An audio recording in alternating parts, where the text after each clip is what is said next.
Yeah, I mean, this is going to be it's a pretty stacked tournament. We have quite a few players today. Yes, we do. So very, very exciting to see the huge different blend and diversity of all these decks coming together. It's really exciting. Yeah, I think this is one of the healthiest formats that we've had in a while, which is a shame when this is I think one of the, if not the largest OP07 English event or North American event that's happened so far. Yeah, and I'm just a guy. Wow, that is, I'd never even thought of that. That's crazy. Wow, that's awesome. I'm just a guy. You're just an egg. Yeah, yeah, I got you. I think that's the only shame, but I'm happy to be able to host this event and have somewhere for people to play. But looks like we're getting started. We've got Ian on Enel versus Jonathan on the Boa Hancock. What's your thoughts on Boa for this meta? I think Boa is a very fun deck, and I think on certain particular matchups it does extremely well. But I feel like with others it's just kind of it's a bit rough. Yeah, when it goes off, when you're able to do stuff with it, it feels very, very good. The card draw, like Bandai's done a really good job with whenever you get like a card draw, like you have to fight for it, right? Like it's not free a lot of the time, and Boa's seems like that too. It's usually under the guise of you have to keep a small hand size, like with Ivankov, right? Yeah, you get to draw 2 cards every turn, but those are your 2 cards, right? Yeah. Yeah, I think with Boa in particular and in blue right now, I think blue is just an extremely fun color right now. It has the removal, it has big bodies, a ton of draw power, and there's a ton of cards that you can actually sequence your plays with the top cards of your deck, like cards like Perona or Dofi, things like that. But things are getting started already here. It looks like the 6K swing did connect going into Enel, dropping down to 3 life, pretty stationary. And the card I was just talking about, 3-cost Dofi. Yeah. There's a lot of cards from set 1 that are just like cornerstones for their like color identities, and even decks that like don't specifically do like obviously the leader Dofi effect.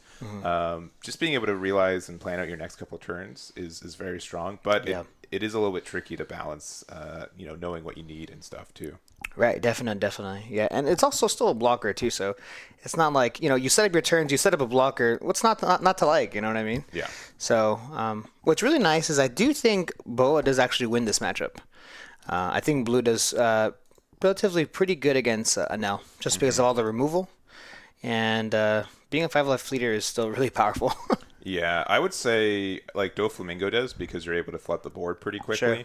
And Enel usually loses to a wider board than a taller one. Sure. But Boa can still build those hands and those boards with stuff like the new 4-cost Jinbei from the set. Yeah, I'm always really curious just because of all these Boa builds. It's so unique. I know a lot of people are often like, why would you play Boa versus Dofi, But I think Boa there's definitely a bit of space that Boa can really flourish in, and I'm really excited to see if Jonathan can pull it off today. Yeah, and looks like we've got the Alt Art Onami, so this will be an 8K banish attack, and we'll see if we let that go through. I think Nami's been or Onami has been more and more present in the last couple of weeks. I've always the card's always been good. I don't know what to say. Like, it's just silly on how we're getting rid of it's the 2K pudding. I thought it's the 4 draw cost. Yeah, so dropping 2 cards out of his hand. Interesting that we counter out of this one, just because we drop down to 3, and then we kind of avoid cards like Gadatsu, for the following turns as well. Yeah, but Boa kind of needs to have those low hand sizes too, so you can get like the draw again. So I get it. Yeah, definitely. And we could have also blocked this too. Yeah, also true. Just like blocking it, but let's see. We're gonna go to 6 Dawn for Boa. What's our best 6 Dawn? Play a 4-cost. Yeah, I feel like we kind of saved our 6-cost Boas for bigger plays. Yeah, I guess we probably play a 4-cost Swing 7. Yeah, and if we do have like the 4-cost pudding in hand, being able to like that 4-cost pudding is probably one of the matchup definers for blue, right? If you're able to reset an Enel player's hand when they're sitting at 1 life, then it feels very bad. Yeah, yeah, definitely. What's really funny is that I always see people saying that we should ban forecast pudding. Yeah, yeah, yeah. That's like a trending thing right now, and I think it's pretty funny. So the Well, 7K swing does connect. yes, yeah. I do think like there's two different ban thoughts, either for game health from either like just the card's too good or just like customer satisfaction, right? Like Sure. sure the card's not broken, but people do not like playing against it, so Yeah. let's just get out of it. Yeah, definitely. People do not like to see that card. Oh, this is a very, very strong. This is a big swing. It's 8K. Yeah. Yeah. Wow. An extra 4 there. Normally, I don't like hitting it now down to 1, but Yeah. Yeah, and the main reason why people don't like doing that is just because then all of their big bodies, all their abilities become active. Yamato, Tenka's Ace, but we're still pretty low on Dawn. yeah, because right now we're at what 7 Dawn, I think, for Enel, right? Is that? Yes. Yeah, we're at 7. So like maybe next turn we could to Yamato, but yeah, if you keep them at 1, it just means that they get to draw cards by healing, which Right. is none too great. Yeah. So this might be 7 into life than a Gadatsu play. Yeah, I was thinking the same. So it looks like, yep. Yeah. Taking the life. No trigger there. Yeah, you do have to be careful about blue because there's a lot of good triggers that could be out of life, like Gadatsu or sorry, not Gadatsu, Gravity Blade, Red Rock. So if you want to play something in attack, you have to attack with things first, and your order for attacking changes too. Yeah. Yeah. Really curious to see if we are going to see that 4-cost pudding. Maybe we just haven't seen it yet. I know that this Enel player does have quite a few cards. And obviously, if we were to swing into life, we'd be able to cycle our hand, kind of get rid of the dead cards in our hand to, fix up our hand just a little bit better. So I think a 4-cost pudding would be super nice here. Because it does look like it's a bit of a library in the hand for right now. We're also at what? Are we at 8 Dawn? Yeah. Yep. So if we play Mihawk, which I don't think it's as common in blue as it used to be, but it's still like a really good card on curve. So I think the other thing is that if you want to win this matchup, 10-drop Kaido does a lot of work too. Oh yeah, definitely. Drawing 4 cards is pretty good. Yeah, and it's a body that, I mean, they can Raigo it, but the thing with Enel is like Enel's kind of needs to be the tempo of they can afford to play Raigo or other big removal cards if you already have a board present. Yeah. And so if you don't, then they're kind of expensive. But looks like it's going to be the new ace blocker from the set. Yeah, very, very interesting choice here. I definitely did not see that coming here. All right, so it's going to let you draw 2, and I think you bottom deck the other one. I do love how Jonathan is being very forward about how many cards he's drawing. Yes. Very honest. I love it. I did notice this. Yeah. So it looks like he is making that decision there. But going back to the Kaido statement, I think Kaido is great. Even if they Raigo it, their turn's pretty much done. And you drew 4 cards out of that exchange. Yes. So really, really powerful. And it looks like we are going to go ahead and put those to the top there. Is it I thought it was it draw 2 and then put 2 back? I think so, yeah. I thought it was 2 and 1. I've been just used to queen. Yeah. Yeah, you really don't see this card. A bit of a tech choice here. The 5-cost ace, of course. Yeah. You see it more in like the blue yellow stuff because it's a 5-cost. And we also have like the Whitebeard blue support with Marco next set too, which I think would be a good addition to as well. Yeah. So this is a 6K swing going into Boa here. With 8 active down, we might see the Katakuri possibly putting the Onami back at the top. Yeah, when they just played a 5-cost out, that Onami back into life to get rid of that next turn is pretty nice. Yeah. This is a very aggressive Enel. You kind of really don't see it too often, but I guess against the blue matchup, you might need to get a little aggressive because once those 10-cost characters come down on the board, it's a bit difficult. Yeah, I think some players, myself included, play Enel defensively. Like, I have all these late game things, I need to. But if you start putting like some aggression onto them, some players don't recognize that. Some people don't even mulligan for that kind of start. They kind of go pretty greedy for it. So like the 5 cost Rush Ace, the 7 cost Rush Enel, I think have been more popular lately. And, Yeah. Help that play style. Yeah. So it looks like we are going to go ahead and give him a 2K. And now with Adon, we'll probably see that Katakuri coming down. Yeah, and there's the Onami there. Nope. Yeah. No, Ace can survive for another second. Yeah. he will be removed though. I'm sure of it. Yeah. Probably next turn for sure. Yeah. Yeah. So this is a 6K swing, of course, and I do love how he was like, "Oh yeah, you want Ace back in the life, right?"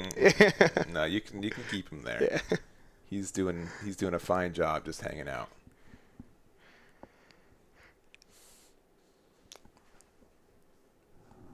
So now I just making the decision here whether we want to pitch another card. Obviously, we do draw a lot of cards off of this Boa, but it looks like we're going to go ahead and block it with the Ace. Yeah, I mean, if we're going to lose it off the Onami anyways, I think we should maybe attack with the Gadatsu first, and then because they might change what they did, but yeah, sure, it's fine. So finally at our 10 Dawn, are we going to see the 10 cost Kaido coming down, or maybe probably something? It could be the other Kaido. There's 2 10 cost Kaidos. There is. There are 2 different copies of it. Yeah. A little more rare. A little bit more. A little bit rare to see. It answers Katakuri, right? Yeah. It doesn't answer Yamato. Yeah. And it doesn't answer that. But I do like. You have to return cards to hand to get draws from Boa, or sure. remove them from board, right? Sure. So that 10 cost is there, but immediately putting a Dawn underneath leader, we have no 10 costs in hand. Yeah. Now, there are, of course, a ton of really great 9 costs, like the Mihawk you were mentioning before. Yeah. So it looks like we are going to go ahead and tap 9 Dawn here. Ooh, Sanji. Oh, we did set it up with the Ace last turn. Yeah, that's true. That's true. So what do we have here? We have the Boa. Ooh, Boa. Okay, that's pretty good tempo. Yeah. Can we talk about how good Boa's stat line is? It's incredible. It's insane. It's incredible. It's a 6/8, and you get to free something. Yeah.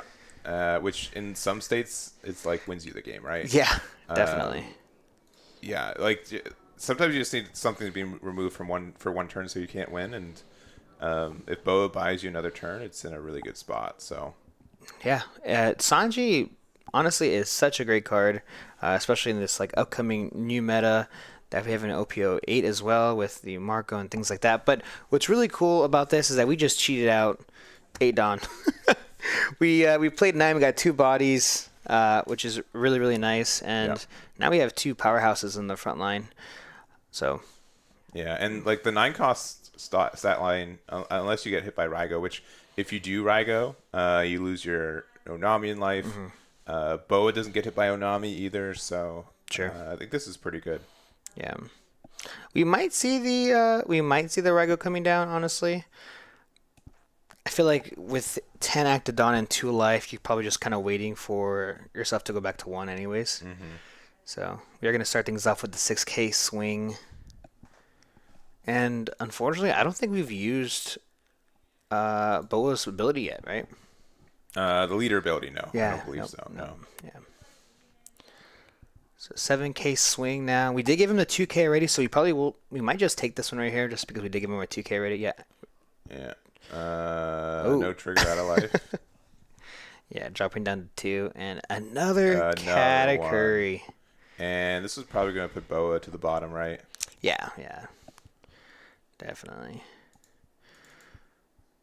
Okay, so we had a hot start last turn here for Boa. Really curious to see what the crackback is for Boa, what exactly they can do. Yeah, and it's 3 life to 2. I don't know. Sanchi is good on curve if you're able to set up. So I now see like why that Ace is so good for that. Sure. Because it does let you cycle, and it's a good blocker. I don't know if like X-Drake is just better in those scenarios, but I mean, I guess there's just some times where you have a card stuck in hand later. So. Yeah, definitely. Yeah, this is a bit difficult situation here for Boa, just because this is the kind of the starting point where Enel starts to gain a lot of momentum. 8 cards in hand, and we are starting things off with a 5K swing. I feel like we just take this, right? Yeah, we might be either one getting greedy with it or, I don't know. Yeah, I would take it because then it just means we can play a 10 cost ace or Yamato next turn and get that free cycle. Yeah, exactly. But maybe they're afraid of pudding. That's true. Yeah, That's true. I'm always like, yeah, sure, hit me to 1, and then that's immediately when the pudding comes down. Yeah, that's the card we need to ban. So Yeah. so yeah, 9K swing. This most definitely will connect. I imagine it could be also be going toward the Gadatsu. Gadatsu at this point, yeah. Yeah. Yeah, because we are thinking about no, it's going to life. Yeah, no trigger there. 1K back to hand. Yeah, 8 in hand now. All right, we do still have 10 active. Are we going to see another big character coming down? Yes. 10 cost Kaido? Ooh, it is the other one. Yes. Right. Wow. The foresight was strong with this one. Bouncing back one of the categories, going back into the hand, and I do think we have too many cards in our hand to activate Boa's abilities, what it looked like. Yeah. Yeah, very unfortunate. But we did get an 8 cost body off the board, plus for the fact that even if you were to drop it, you can't do anything about it. Yeah. You know, our characters are too big, and yeah. So I think probably we'll see it. 10 cost ace. Yeah, either 10 cost ace or if we do have Raigo, this is one of the best Raigo targets since we now are hit down to 1, 2. Yeah, definitely. All right, start with a 5 at life. Assumedly, I don't think swinging to Sanji. Yeah, 5 into 9. Yeah, most likely we'll pitch a card out of this. It's just a 1K counter, so not too bad. And it's a 2 cost pudding once again. Yeah, 2K counter there. So now we see the 6K Gadatsu going in here. Yeah, the nice thing about that 2-drop pudding is that it technically can be, you know, a 2-cost draw card because Boa just says any card's removed, right? So you could play it, bounce it back to your hand. Boa sees it, leaves the field, you get a draw. But it's just, I guess there's some weird things that if you play it off Sanji, you get it back to your hand and draw a card. So, I mean, Sanji draw 2 is not terrible. Ooh, okay. So we see the Gum Gum Rain here. Pitching the card itself plus another one. Ooh, Gravity Blade, which I think is fair. I don't think that gets as much value in this matchup. Yeah, at this point we're just seeing 9 and 10, 8 to 10 cost characters now. So.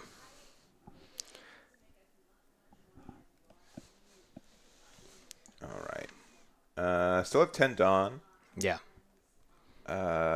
Not a lot of cards in hand, so we could Katakuri pressure down the Sanji with like 2. So I mean, if we have Raigo, 4 on Katakuri to try to get rid of the Sanji and Raigo the Kaido, would be a pretty clean potential clear. That'd be pretty nasty.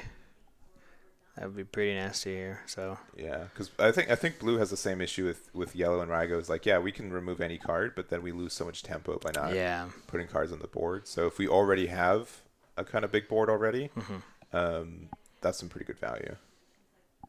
Yeah. I actually don't mind the 10 cost Kaido coming down just because it was able to relieve a little bit of pressure off of this Boa's life. I can't imagine 2 8Ks, the Gadatsu and Lee going into life here. That'd be pretty rough. Ooh, we are going to go 9 into the... I'm going to assume it's to the Sanji. Yeah. We'll see. Yeah, I think especially with only like 3 cards in hand, possibly. But yeah, we get it. Wow. Oh, that's rough. That's huge. And then probably play Yamato. Yeah. Yamato. And this is honestly quite telling. We gave him the 0 cost, right? So that just goes to show you we don't have really much counter. So. Yeah, but if we have Red Rock, Enel's in trouble for sure. Yeah. Yeah. Yeah, if we go Red Rock and then swing into the Katakuri, definitely clear. Of course, we still face the Gadatsu, but I mean, it's a lot better than an AK body. He's been here all day, all right? Yeah. He's been putting in work. Yeah, rent free too. So, yeah, let's see exactly what Boa has. Don't have too many cards in our hand right now, so.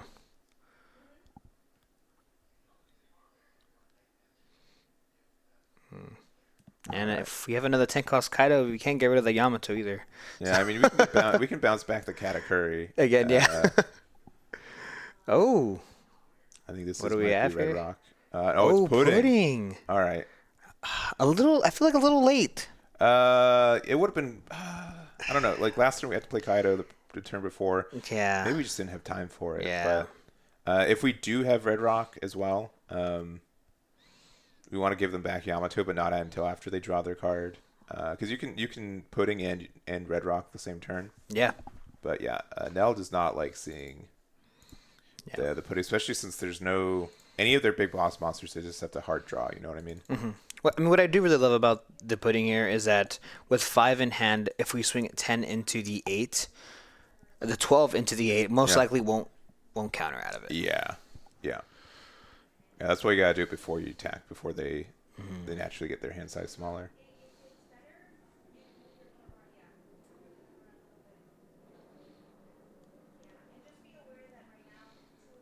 So it does look like we have 3 cards in hand for Boa.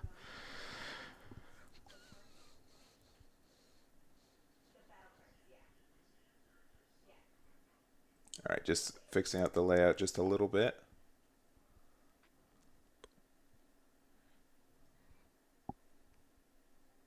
All right.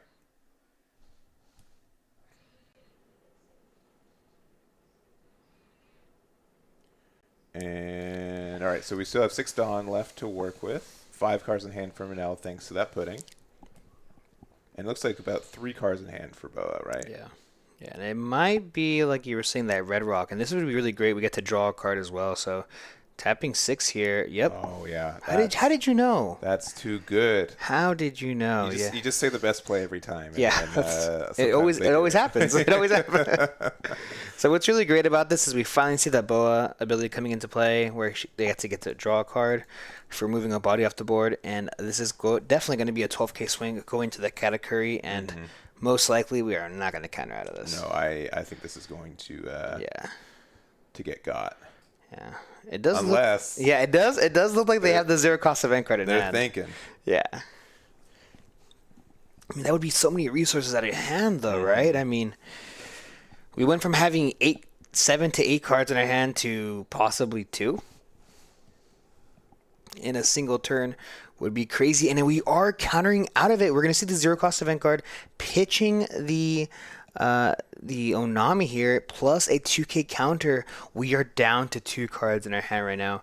That is extremely telling, and we're still at 2 life. So if we have 10 cost Ace or Yamato, doesn't get too much value here. And we're debating on swinging into life. I think I definitely would not be swinging into life right here.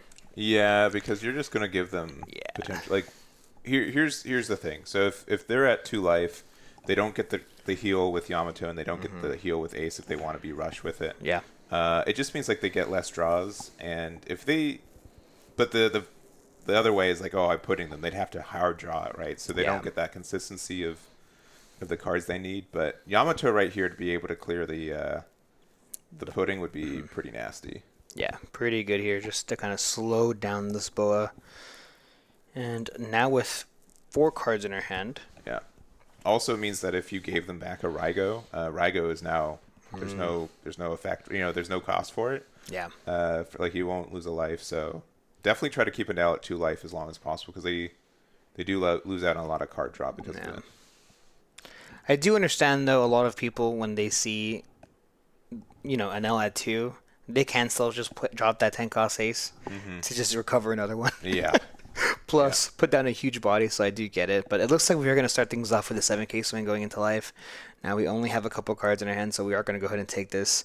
And no trigger. No trigger. But yeah, I will say, on the surface, it's like, I need to get them down to life, get them 1 life so I can, attack them 3 times to win game. And that's true. But if you know that a Yamato or something would be like a really good turn for them next turn, you just have to be careful with that.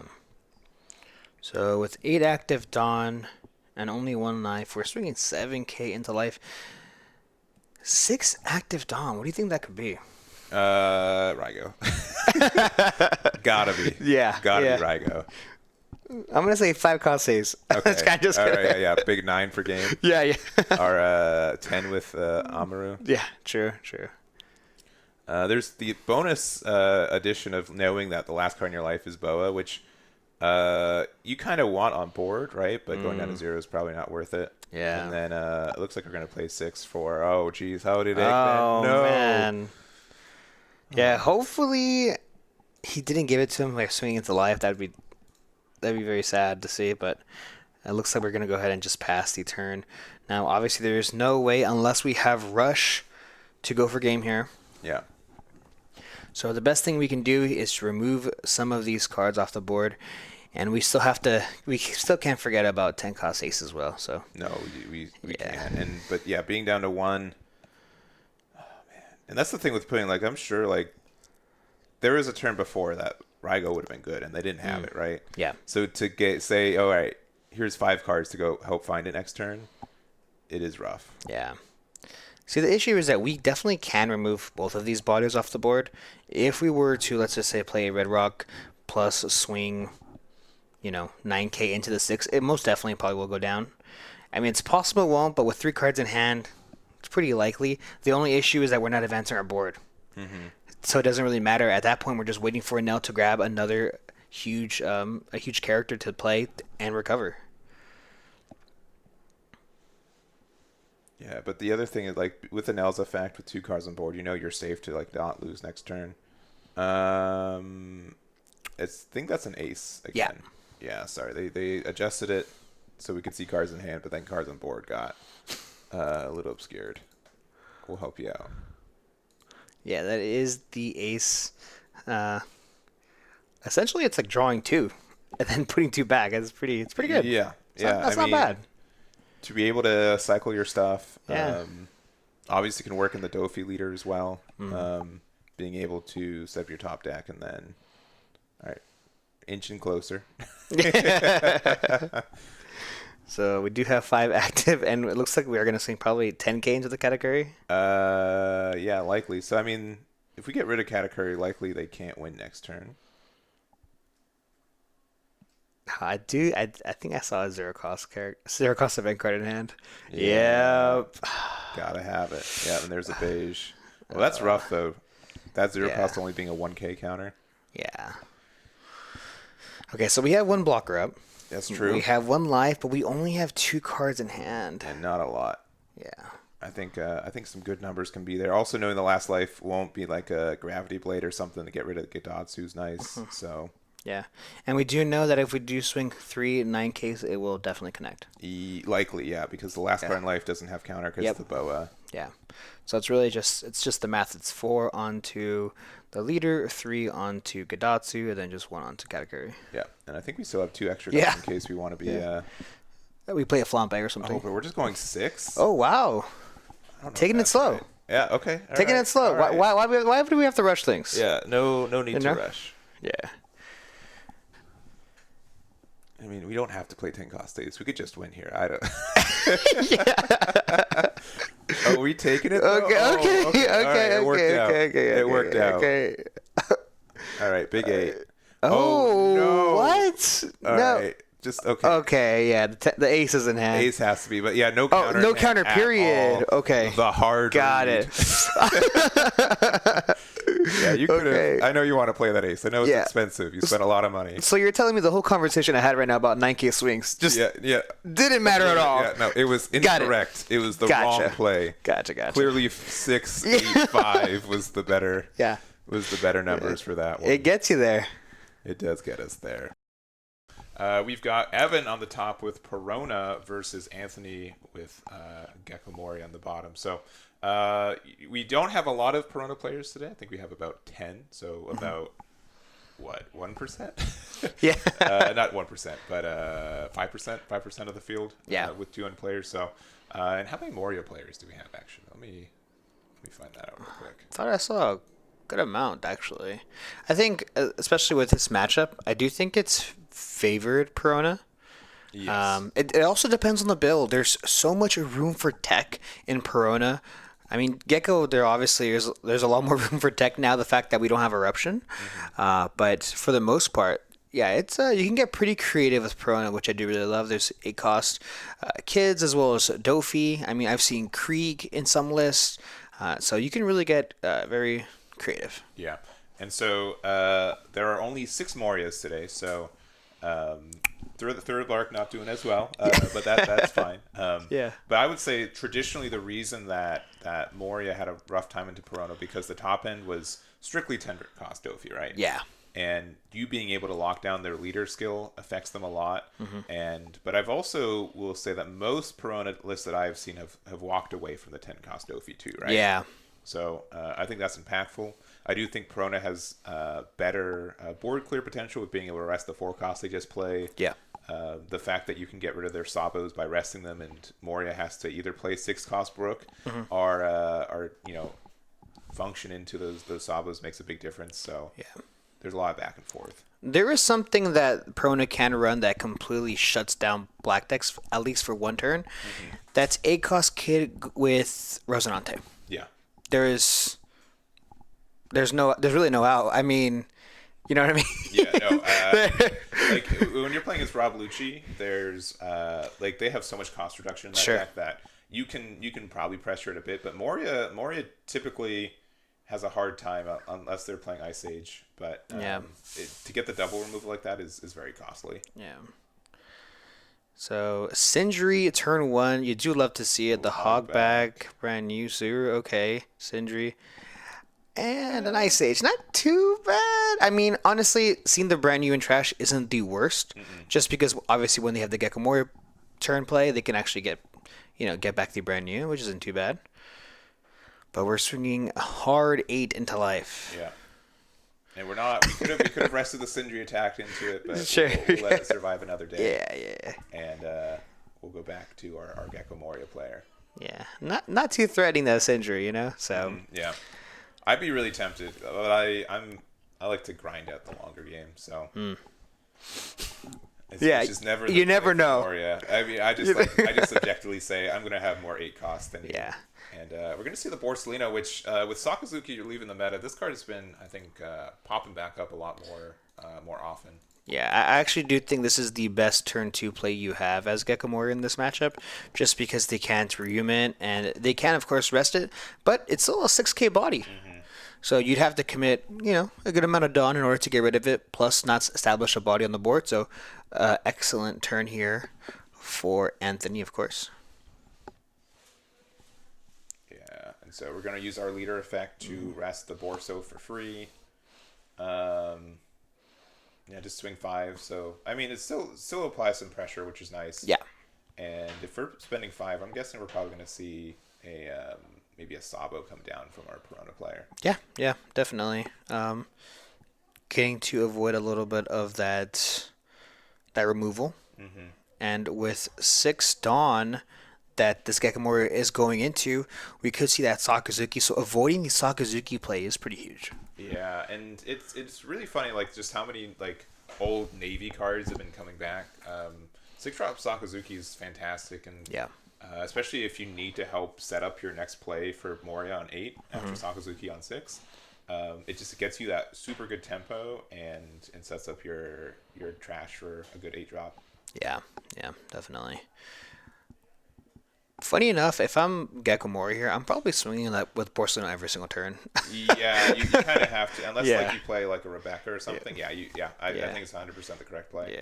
Yeah. 6k swing going into life, and it looks like we're probably gonna see a 2k counter coming down. Yeah. And then either we'll play our attack with Moria big and get like a hog back to get maybe a 2k back, or we play a Sabo of our own. So technically speaking, we still don't know if this is actually the Wano build, JK. Okay. That's just a good 2K. That's true. That's true. That is just a good 2K. Because we haven't seen any Otamos, Momos, or anything like that. The 2 cards that we did pitch earlier was a Sabo as well as another Navy card. So we don't exactly know, but this is an AK swing going into life. We're going to use a leader ability here to pitch the 4-cost Perona, mill 2 cards, we get a Borsalino, and then the Gecko Moria. But then that top Moria. Yeah. Okay, now we're thinking okay, Hogback? Hogback to get Moria for next turn? Yeah. Or make my opponent discard 1 card. Yeah. Yeah, Hogback.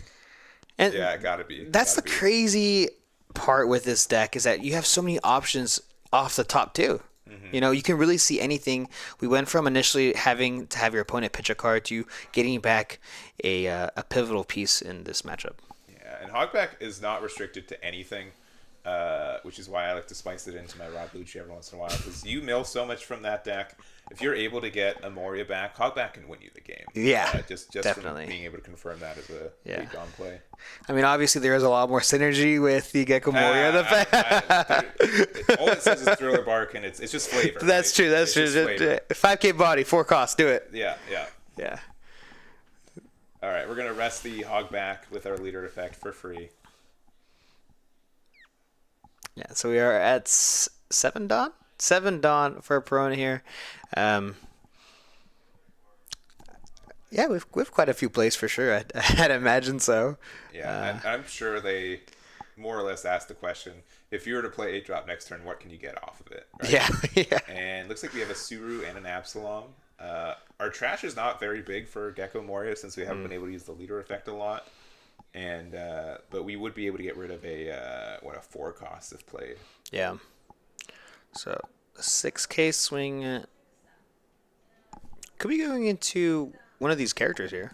Yeah, I could see us playing like a Rehuman to get rid of the Hogback. So 2K. So either leader or it could be anything. But. Yeah. But now Gecko Moria is sitting at 5 cards in hand here, and we're swinging a big 8 into that Borsalino. Yeah. Did you really like this play? We did pitch already a 2K. 2 additional cards out of hand could drop us down to 3, and it looks like Anthony's thinking about keeping this Borsalino on the board. Yeah. Yeah, with 4 open, my guess is we're going to play Rehuman to get rid of a Hogback. Yeah. But yeah, next turn they could Absalom, Suru, Madness. But I think getting rid of the Sabo, or at least attacking with it when they can interact with it next turn is the right play. Yep. 2K. And then Helmeppo. Oh, yeah. Helmeppo and Trash. Solid. Very solid. So you will be able to get rid of that Sabo. Yeah. With that as well. I mean, what I do love, obviously, about 8-cost Gecko Moria is that there's so much versatility, right? We have the Borsalino on the board. We could play the 8-cost Gecko Moria right now, grab back the 4-cost Borsalino from trash, as well as play out the brand new. We draw a card off of that, replaces of course, the Gecko Moria out of a hand too, so pretty solid. So start things off with the 5K swing going into life. And with 2 life only here, Evan has to think about if he wants to pitch. I mean, he's got a lot of cards in his hand, though. Yeah. And, I mean, there's so many routes, right? Like, if you want to try to defend the 8-drop kid, you need those cards for defense, right? Yeah. And actually taking it, pretty surprising here. What's also really interesting is, does he write any searchers? Oh, yeah. Like, yeah. Still don't know if it's a Wano build. Yeah, we technically don't. Yeah, and we are going to see that Gecko Moria coming down. I think asking how many cards are in his hands in case you want to bring back that Perona. Yeah. We're gonna play brand new instead. Interesting. Yeah, brand new. Oh, you know that's not Absalom and Trash. That's a Hogback at the bottom. Oh yeah. Okay, sorry. I thought that was an Absalom. Okay. That was my apologies. 2 T-Bones and an Ice Age. Wow. Rarely do you hit 3 things. Yeah. But I think Ice Age is 100% the right choice. Solid. Yeah. And another Borso is good. We have 2 Borsos. One's going to be rested almost immediately. So leaving one of the Borsalinos active, not attacking with it. He, of course, did have the option to attack with it, but choosing to keep the defense up here. And we're still at a healthy 4 life. Yeah. And meanwhile, Perona's down at 1. And this matchup is so much based on, again, who can build their bodies first. But 4 life is very smaller than 5 life. Yeah. And you don't think it is, right? It's just like 1 less, but that can impact so much. Yeah.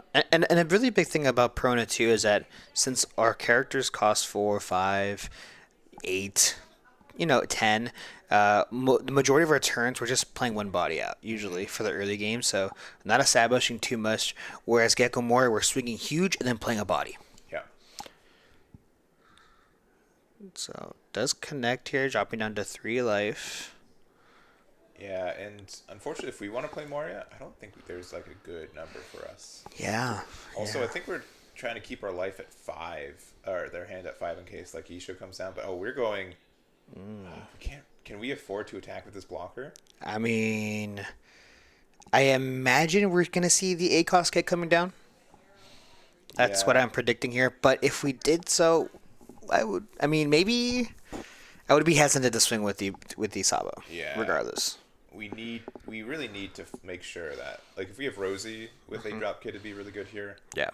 Without it, it's pretty terrifying, especially when they know that they just had an Ice Age. Yeah. But we haven't seen an Absalom yet. That's true. Well, that's because Gecko Moria doesn't run any removal. Oh, okay. We just reduced the cost. Yeah, we just reduce just because we can. But that's probably the reason why actually Evan's been drawing so many cards out of his life, taking all his life, just because we probably have an ACOS kid. Feeling comfortable enough that ACOS kid will definitely survive. I have enough counter in my hand. So hopefully he has that Rosinante as well, which would be huge in this matchup. Yes.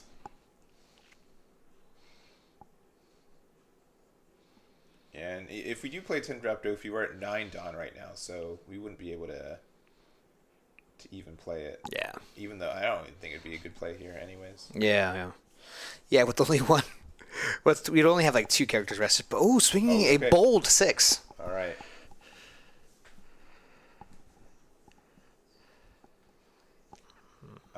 My favorite deck to play for black was like the original Rob Lucci from set 3. Oh yeah. Because you have all these decisions like these ones where you're like, all right, when do I attack with my blockers? When do we do something with it? All right, we're gonna use Suru. Ooh, Sabo? No. Maybe. Suru. Yeah, it is Sabo. likely gonna be Sabo. Yeah. But with 2 blockers out, that's so greedy. It's very greedy. Yeah. Getting rid of pitching a 2K as well. So yeah, finally getting rid of that Gecko Moria, but at what cost? We definitely have 3 attackers on board with no blockers live. Yeah. But with them adding Ice Age, I get attacked with the Sabo, right? You feel like you're just going to lose it anyways. Try to get some value when you can, but these Borsalinos are very intimidating all of a sudden. Yeah. Yeah. I mean, if you were to not swing with it, it forces your opponent to play out the Ice Age as well as the removal. We still haven't seen Absalom as well, so swinging an easy 7k into life. Not using Gecko Moria ability. Mm-hmm. So either we have another 8-drop, or we have to, or we can go for game. So, off of 2 5Ks plus 4, we have 2 9Ks that can come in. Yeah. But here's the thing. If we get out of the 2 9Ks, right, and we get out of the 7 plus, obviously we're going to have to counter out of this, and then followed by the 2 9s. If we can get out of it, we could potentially try to go for game. That's available. Yeah, sure. It's possible. Yeah. But having you discarding a 2K off Yeah. Sabo is very suspect to me, and then being intimidated and thinking about the 7K attack, it just tells me his hand is either full of 2Ks or no counter. Yeah, honestly at this point, all right, 2K, yeah. the Otama. Otama, this is a Wana build. Okay, we found it. Okay, Wana build, okay. Make note, turn 6. We figured it out. Yeah, it's 4 cards in hand now. Would you go for it here? Would you go 9-9? That is a very good question. Yeah, it's a bold question. Yeah. I think this is exactly Anthony's thinking. Do I really want to just go all in right now? I guess what? If you have 1 blocker, it does nothing. If you 2 have blockers, it does something, right? So, because it has to be double 9s. But yeah, it looks like we're going to play Moria. I think it's still fine. Playing it safe a little bit, Yeah. Getting back the Hog back as well as the brand new, I would imagine. Yeah. Yep. Moria draw 2 is pretty good. Yeah, this is pretty nasty. We're essentially adding 2 cards into our hand. Well, if we... we finally get Absalom. Absalom. That's huge. Yeah, that is huge. That is huge. So, as in Hog back here. Putting 2 to the bottom, then grabbing a Thriller Bark. Corona, Yeah. Okay, we got 2 T-Bone. Okay, requirement met there. And I thought he was gonna grab the Gecko. Oh, I mean, he could. I don't know if the game's gonna last that long. I mean, you think if he were to grab Gecko, it's a win more? I guess so, but we're gonna take that gamble. Yeah, we're taking it. I mean, look, we have 2 Borsalinos active with 3 lifesteal. Yeah. I mean, we got a whole bunch of counter in our hand, anyways, right? I think you're respecting Perona a little bit too much. If they're, this is where I think Perona could turn the tables a little bit. Yeah. I mean, definitely, I think Perona needs to play something either. I mean, obviously, it has to be very defensive, right? Yeah. So. And I don't think we've seen any. If we play our own Gecko Moria right now, what are we getting back? I don't think there's like anything in there. No, we have the Otama for the search. Would be nice. Maybe you can find an Ezo off of that. But as for 4 costs, I don't think there's anything. No, we'd have to like do something weird, like play something for 1 or 2 Dawn, attack with Ryuma, and then bring it back, like play Moria over it, kind of thing. Okay, 2 Dawn, Inupe. Draw 2, trash 2. Fill your trash. You fill your trash up, get out the Gecko. Awesome. But we are going to use leader ability here to rest 1 of the Borsalinos. Yeah. Tatsuru might go in. You know what? We know 1 card hands a Gecko Moria. That's true. Trash, so it could be. It could be. That's possible. Don't rule it out. Don't rule it out. But of course, we still are at 10 Dawn here, and looks like we are swinging 5k. Yeah, 5k into life. We're gonna go ahead and give him 1k counter. So now that just means that Dang it. Yeah, that just means that we do, of course, only have 3 cards in hand with counter. If so. Yes, because we know Moria is there. Yeah. So. I don't know. That Moria's looking kind of good next turn. Yeah, I guess so. You know. Oh, we also know he has Ice Age. Yes. Okay. You're Ice right. Age. Okay. Yeah, okay. 2 cards, no counter. With an Absalom trash. That Savo's looking not the safest right now. No, you kind of have to. I mean. Yeah. I don't know. They'll lose a couple. They'll lose 3 Dawn to get rid of it, but. 6k swing going into life. I'd imagine so. Okay. Yeah. Looks like it was probably at the Borsa. Yeah. If they blocked it like that. We need Kid Rosinante here. Yeah. Kid Rosinante would get a lot of stock. We need it bad. Borsalino Sabo would be not terrible. Just another Sabo in general would be really big. Yeah, huge. 5 cost Sabo specifically, not the game drop. Yeah. Yeah. Could we be looking at a Moria, looking at the trash? They're just not. I mean, it's just not there. Like I don't want to be like that, but like. Otama Zuru. Yeah. You know. Yeah. Yeah. I mean, you could Otama and not Suru, but Izo. You could have rested the other Borsalino and attacked both into. True. But still. That's true, yeah.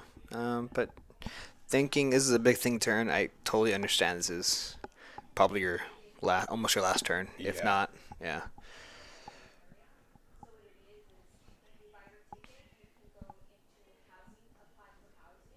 All right, yeah.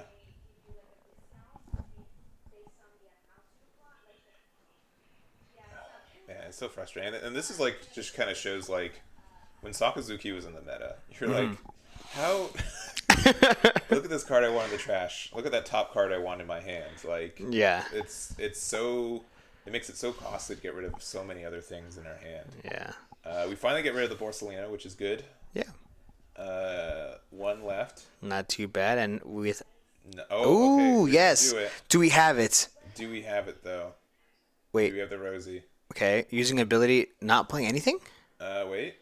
Not playing anything. Not playing anything. That's rough. That is rough. We know he has the Ice Age plus Absalom in trash too. So if we have one more reduction, we're good.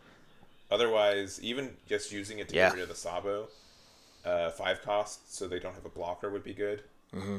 But yeah, Rosie would have been so good, right? Yeah, that's true. Yeah, this might have bought Perona one more turn though.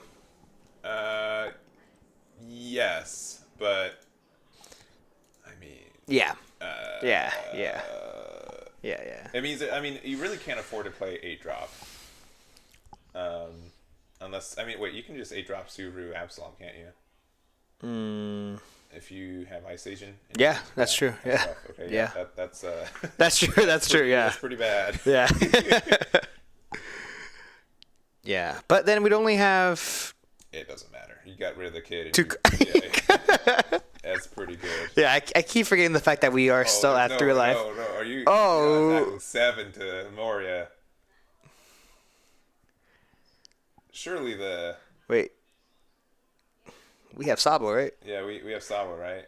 Yeah. Just play the 8-drop, right? We have Suru and Ice Age in hand, right? Unless we got rid of it, but I don't think. No, I don't think so.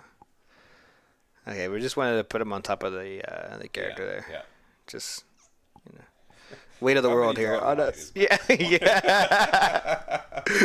So it looks like this might be the Ice Age here. Hopefully. Okay. No, never mind. 2.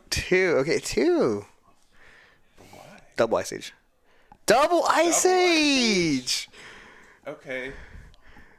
But it's fine. You're yeah. I get it. Yeah. Okay. We still have to attack into it though. Yeah, so we lose that attack too. Yeah. Yeah, I think swinging big, hitting the Sabo, Absalom the Sabo, we still swing into the kid, right? Yeah, I think that's just way better.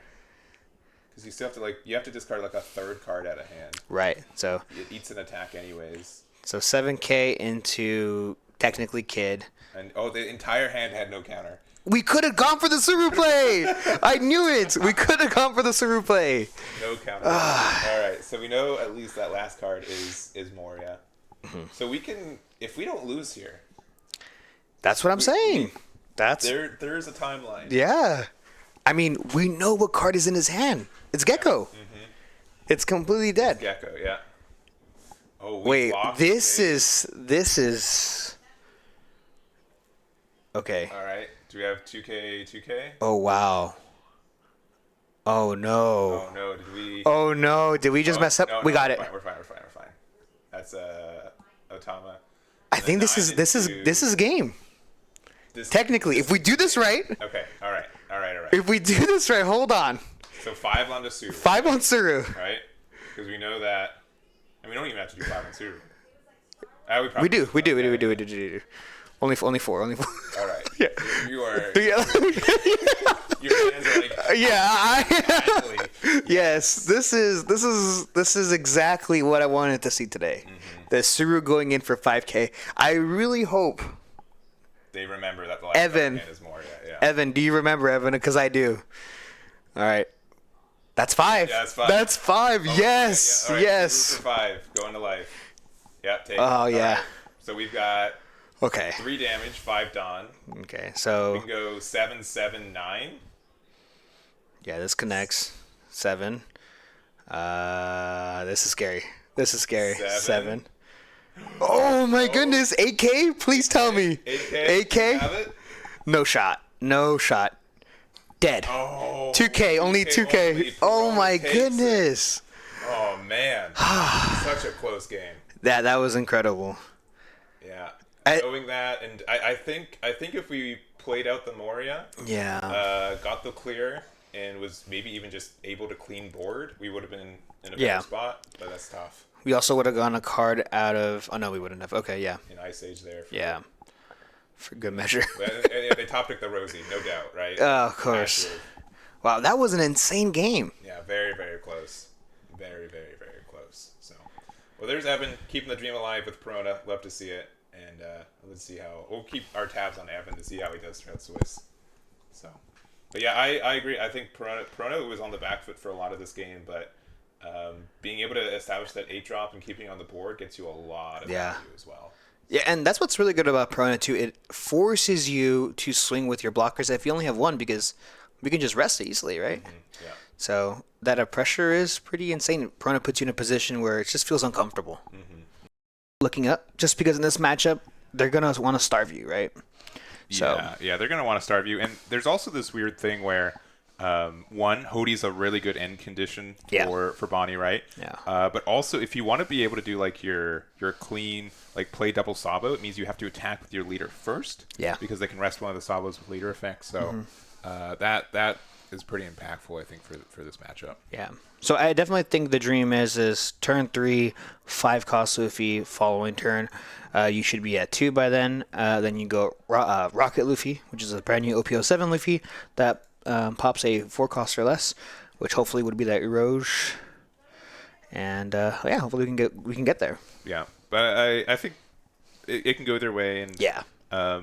What I've really come to appreciate is really how tough it is to play Bonney at a high level. Yeah. I think there's like a lot of decision making. You have to make some like earlier like inefficient decisions sometimes to be able to set up your later games, and but it's also, if Rob Lucci sees all of their removal, it can be tough for them too. But 6 drop helps you. There's just a lot for Bonney. It's multifaceted. So this Luffy is going second, and the main reason why I was saying I do prefer going first in this matchup is just because Bonney, the majority of their cards are on even. So pretty much guaranteed, and now all of Bonney will always have 1 Dawn extra. So they'll have the 1 Dawn of always, will have their ability always live. And that's obviously a big issue. Yeah. That's a huge issue, especially for the fact that you play a Sabo and then you swing 11, the Sabo gets rested, or vice versa. It forces you just to be in awkward positions. Yeah, I think if you want to play this matchup, you have to, instead of like rushing down to 0 life, you have to just play straight value, right? When I played Black Yellow Luffy, I put like 4 cost Rob Lucci or Kuzans in there, put 4 cost Peronas.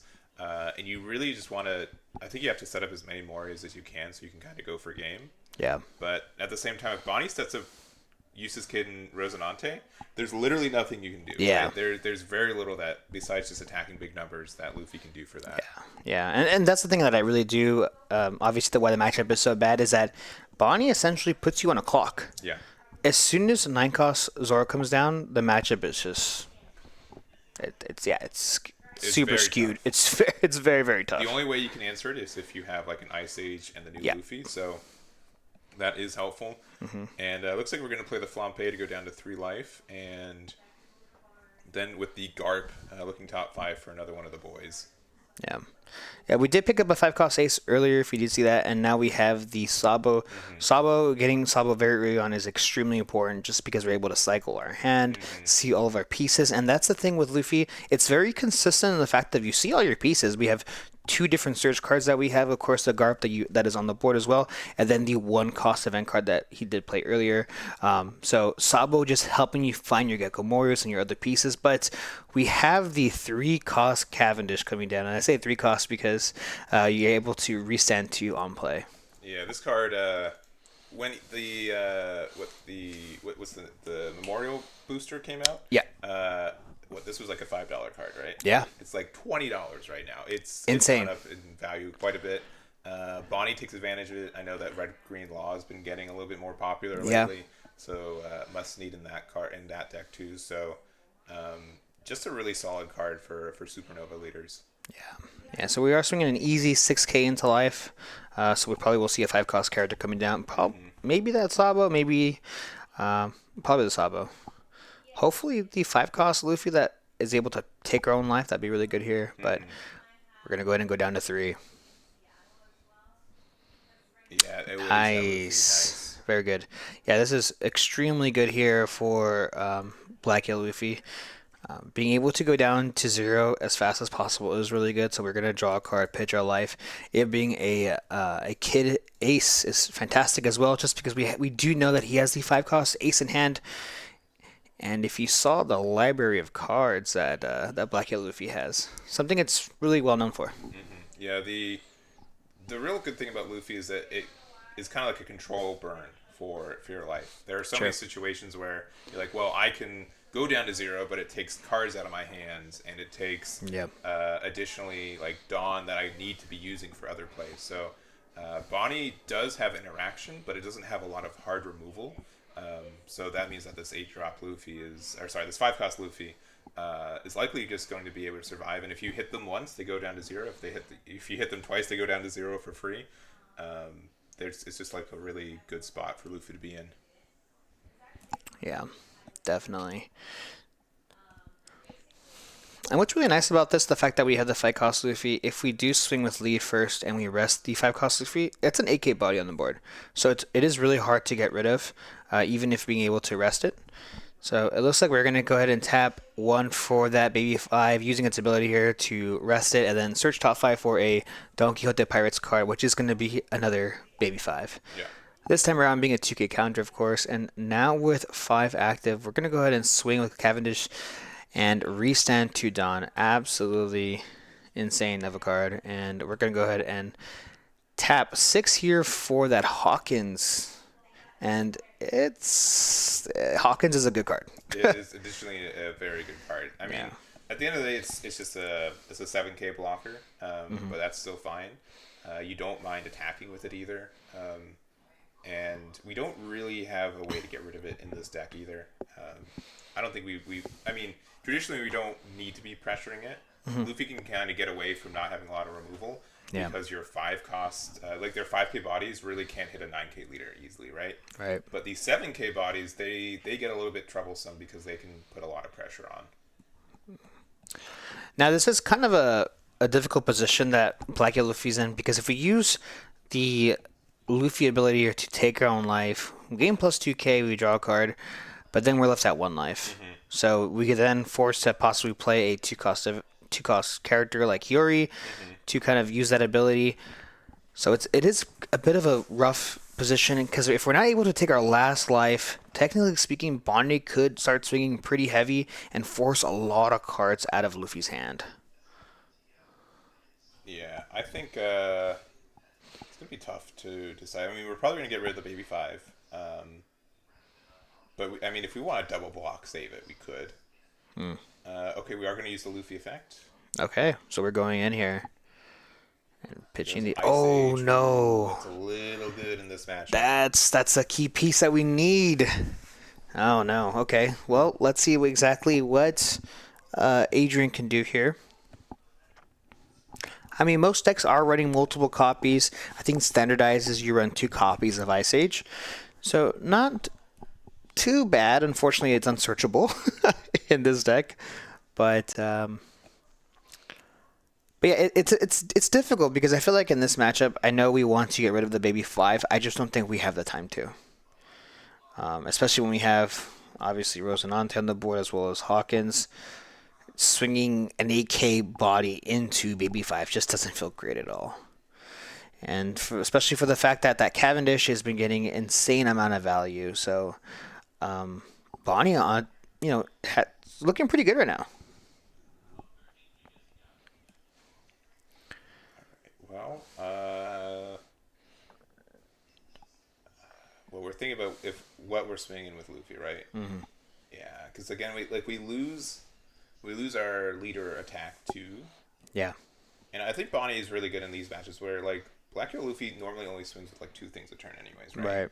Right. When you're able to get rid of 2 of them, that's very impactful. Yeah. I think it's just Evan here deciding whether he wants to go down to 0. If he does go down to 0 right now, he has to play Hiyori Makino. He loses automatically a 2k counter out of his hand plus a kid character, so kind of rough here. And it's fortunate that the leader effect for Luffy is activate main, because if it's when attacking, it'd be really, really rough for this matchup. Yeah. But the alternative is that you really have to make a decision of, do I want my leader boost to be able to attack with them or not, kind of thing. And it looks like we are attacking to the Baby 5 with the Flampe. Isn't Rosinante a 2k? No, Rosie's a 1? I think it's a 1k. Let me double check. Because if it's a 2K, I mean. Yeah. So we are cutting out of this 1K attack, and yes, we see the Hiyori. We are committing to the bit here. We're going to take our own life and then replace it with another card in our hand. Of course, face down. Don't have to reveal that at all. We're going to go ahead and play a kid character. Could be the Sabo. But no, it's actually that Luffy. Using a Luffy ability here, we're going to go ahead and transform into the big Luffy. Yeah. Older Luffy. Yeah. You gotta have a lot of dice if you're playing Black Yellow Yeah. Luffy, gotta tell you. Yeah. Which is why we got these Egman dice. Shouts to Adrian. Yeah. Those look nice, I have to say. Yeah. I'm actually out of the black ones, and my manufacturer says they're out for a while, so... Okay. And I gave those away pretty openly, and now I'm like, I've got none of that. Yeah. So choosing to put the Sabo at the very top is an interesting position. Just because if we do swing kind of heavy here, we don't have any blockers. And it looks like... Not Luffy. Yeah. Okay, good. I was gonna say if we don't play it out here, but yeah, that Sabo does come down here. We're gonna bump up to being a 9K leader plus. We're gonna cycle 2 cards. It looks like a 5-cost ace as well as another 5-cost ace. Yeah, 2 of them. Reasonably so here. And this is a pretty good position that Luffy's in, just because we have an extra life for cushion plus that Sabo. I mean, I don't think there's any removal that we have to worry about, but. We're going to start things off with that search. Yeah.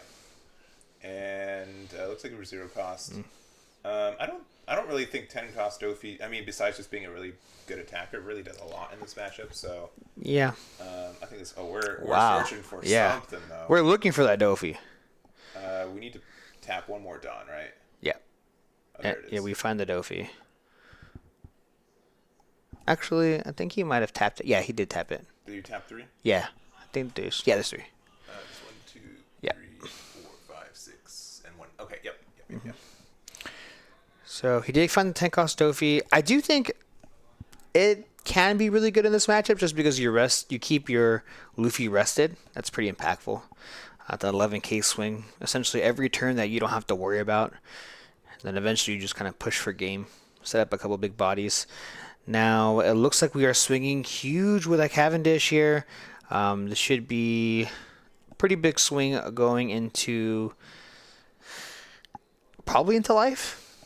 And we do, of course, get to restand too.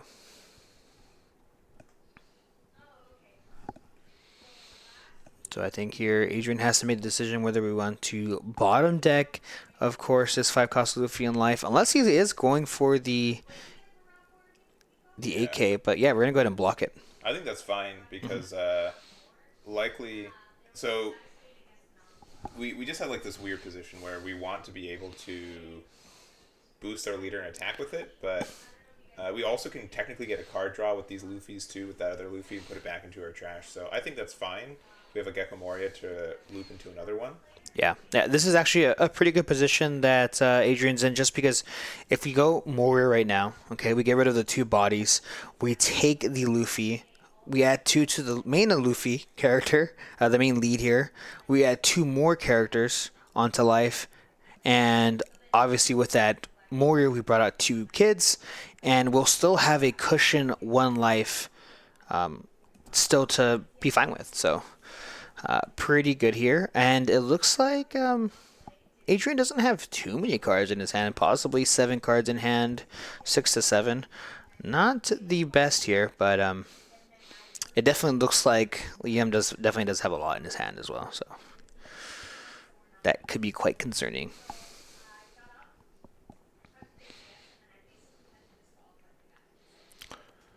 Yeah, and so I mean, the sequencing is really weird, and I think that's something that Black Yellow Luffy players have to adjust to, because against every other deck, it's like play Mario 2-drop, 2-drop, do the thing, and then put 2 on our leader. Yeah. But, like, you really can't afford to, because they just rest the Sabo with the leader effect kind of stuff, right? Yeah. Yeah, like, this could be in a position, like, if a player does mess up, they could definitely possibly not have a Kid Luffy in trash right now. So if they were to play Moria right now, they wouldn't be able to take their actual life.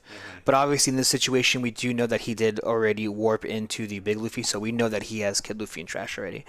But it's situations like that that could really be huge in piloting the deck. Yeah, I agree. So I think he is kind of thinking now how he wants it. Does he want to play around 10 cost Dofi? Yeah, and then do we go into board? Right? Cavendish gets a lot of Yeah. value. If we attack into Cavendish and remove it, they can't play Dofi and keep a Dawn open. But yeah, it looks like we're going to actually use the Luffy effect to get that cycle. Yeah, that is huge. We do draw a card off of that, which is fantastic. The only issue here is that we don't have that extra 1 cushion life that I was mentioning before, but swinging 8k into life? Cavendish? Into something. I'm guessing we're going to rest the Luffy leader, though, because that can get to a 9k. 11 actually, with the 2 Dawn that you That's attach true, to it. yeah. Yeah, that it's usually the cycle there. But it looks like we're going to use Bonnie's ability here to rest 1 Dawn to rest something, of course. And I'd probably have to say it's the main leader, yeah. And blocking a 2k. Yeah. A 7k blocker is huge. It's very big. I was remembering a time ago when like 7 cost like kid leader blocker was a thing. Man, that card is a menace. Yeah. Unfortunately, so many cards removed it pretty quickly. But man, when you could attack with it and rest it and then restand at the end of your turn, like very very nice. Yeah. So it looks like we are swinging into the Cavendish. Yeah. We swung 8 into it, so giving him 0 cost event card, and we'll most likely play into the Dofi next turn. So we do, of course, have 3 rested targets. Yep. 3 Luffys to rest. Yep. Keep rested. So. Yeah, there's the Moria there. Yeah. What is really nice about this play, even though they play the Dofi, they can't swing into life. They won't be this turn, yeah. Yeah, they can't swing into life, and they can technically swing into one of the Luffys, but they probably won't. Yeah, if we have Rocket Luffy, though, we definitely use it to get rid of the Rosie, I think, here. Yeah, which... Ooh, I'm not sure if we have seen it yet. Yeah, which is unfortunate, because that does get you a lot of value, I feel like. So we did pitch, and... No. Yeah, no Rocket Luffy. Yeah, because that also just gets us a card draw, which is impactful. And Yeah. yeah, we'll do the whole thing. Yeah, there are situations, too, like we did see him pitch the Sabo. It is possible that, he probably made a mistake and probably didn't pitch something else instead, and then he would have to take it from his hand, because obviously with Luffy's ability, it's trash or hand. Yeah. So, which is really nice, the fact that it's so versatile.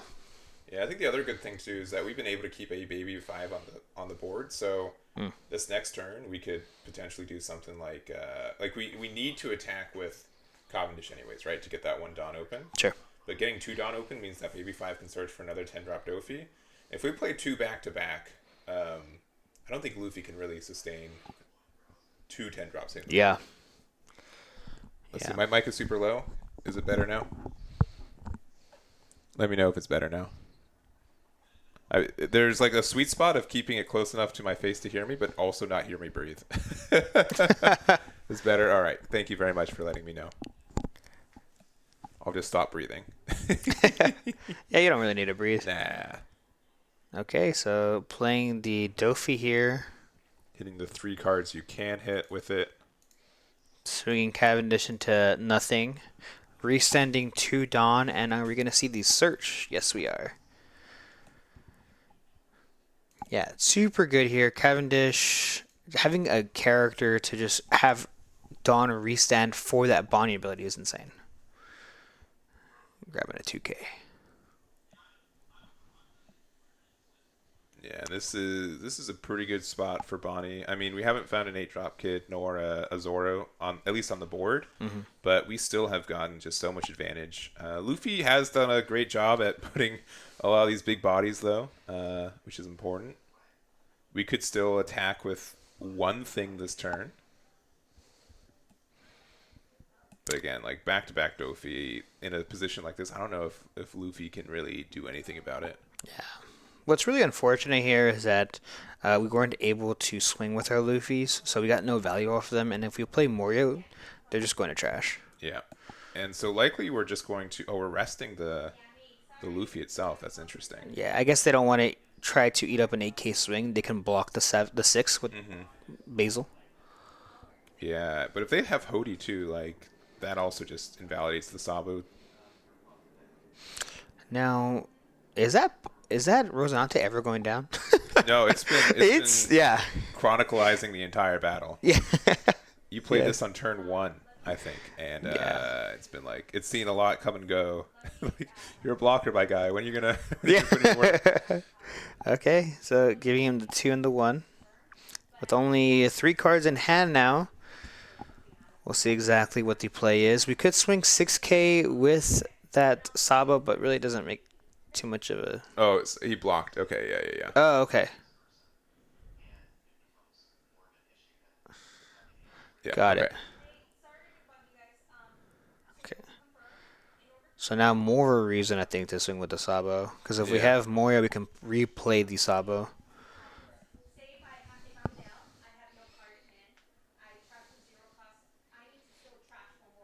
So we will probably most likely see that happen. I mean, it's something that I haven't seen yet. Zoro. Yeah. A card that we talked about a lot before this matchup and we haven't seen come into play, but at this moment, not really needing it. It's such a hard card to find the board, though, right? Yeah. And to be in a position where you feel comfortable that, one, you're not going to lose on the next turn. Mm-hmm. Because you're pretty much giving up a turn of interacting with what they have on the board. Right. To put lethal for the next turn and tell them, like, you have to answer this card, and if you can't, I win the game. Yeah. Especially for the fact that when your leader's 9K. Yeah. Yeah. So, looks like Adrian here just kind of deciding what he wants to do. This is pretty crucial. Yeah, I mean... Yeah. 6K swing going into Cavendish. Yeah, giving him the 1K. That Rosinante is still not blocking. Still not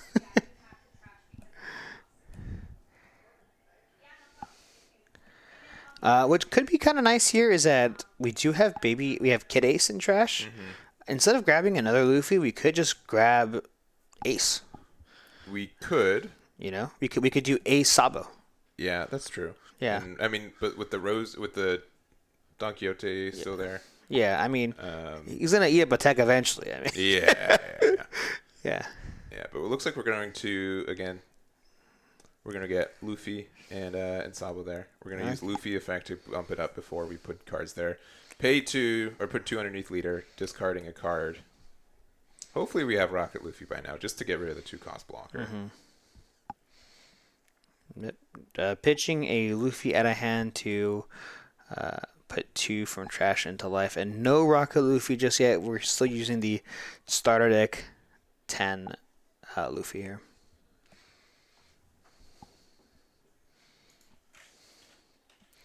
Yep, using it here to grab the Luffy. Your leader becomes 7K, and then using Sabo ability, and we're going to go ahead and draw 2 trash 2. Getting a little bit of cycle. What are we looking for? Another Moria? Third Moria? I mean, why not at this point, right? Yeah. Rocket Luffy! There he is, finally. Yes. And Rocket Luffy's so huge because it replaces the card that we pitch, right? Mm-hmm. But it's so late. Yeah. It's so late. Yeah, being able to get rid of that 2-cost blocker, even though it's just been doing nothing. Like it's the same as if it wasn't there, but to get rid of something, get another card draw, get more cycle, and make sure you keep your hand size healthy. Yeah. Is important for these like longer, grindier games. Mm-hmm. So of course at 10 down, we could see another 10-cost Dofi if we really wanted to, and I don't even think that's that bad, honestly. Resting the Moria and both of the Luffys, one being the character as well as the leader, isn't too bad, honestly. We still get a 10K swing into life as well, which probably will just be blocked by that Sabo if that was the case. But there's a ton of different options we have. Plus that Cavendish being able to unrest too just keeps Bonney in control. But with only 3 cards in hand, what does Liam have? Not unsure. I mean, I don't think we've seen the second Dofi, right? Like, I don't think Baby 5 found that. Not yet. But we could find it now. You know what? You're right. Not yet. We could Cavendish. Yeah. Reset the Dawn, but it does not look like it. Yeah, the only problem with that too is that we're unable to keep Bonney ability live since, of course, we'd have to use Cavendish ability now to play tank cost Dofi to reset the one. So, okay, we have a 2k counter in hand. I mean, this would be, I think, a little scary to play a 9 cost Zoro. I don't think we have the time yet, but we're going to go ahead and take back our play. Looks like we were a little hesitant. It might have been another Hawkins that he's debating to play here.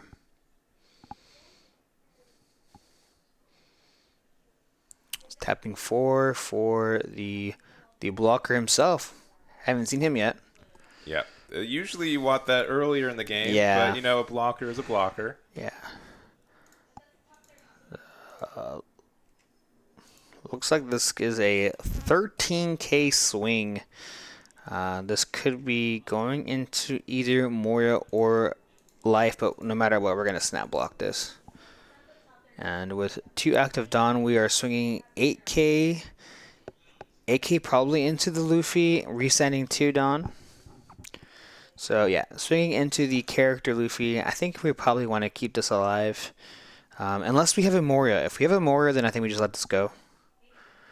No matter what here. We obviously want to keep a lot of counter in hand so that when they are making their final push, we're able to withstand the wave of attacks that Bonney can have.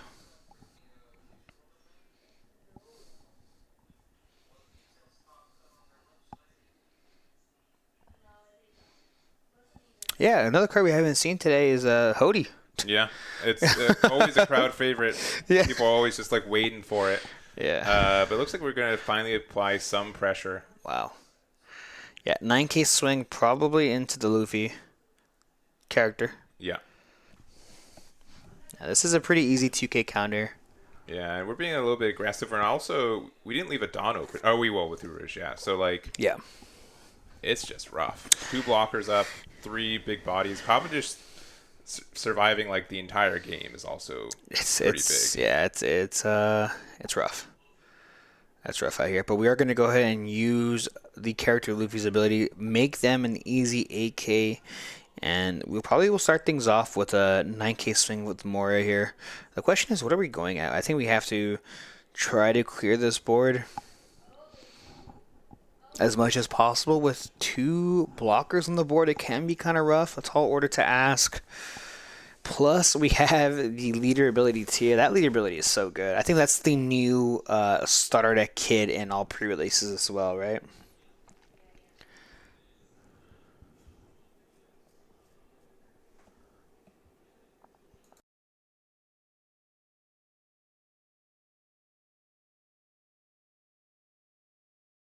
So it looks like here we are sitting, of course, still at our 10 Dawn, trying to figure out the sequence, and we only have 4 cards in hand. This just tells me if Liam goes for another push for the following turn, it could be extremely rough. I don't think Luffy can really handle it. Now there's a ton of different combinations we can see. I don't think he has another Moria.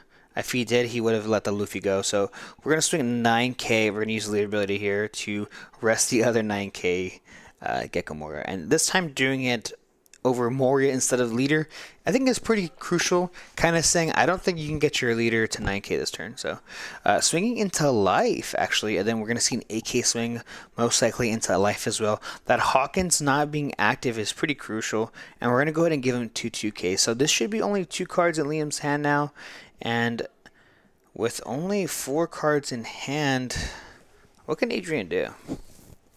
I mean, we could do another Moria. Surely. I feel like if he had the Moria, though, he probably would have let the Luffy go. I mean, hey, hold on. Maybe. He could have drawn into it, too. Maybe. Okay, getting rid of the 2k, a little costly. Okay. So are we going for game? We don't have Moria. All right. We don't have Moria. We still have 2 blockers up, so this can seal the deal right now. No. It can't. We have 2 blockers. Yeah, that Rosinante staying the entire game. It's paid off. It has paid off. Unless, okay, Amaru? We still playing Amaru? No, we're not playing Amaru. Okay, cool. We're not playing Good to know. I gotta shut that down right now. Okay, all right. 9K swing into life, and with 2, we're gonna see the other. I mean, look, actually, Amaru is possible. Yeah, it is. All Amaru is possible. Hold on. No, okay, right. 9K. Let's see if they forget they have a blocker up. Yeah, they definitely forgot. I mean, I feel we just take this, right? Yeah, sure. Yeah, okay, Rosie. Yeah, okay. And then 11K into what? In Dofi? Dofi? Yeah, with him. Life. Right, okay, we're just scooping it up, I think, we're at that making point. sure that we could have won, right? We got super close. Now with 10 Dawn, what is he going to do with it? Is he going to attach it all onto Dofi? 20K? 20K? No, we're going for value. Life? What? Okay. Almost got out of it. Almost. He only needed 1 more K. That's true. I wholly think if we found Rocket Luffy though, I think we won that matchup. If we were able to get rid of that's what I'm saying. It would have been fantastic for you. How many cards would we have drawn? Mm-hmm. We would have drawn so many extra cards. Exactly. And, just not seeing it till late was really rough. So, but Yeah. really close game. Good game from both players. And congrats to Liam for winning it there. Even though Hawkins' ability is kind of negated when all your characters are arrested, it's still 7K. Yeah. That's going to require at least an Otama and a Gordon or a Raise Max, or maybe a Fire Fist as well. Another option, another tech choice there. Yeah, I don't know if I'm setting. I don't think you said it. There is the I don't know if it's a new ruling, but the confirmed ruling of the leader effect and how Basil Hawken works. Do you know what I'm talking about? No. All right. So if you, maybe this is a quiz. If you have no characters on board in Red Purple Law, but you can use your leader effect to bottom deck the Basil Hawken. Okay. You use leader effect. Okay. Are you able to rest with Basil Hawkins the card you're playing off Law to prevent it from getting bombed? No, you can't. Correct. You cannot. Okay. No, yes. Because it is treated as 2, even though that kind of contradicts some other rulings and wordings. But that is how it's ruled, where you cannot rest with Basil Hawkins the card that is coming in off Law. So therefore, Basil would be bottom decked. Yes. Yeah. If they don't have any other targets to keep that. Yeah, exactly. Now that being said, it still takes 2 cards out of our hand to to lower it enough to bottom deck it.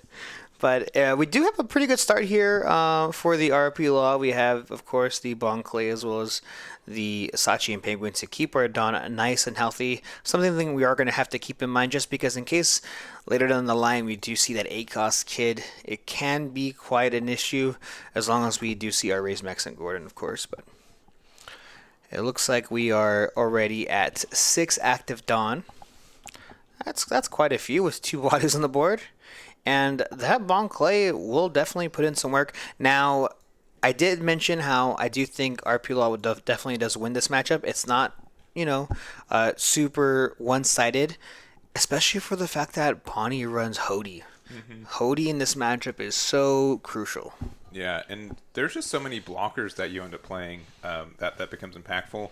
An early Hody feels kind of bad at times, but being able to get rid of as we see the Bon Clay on field would be very, very nice. I think you have to rest the Bon Clay, right? Yeah. Just so you can pressure it down next turn. Yeah. Yeah, I definitely understand, though, the difficult choice, though. Just because later down the line, if we do play that Hody, resting a 1K character is understandable. But we are going to actually rest the Sachi and Penguin, and we're going to go ahead and 1K counter out of that, being that Rosinante. So we don't have to really worry about later down the line. Not as impactful in the black matchup, obviously, like it is here for RP Law. It doesn't really it's not too crazy, but definitely still a good blocker. And now we do, of course, still have our 6 open. So we're going to go ahead and tap 5 here. We probably will see a kid into a Raise Max. Oh, actually, no. No Raise Max. Wow. No Raise Max. This is huge. Letting that blocker survive is pretty big here. Yeah, specifically because it does keep that Dawn healthy as well. Yeah. It just means you can play something on curve, or you can be more aggressive with your removal. But, Reiju is like the second best card, though, right? At least you have that part of it. Hopefully drawing into a Raise Max or Gordon. Yeah. So that raised you, grabbing us 2 cards, and now we're swinging a meaty 7K into life. And we're going to go ahead and give him 2 cards. Yeah. Yeah, you never really see the Bon Clay swing this early, but I guess with that 5 cost blocker... Oh, okay, there's the Hody. There he is. The one that we did discuss about, this is kind of tough now. That 5K swing is definitely going to go into that Bon Clay, and there's essentially nothing you can do about it. It definitely goes away. And now this AK is going to go into 6, which is going to be that 5 cost kid. Yeah. Most likely. Most likely, yeah. And then again, since the Uruj was able to survive, you are able to get that one Dawn open, which means you get out of another attack next turn. If you want to attack with Uruj, you can. I don't think it's like a terrible play because likely it's going to get Gordoned anyways. Oh, we get rid of the kid too. Yeah. Oh, this is so good for Luis. 5K swing into one of these characters is really big too. I feel like I would have been okay, honestly, getting rid of 2 cards. I would have told myself, hey, Reiju got me 2 cards. Yeah. I pitched 2 cards. Yeah, I mean, with the knowledge that it would guarantee that kid survives till next turn, yes, 100%. Yeah. I mean, you get so much value having a 5 cost kid on the board. So yeah. Let's see here exactly what Nick can do. Looks like we are at 6 Dawn. So. Yeah. I don't think that Hody's ever going to leave the board. We can still like just use a raise max just to make it a 5K, so sure. we could start pressuring into it. So I wouldn't dislike that. We're also at 3 life, which means that Kid and Killer doesn't become a 7K right now too, which is impactful. Yeah, actually, RP Law is at 4 life. Yes, but the Bonnie's at 4 life. Yeah. But you are right. That is factual. Yeah. That's why I brought you on. You only speak facts. Yeah. All facts. So yeah, six Dawn here. This is kind of the issue with my thing is the issue with playing the Erase Max to make the Hody a 5 is that 1, it's a 1K counter. Okay. 2, now mind you, that's two 1K counters we have to get rid of, since obviously we swing 1 leader ability, arrest another character, we have still 1 more attacker after that, is the fact that we waste a Race Max if we don't get rid of it. Yeah, but like at least we get to keep the Dawn open, but we're going just a straight 5 into probably Uruj. But it could be at life if we want to try to get Kid and Killer to get more pressure. Yeah, it's very possible that we're possibly going to see the Raise Max coming down for the Uruj. That's also possible. Having that extra on every single turn is pretty big. 1K from the 1-drop Bonney. Kid? Yes. All right. So yeah, if your opponent is a little bit too... let's the first one go a little bit easily. The likelihood is they have another one. So we're going to use the Gordon here. And likely on the Uruj, we're going to say Hody can survive another turn. Too much value on that Rouge. Yeah. So we're going to go ahead and play another Reiju. Our second Reiju. Getting Deja Vu. Yeah. Ramp 1. Draw another 6K attack with the Sachi Peng one. Yeah. This is looking pretty good. Not too bad, honestly. Yeah. I feel like if we didn't have that Reiju, it'd be a different story. Yeah. Well, luckily, you know what Reiju draws? What is another Reiju? There you go. Yeah. I see what you did there. You draw Reiju number 2 and an extra card. Like it's perfect. Yeah. So 6K swing. We're gonna give him the Scratchman Apu, and I don't think Bonney has too many cards in hand anymore. No, I think we have with dice. It looks like they have 3, 4 at start of turn. Looks like we're gonna start off with a 5. Do we get the block? Do we read the block as needed here? I think we gotta give it to him. Yeah. Just means that the Hody can pressure the use this kid for free, but no, we're just gonna let it go. Oh, that's huge. Yeah, I think that's fine though. We're gonna go 8 into Sachi Peng 1. Get that removed 2, and then we're gonna play 8-drop kid, perhaps. No, just the Bonney. Okay, I am a big fan of the Supernova build. In this deck, I don't think maybe both searchers are honestly necessary. I am a big fan of just the Bonney. All your pieces that you need are all Bonney, and we're gonna go ahead, grab the Hawkins, play the Hawkins, and I think we're gonna pass the one open. Yeah. So pretty good turn, being able to get that draw. Hawkins is really nice. at being a blocker, even though it can get removed by Red Purple Law. Just I don't know, like what's really apparent in this game is that sure they normally give blockers like higher stats so they survive to block, but you could also be aggressive with those stats too. Yeah, definitely. I mean, yeah, 6'7" is pretty big. Blocker plus protection, extremely good here. But I think we're forced to swing with that kid now, right? Because of that bonding ability. If we swing with anything else, it kind of feels like no point. So I guess the question is, do we want to play a 5 cost, then hopefully play a 1 cost? I mean, there's so many options that RP Law has.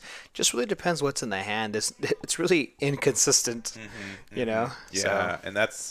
And that's why we said at the beginning of the day too, like, yeah, Red Purple Law might have a hard time in a best of 1 to get into top cut. But when the deck switches from a best of 1 deck to a best of 3 deck, it gets way more consistent when you can just throw away one of those games to bad hands. Yeah, definitely. Fortunately for Nick here, we did see both Reiju, so we're drawing cards. But let's see here exactly what we can do. Hopefully we see... I mean, if we saw another 5-cost kid here, that'd be pretty good. But... there's also... surely we don't have a third round of Kid and Reiju, right? Yeah, that'd be pretty nasty. But no, we're going to go ahead and tap 4 here. What do we have? Another Reiju. Okay. All right. Okay. So we exactly have 5 here. We're going to go ahead and draw 2 cards. I think we're hoping for a 1 cost. Can't really do much with it, though, right? Yeah. And also, since we played out the Reiju, it means that Basil is now protected. So even if we had something like a, Fire Fist to get rid of it, it wouldn't be. But we're going to start with a 7K. We're going to use Leader Effect. We're going to rest likely the Reiju, I guess. Yeah, don't see why not. And then, now this is really rough here, because if we just take this life, then we're going to take the life, then pretty much Law can't swing. Yeah. I mean, I guess if we had Kid and Killer in our hand, we could just swing 6, he blocks, and then we, Yeah, I mean, we've drawn 6 cards this turn, right? Or these past couple of turns. Yeah. So surely we have a copy of Kid and Killer. Yeah, I mean, hopefully. Yeah. I also don't dislike the idea of just playing a Raise Max just to get the reduction on the Basil, even if we're not attacking into it. So then if we start attacking with our Leader and a Kid and Killer in hand, you just have to lose the blocker. Yeah. Yeah, I mean, Bonnie's, clearly... I wouldn't say starving RP Law, just because we have been attacking into the characters. So, yeah, we're going to swing 5K into life. We're going to snap block here, and I'm pretty sure we're going to use Leader ability to bottom this Bonney, which is really nice. Yeah. We don't have to worry about attacking into it. Just go ahead and bottom that character, and then...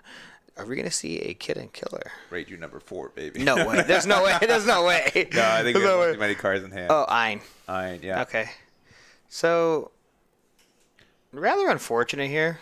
Yeah, we could have used more Dawn, right? Yeah, we could have done that first and then swung 7. Yeah. Same thing. Yeah, force a 1K out of hand, at least. So, nonetheless here, looks like we have about 4 cards in hand. That's what it looks like. So, yeah, it looks like we're going to start with a 5 into Reiju. Yeah, and that Hody is just, it's there, man. It's he's going to tell you about the rest of this game himself. Yeah. I was there. Yeah, he's not going anywhere. I just kept playing Reiju. I didn't know what to do. Yeah. It's crazy because, we draw 2, and that's insanely good. But if you think about it, it's just 2 cards. It's not like... and it's so randomized. Like, we don't even know... RP Law is a deck full of good red and purple cards. Yes. At the end of the day, yeah. There's no real... there's very little rhyme and reason. There's little synergy individually of, like, when the cards were made and how they were played, but... Yeah. So the Kid does go down off the Hody, and that's huge. And 7K most likely into the Reiju. Yeah. And we're going to lose that as yeah. well. And then here's the big no. boy kid. Now, the unfortunate thing about this is that we've seen very little copies of, like, 8-drop kid. Or of, like, Gordon and Raise Maxes. Yeah. So those are fantastic for removing this body. Yes. But we were able to end the turn with a blocker. And with that, we have the Bart blocker, which I'm a big fan of in Perona. And this deck is sometimes overlaps with Perona. So yeah. It's a on your turn, right? Yeah. So if it was both players' turn, auto include. Nuts. Every time. Yeah. It's a supernova, it's a blocker. Yeah. The fact that it's the 4K against red purple law means they have to give some reduction to bottom deck it. Mm-hmm. It ticks a lot of boxes. Yeah. So I think if we have a 1 cost, I think we're honestly pretty fine. Mm-hmm. We only have 3 cards in hand in Bonney's hand, so that's pretty telling. So not too much counter. Yes, we have the one blocker, but we have 3 attacks. Yeah. Well, technically 2 with off-leader ability.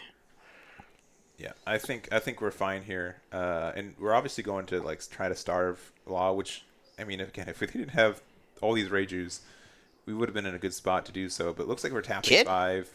Kid number 3. 3? There's no way. Okay. This Sunday. Okay. Not bad. Yeah, Dawn and draw, still fine. We might be looking for a Raise Max, possibly. Maybe.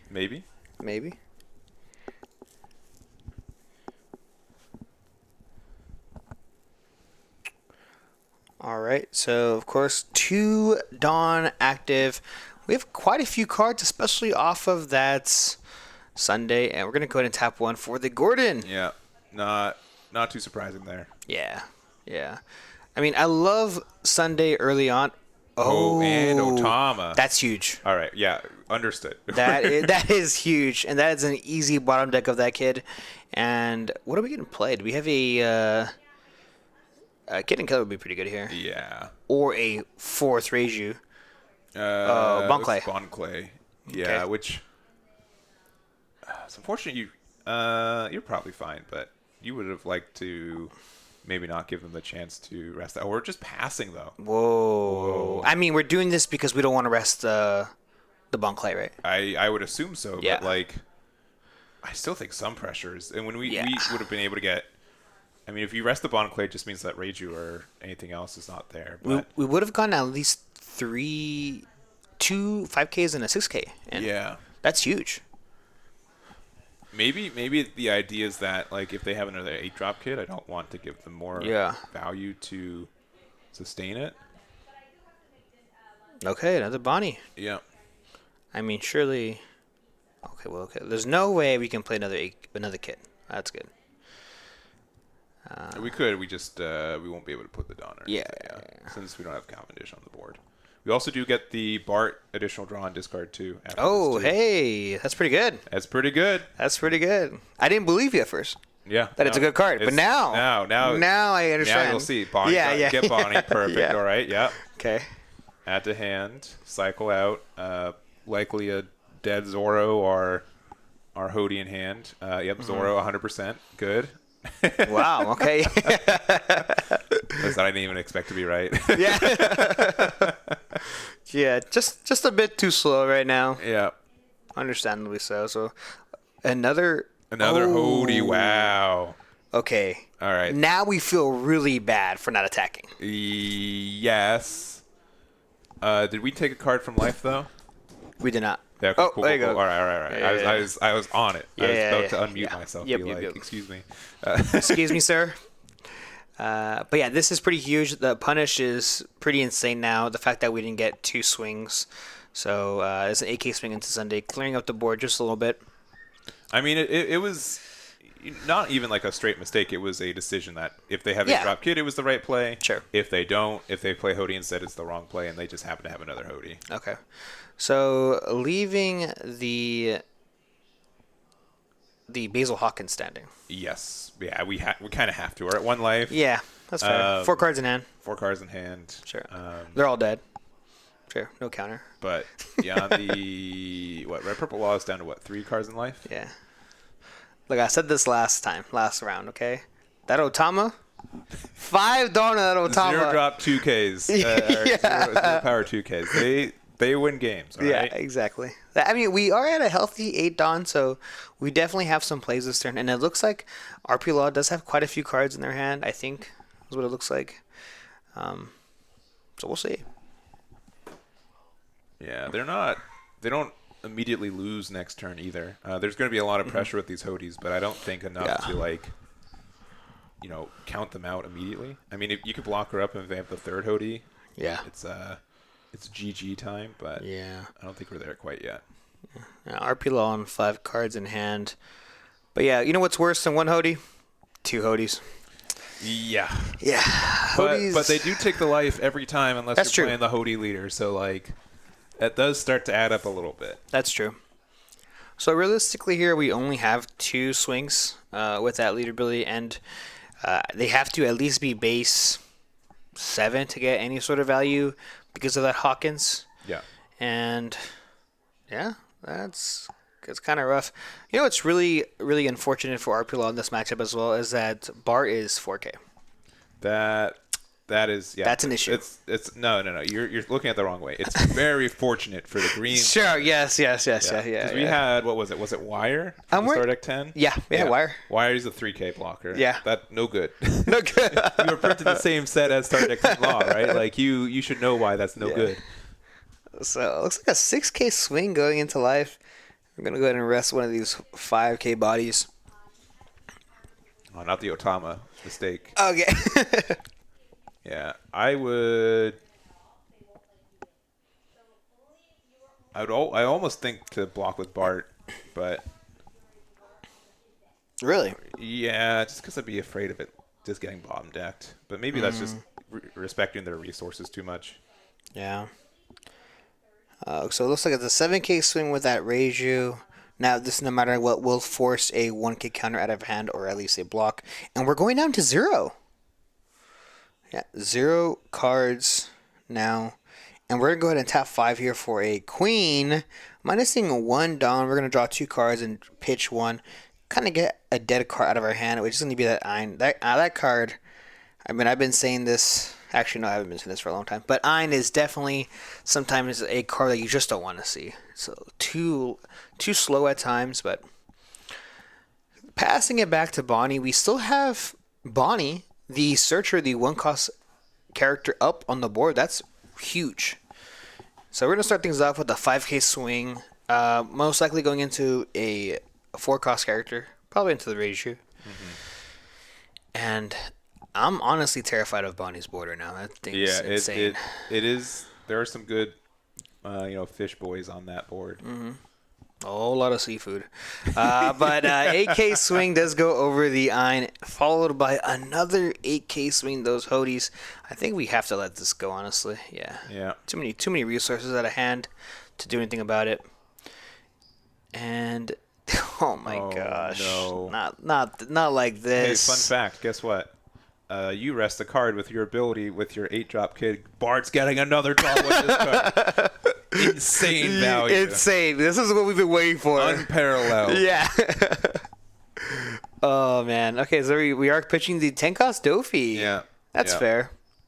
Yeah, we are currently sitting at 0 life, too. And it's okay when we have 8-cost kid on the board. Now, I will have to say, RP Law does have a lot of Dawn. I think we're at 9 Dawn right now, which is pretty insane.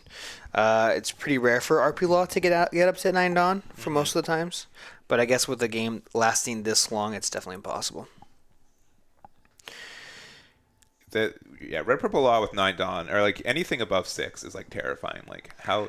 Yeah. How? Like wait, I've -3 like 7 times. How are you still at? Yeah. You're not at 0 Dawn right now. Yeah. But this is the classic old. Yeah, we have a drop kid, and then we got some blockers. If you want to, attack, you have to attack big into it a lot of times, and if you can't, if you attack too big, then we just block out of it. And likely, if you attack at anything, you rest your blocker, so you lose your blocker. You're trying to defend with next turn. I think Luis is in a really good spot now. Yeah. Ooh, that is not good. Yeah. So that is not good. Big 10. I think 3-cost Bart's going to take one for the team. Yeah. Thank you for drawing 2 discarding 2. But if we keep it alive, we can get more value. You're right. Okay, it does go down. What if you draw a brick next turn? Yeah, that's true. That's true. So yeah, it's gonna go ahead and go down. We have 5 active now. I mean, this is looking pretty scary here. Yeah, we have another queen, but I mean, that's not doing really anything. Yeah. Yeah, this is pretty rough here. I almost think it would have been better to do the queen effect first, just to see if you got a Gordon raise match. Yeah. But even then, like, yeah, showing your hand on what you had. Yeah, I mean, if we, yeah, you're right. Yeah, it's tough. It's very tough because then you're just even more confident in what you're resting. Yeah, and even if we get rid of this kid, we still have Hawkins on the board. A 7K blocker. That's a beefy boy. Yeah, I was talking to Russell, and he said, like, yeah, you can tell people who play Bonney played Useless Kid in set 1, because we really haven't had, like, the same, like, we tried having, like, Fortress Yamato builds, sure, and they sometimes worked, but it's hard to be, like, a really defensive control deck if you only have 4 life, right? Yeah. So Bonney being able to kind of revive this archetype that probably hasn't really seen success wholly, and since, like, maybe Dofi kind of had the same vibes, but yeah, Bonney does really reward these insightful plays and being able to be really defensive all of a sudden. Yeah. And honestly, I think what Bonney does, I think Bonney takes something currently out of Enel's kind of book here, where it's a patience game. Depending on the matchup, Bonney has to play it very differently, and like for this RP Law, I mean, Nick could be drained. Yeah. At this point, he's like, man, I am tired of seeing these kids, these HODs. Too much fish in the sea, man. So yeah. All right, and we're gonna use the leader effect to play the new Sanji, which is fair. I mean, playing 2 6-cost blockers in the same turn is pretty good against a lot of decks. Sure. Yeah. However, I don't know if Bonney with this board state is one of those decks. Yeah, and I think with the board that we have, we go ham here. I mean, I don't think there's... Law only has 3 cards in hand. I mean, if we swing 8 into the 6, it will definitely go down here. Yeah. But I think this is probably into life. Oh, okay. Oh, we're going to board. Okay. Yeah, that's fair. Like, you don't want to give them too much cards in hand because they could draw the out. Because I don't think Red Purple Law is like losing this next turn, right? They could survive if they wanted to. Yeah, they will definitely survive. But what do we have left? Yeah. So 8K going into life. Obviously, this is 2 cards out of hand. But no, we're gonna go ahead and take it, drop it down to 1, and this is gonna be a big 9K into life. Yeah, and remember, we do have 0 life right now as Bonney, so we are playing Defend the 8-drop kid, but we can 100% lose that game with the Gordon or Raise Max, because we're giving them 2+ cards. Yeah. And this is, we currently have 7 active Dawn. We could, the nail in the coffin would definitely be another Hawkins. Yeah. Or what if, imagine we hold on to the Odie into this late. Okay. They're playing, like, yeah, just like, oh, you didn't use those 2 blockers? That's too bad. Yeah. So, trigger? Oh, this is it's a little bit rough. Decent. Because we don't have enough Dawn. Yeah. The nail in the coffin. Another Basil, a Dawn open. All right. I mean, I think Bonney won this a couple turns ago. Yeah. As soon as 8-drop kid was able to stick. Yeah. But maybe there are definitely numbers if we have Gordon raise maxes to reduce the kid. No, you're shaking. I don't know. I don't think it's. So we just don't have a lot of cards in hand, and we have a lot of attackers. That's the main issue. It has to be double. It doesn't matter. Like we're attacking to a 5K body once again. Like we've reduced all of Kid's value. Yeah. I mean, we have technically 3 swings. Yeah. Taking into account obviously Bonnie's ability, and let's just pretend we have Kid and Killer. Okay. we're swinging 7K into the kid using leader ability here. We're going to rest the Sanji. Yep. I mean, I don't think you have to defend this, but we are. 2K, 1K. Just in case you have the kid and killer. Yeah. Just in case. I mean, okay, I'm trying to really think if it's possible. What can we have? Just a bunch of absurd things. I mean, double kid and killer could get there. Will it though? 5K swing going into kid, 1K counter. Okay. Yeah, Right. Even if we had double, it wouldn't. All right. Yeah. At this point, yeah. Okay. I will concede. No hope. No. 5K swing, and the kid does go down, finally. Now we're only facing 2 7K bodies. Tapping 7 for a kid and killer? Yeah. First one. Yeah, first one of the game. Yeah, First Basil. one. Block. Play the second one. Do we have a second one? We always have a We second always one. say, what do you mean? Yeah. First day? First day on the job, huh? Yeah. And, okay, you won't deny it was close. It was, I mean... Yeah, and there's the scoop. Luis narrowly taking it off the back of those Hodies, and that useless kid going into the second half of this tournament undefeated. I agree, though. I think, OP05, Enel was really consistent. Yeah. My rule of thumb with the deck and on how viable it is how impactful the triggers. And I think in this format, a good trigger will win you the game, but it's not necessary to win the game. Sure. And that's kind of how it is. Like OP06, you need to find the good triggers at the right times. In OP05 and in this format, I think it will win you the game on the spot, but it's not necessary to win.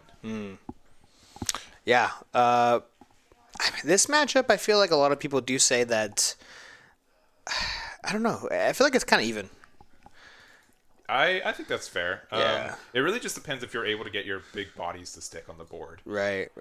The other thing that I've seen people transition to, like you're like, oh well, I can eventually starve them of resources, right?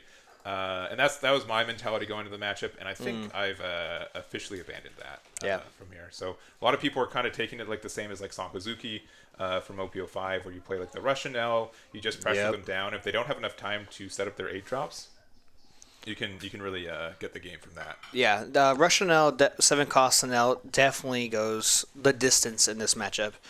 Just a really difficult card to remove off the board, and with the amount of pressure that a 7/7 can give is with Rush, it's pretty immense. When again, like they have a hard time removing it, and looks like we're just doing the Tempest Kick to get a quick cycle, which means there's another one in hand, no doubt. Yeah. And I don't hate that if you're trying to find your pieces early. Yeah, especially when you have cards like Moria too that you're looking for. I definitely understand. You don't want to mill those cards because that'd be a tragedy. But swinging an heavy 8K swing going into life, we are not starving at all. No. I think I really think the best way is to just make it so they don't have enough time to get the full value from all the 8 drops they want to play. Yeah, and what's really great about Enel going first too is that it automatically activates Kadatsu. Yes, yeah. So you can do this first attack, but then if they play a 4-drop that's not named Borsalino, you can still Kadatsu and remove it. Yeah. Going down to 3 life pretty easily. No trigger there, and we are going to go ahead and tap 4, hopefully for... Okay. Oh, so just Rob Lucci for tempo. One, it says they have to have Kadatsu. If you don't, you get rewarded. Okay. 2, there's times when you need Rob Lucci in your trash, and since you're not playing Sakazuki leader, it gets stuck in hand. So for them to hit it now, and then you can play it back with Moria, I think is fine. Here's the thing. Okay. They always got Kadatsu. They always do. They always got Kadatsu. We're playing it at 4. We're drawing cards. Yeah, we're drawing cards. We're taking life. No care in the world. But I feel like if he did have it, it'd be a lot easier to just slam it down right now. We would have already seen it. So there's a actually, chance to know. Yeah. With 5 Dawn, I think with Enel, it is kind of 4 to 5 Dawn is a very interesting position. They don't have too many cards to play. You could play the 2K counter Frankie. Obviously, that's a 2K counter you don't really want to waste. Or you have Kadatsu. Kadatsu is always your best play. There's really nothing too small. It's either really, really big or really, really small for the characters. Yeah. So another good card you can play here is Shirahoshi. That wouldn't be too bad. Kind of get rid of the cards that you really don't need. Obviously, Gadatsu would be way better, but Shirahoshi isn't bad. Oh, Konami, all right. Wow, okay, so this is another AK swing into life, and he's going to go ahead and just take it, dropping down to 3 life, and it's a Brook that's being trashed. Alright, so unfortunately, no Gadatsu, but we are currently sitting at 6 Dawn here. We don't really have to worry about Gadatsu anymore, so... and it looks like, obviously, Rob Lucci does have quite a few cards, and there is a lot of value of being a 5-life leader. Yes. So easy 5K going into life. We're going to mill 2 Morias. Yeah. Or if we back, we just milled 2 Morias. That is huge. Yeah. And honestly, I feel like I see that a lot happening. That always happens. So we are swinging 5 into life. We take it. No trigger once again. We're going to -1 off of that Nami, making it a 1-cost character, of course. And it looks like we still have our 6 up. So I don't think there's much value swinging. Okay, JK, we are swinging 6K into life here, going as aggressive as possible. Very curious to see if the Enel has the 7 costs for the crackback. Yeah, because if you're pretty like tempo oriented like this, yeah, going there is fine. Because they like to be at you like to keep them at 2 life, but if they're too fast, you can quickly remove that. And since they're not going to be able to play Yamato or 10 drop Ace next turn, I think it's fine to do this pressure. Yeah. Yeah, so actually giving him the 2K counter. And then looks like we're going to tap 4 here for a 4-cost Kuzan. Yeah, this is the kind of like OG matchup breaker where generically you have a hard time getting rid of that Kuzan. Now, we do have more tools right now, but like the 5-cost Rocket Luffy I think would be really good here. Yeah, very good. Yeah, a really good card, brand new card in the OP07 meta. Being able to pop a 4-cost when you're at 2 life or less, and then drawing a card to replace itself is pretty incredible. Yeah, and their opponent was so nice they put him down to 2 life for them, right? Yeah. So getting the Gadatsu would be, or not the Gadatsu, but getting the Luffy would be fantastic. Yeah. So. Oh, and with the 2-5 split, I think that's pretty likely now. Yeah. Yeah. So 7K. I mean, we're going into Lucci or going into life? Well, they're both Lucci. That's true. That's true. But I promise I would have guessed life. I yeah. I didn't just. And Rocket Luffy, the foresight coming in strong here, being able to pop the 4-cost Kuzan, drawing yourself a card, and then just passing the turn. Yeah. Phenomenal card. Yeah, the fact that you kind of can read it as like an event with counter sometimes, right? Yeah. It's very solid. It's literally a thunderbolt with legs. Yeah. I mean, we do miss reject. Don't get me wrong, but sure. Getting Luffy to take its place is not too bad. At least for the removal aspect. I mean, as a great squirrel once said, do we really need a ban? Did we really need to ban that card? He's left for the weekend, all right? He can't even hear this, so you can go for him. 5K swing. We're going to counter out of it, actually, and then trashing the top 2. Swinging 6K into live. Really interesting. We're defending at 2. In this situation, I probably would have taken it. Yeah. Because, unless we wanted to make sure the Lucci was rested, but sure. It's either that or we wanted to... Oh, another one. Wow. Oh, goodness. I really feel the pain of those Morias hitting the trash, though. Okay, we see the Rebecca coming down. What are we going to grab here? Oh, the Brook. Okay. That Nami was an issue. Yeah, but unfortunately, if we do have Yamato, we can get rid of that Brook pretty quickly. And pressure life once again. But Rob Lucci has a pretty healthy hand. And yeah. Kuzan, it would mean that Kuzan survives this turn, too. Yeah. So, yeah, the Kuzan being on the board is quite an issue, honestly. But we see that Yamato coming down, removing the Brook, and then recovering 1, and then swinging 5K into life. Yeah. Yeah, that Kuzan's going to be pretty good here. Something that we haven't seen yet is actually stage. Now, there are a lot of builds that just don't run stage at all. Yeah, this is not one of them since it was trash, but yes. I know that some people are like, why are you playing stage? Why, ice stage is like the same thing, right? Like, Yeah. And I get that, but especially since it looks like we're playing more of a navy focused build, we did see the brand new hit the trash as well. But I don't mind either. But yeah, leader getting the reduction on top of stage, like giving something -3 once per turn every turn for no Dawn investment turn of is great. Yeah. So 5k swing going into life. We're gonna -4 cost on the Yamato. Of course, making it a 5, and it looks like we're going to follow it up with possibly another 5k swing off the leader. But, I mean, I guess if we have Moria here. I'm sure we'll just mill 2 more right quick. Yeah. That's true. We only have 2. Thank God they have the hug back in hand. Yeah. You gotta play the card. I don't know. What's the cost? It's a 1k. That's 1K. true. That is true. What are you losing? Yeah, that is true. Nothing. Just 2 spots in your deck, sure. To win you the game. Yeah. I will die on this hill. And die alone you will. Yeah, that's fine. Now I'll have Hog back, which will get me Moria. Buddies hanging out with me all the time. Yeah, so Lucci surprisingly has a ton of cards in their hand, so looking pretty good here. Not too bad. And we're thinking about how to spend this 10 Dawn. Again, Yamato got the 4 reduction, so it's currently 5, which is not a super good number with this, right? We can bounce it down to 4, but then we need like additional amounts of removal there. There's a 5. I guess maybe Sabo. Playing Sabo and discarding a card to get rid of 1 card is a little cost inefficient, though. Yeah.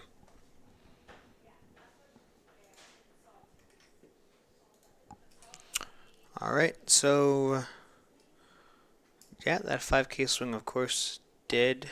We are sitting at 1 life now. Now, I imagine the way we have been swinging, I don't know if we swing with the Lucci. I've never been a big fan of the free cycle. So it looks like we're gonna go ahead and tap 6. Ooh, Sakazuki. Sakazuki, all right. Now, yeah, something you'd never really see in Rob Lucci. Yeah, I am discarding. There's 2 copies right there. Okay. Hey, doing the right thing, keeping the alt art on the board. Yeah. And the standard art into the trash.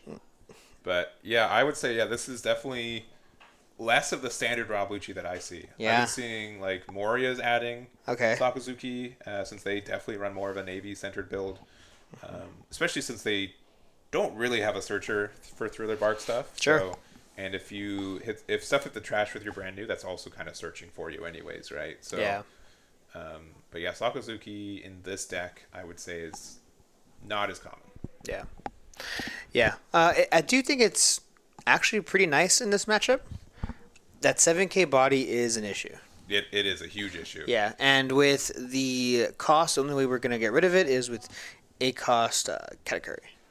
So, yeah, pretty good here. And 7k going to Kuzan? I would imagine so, yeah. Yeah. And probably a quick block from Rebecca? I don't know. Snap. Mild pace. Yeah, and then probably followed by a Enel. Oh, 7-drop Enel. Oh, 8k into the 5k Kuzan. I really like this sequencing because I would 100% have buckled into that, but now we had to use more Dawn or more counter for like the larger attack now, right? Now the only unfortunate part is that now because we have the Kuzan up, I highly doubt we're gonna go ahead and use Enel's ability here to save it. It's a lot less value, right? Yeah. Yeah, a lot less value, plus we have a 7k body still on the board, so it would just require us a lot to... we'd probably go down to 0, then we'd be threatened to go for game.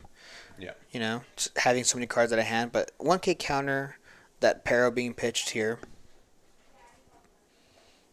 And I gotta say, like, I thought, like, Moria still hasn't hit the board for Lucci. Milling the 2 early, I would have imagined they would be pretty far behind, but they've been able to keep the removal up with these 4-drop Kuzans, and again, a card that you wouldn't... the third copy's gone. I knew as soon as I mentioned him, like, all right, Caster's Curse, here it comes. Yeah. Okay, I'm going to say it right now, 10 cost Kuzan. Oh, really? 10 cost Kuzan. Just kidding. Okay, all right. Just kidding. Wait. Oh, hold on. Oh, hold up. Hold on. Dream's not dead. I know what you're thinking. Yes, it's not searchable. Yeah. Okay, so it looks like big swing. Oh, okay. 4 down. For a Rob Lucci. Lucci. So this gets 1 removal. Yeah. Okay, yeah. Put those Morias back into the deck, baby. We'll see them once again. Yeah, We'll mill them later. Yeah. We will mill them later. Now, I think we can't use an ability. We have to let this go. Yeah, because there's 2 things. One, they have another removal, and we get rid of it anyways. Mm-hmm. Or we go. We could just lose 2 Rob Lucci and Sakazuki. Yeah. So, unfortunately, yeah. Gotta let it go. And a 7K swinging into life here. I think if I have the recovery, I just take it, right? Yeah, and you see, look how much value this 4-drop Lucci has gotten. Yeah. Since it didn't get the Natsu turn 1, right? It's just gotten so much value for us. Yeah, definitely. Also, one thing to note, Enel hasn't seen one trigger. That's true. Not one. That is true. So that is obviously plays a huge role. And maybe Jonas was saying most consistent trigger deck. I don't know, man. Yeah, it seems like most of the triggers have been in hand, unfortunately. But with Raigo, all right. That's huge. Yeah, well, that does mean like they're not going to attack with Sakazuki. Sure. Sabo though. Oh no. So if we're playing 10 cost Ace, then we only get 1 attack this turn. We can Sabo to block the Kuzan to get removal for the 10 cost Ace. This is how I feel like you have to play this matchup, where you have to really just go wider, and like obviously Moria is a really good card to go wide, but even just playing out your 4s and 5s can get a lot of value. Yeah. So we are only sitting at 4 cards in hand for Rob Lucci, so relatively low. And I imagine we're going to see the 10 cost Ace coming down, probably going for most likely the Kuzan, honestly. Yeah. Too much value off that Kuzan. That Kuzan has seen, And we just can't remove it. No, it's not. We've tried so hard. Yeah, literally. We literally cannot. So, most likely this will be a 10 cost Ace if we do see it. I mean, we've had so many cards. We've gone through so many cards so far. So, no Shirahoshi either. Not yet, at least. Yeah. I think we countered with 1, but not. We haven't seen 1 yet. Yeah. Now, it's very possible that... Okay, yeah. 5K. Oh, okay. I like this. Yeah, I don't mind this. We swing 5 into the Kuzan. If you block it, we get rid of the Kuzan. Yeah, so they force a 1K out of hand, and then I think we still have to play Ace. Yeah, hopefully we have it. Yeah, there's a chance they don't have enough reduction to actually get rid of it, or enough removal. Yeah, they'd have to just hard attack 15 into it, but yeah. And I think this Enel player only has like 6 cards in it. Oh, what? Okay. Oh, I like this. This is actually that's pretty not cute. bad. That's not bad. All right, so we played out a Konami. That was creative. Yeah, and then we're able to use it with the Katakuri to put into her life. So we will get the trigger to get rid of something. It plays around the Sabo unless they play another one before they start attacking next turn. Seems pretty good. Yeah. 3 cards in hand right now, and it looks like we're gonna swing 5K, getting that cost reduction off Katakuri. First things first. Yeah. Going down to 4. Now, what do you remove with this Onami?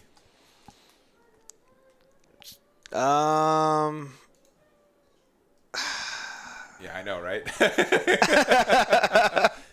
Oh man, it's so unfortunate here because again, Kuzan's a feel bad. It's so good. It's a feel bad though. Right? It's arrested. We only have 3 cards in hand. We can't take this much pressure. Yeah. We have to go for something standing. All right. And what are we getting rid of? Okay, yeah. That Sabo is either Sabo or Kuzan, right? Yeah.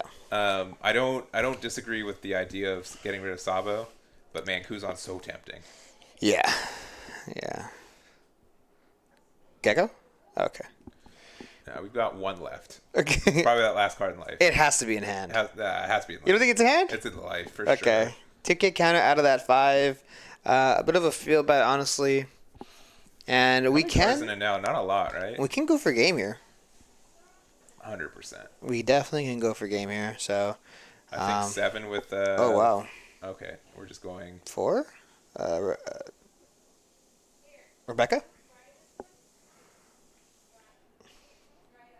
I mean, Rebecca Saba would feel pretty good once again. Yeah. Only issues, we're running out of space for cards. Yeah. I think we're going for it. Yeah, I think you're fine too right now. Yeah. Because even, like, best case, they play, like, 10 cost Sabo or Ace. I really don't think you need to get rid of Katakuri. But I guess there's some numbers where you can lose next turn too. Yeah, no, we definitely can lose next turn. If we have another rush, no. Mm-hmm. We can lose. We only have 4 cards in hand. Yeah, because we can go, like, 7-7-9. Yeah. Or 7-8-9, I think. I mean, all right, look, you want to think about all the outs that Enel has right now? Beige. Right. All right, so 7K swing, easy 7 going into life. We're going to take it here. Let's see what it is. Trigger. Oh, something. Okay. First trigger. Hey, it's our first trigger. It's the first one. Come on, we've got to give him one. All right, beige. There's The out. one. The All out. right. Resting or not preventing the Sakazuki from Yeah. attacking. Yeah. We're going to heal 1 and discard a card from hand. We only have like 3 in hand, so it's or 2 in hand, so it's going to be quite difficult on what we choose. Okay. 7 costs rush Rob Lucci. What about it? We might see it coming into play here. You know, this is a CP deck. We might see the rush Rob Lucci. Do you remember that card? I'm aware. You know, you could also like something could be played off of this. Also, okay, just making. I was gonna say making sure they discard the Flampe. Yeah. 2K out of hand is pretty rough. All right, 7K. I guess what 8K guaranteed. What do we get? We're forcing the recovery here, and it looks like we're gonna go ahead and tap We're gonna play Rush Lucci. 3.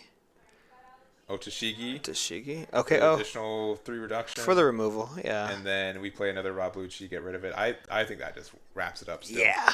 This is looking really rough here. Yeah. Oh. Rebecca. Oh, it's okay. To Brooke. Brooke, yeah. Brooke, yeah, Brooke. Pretty solid.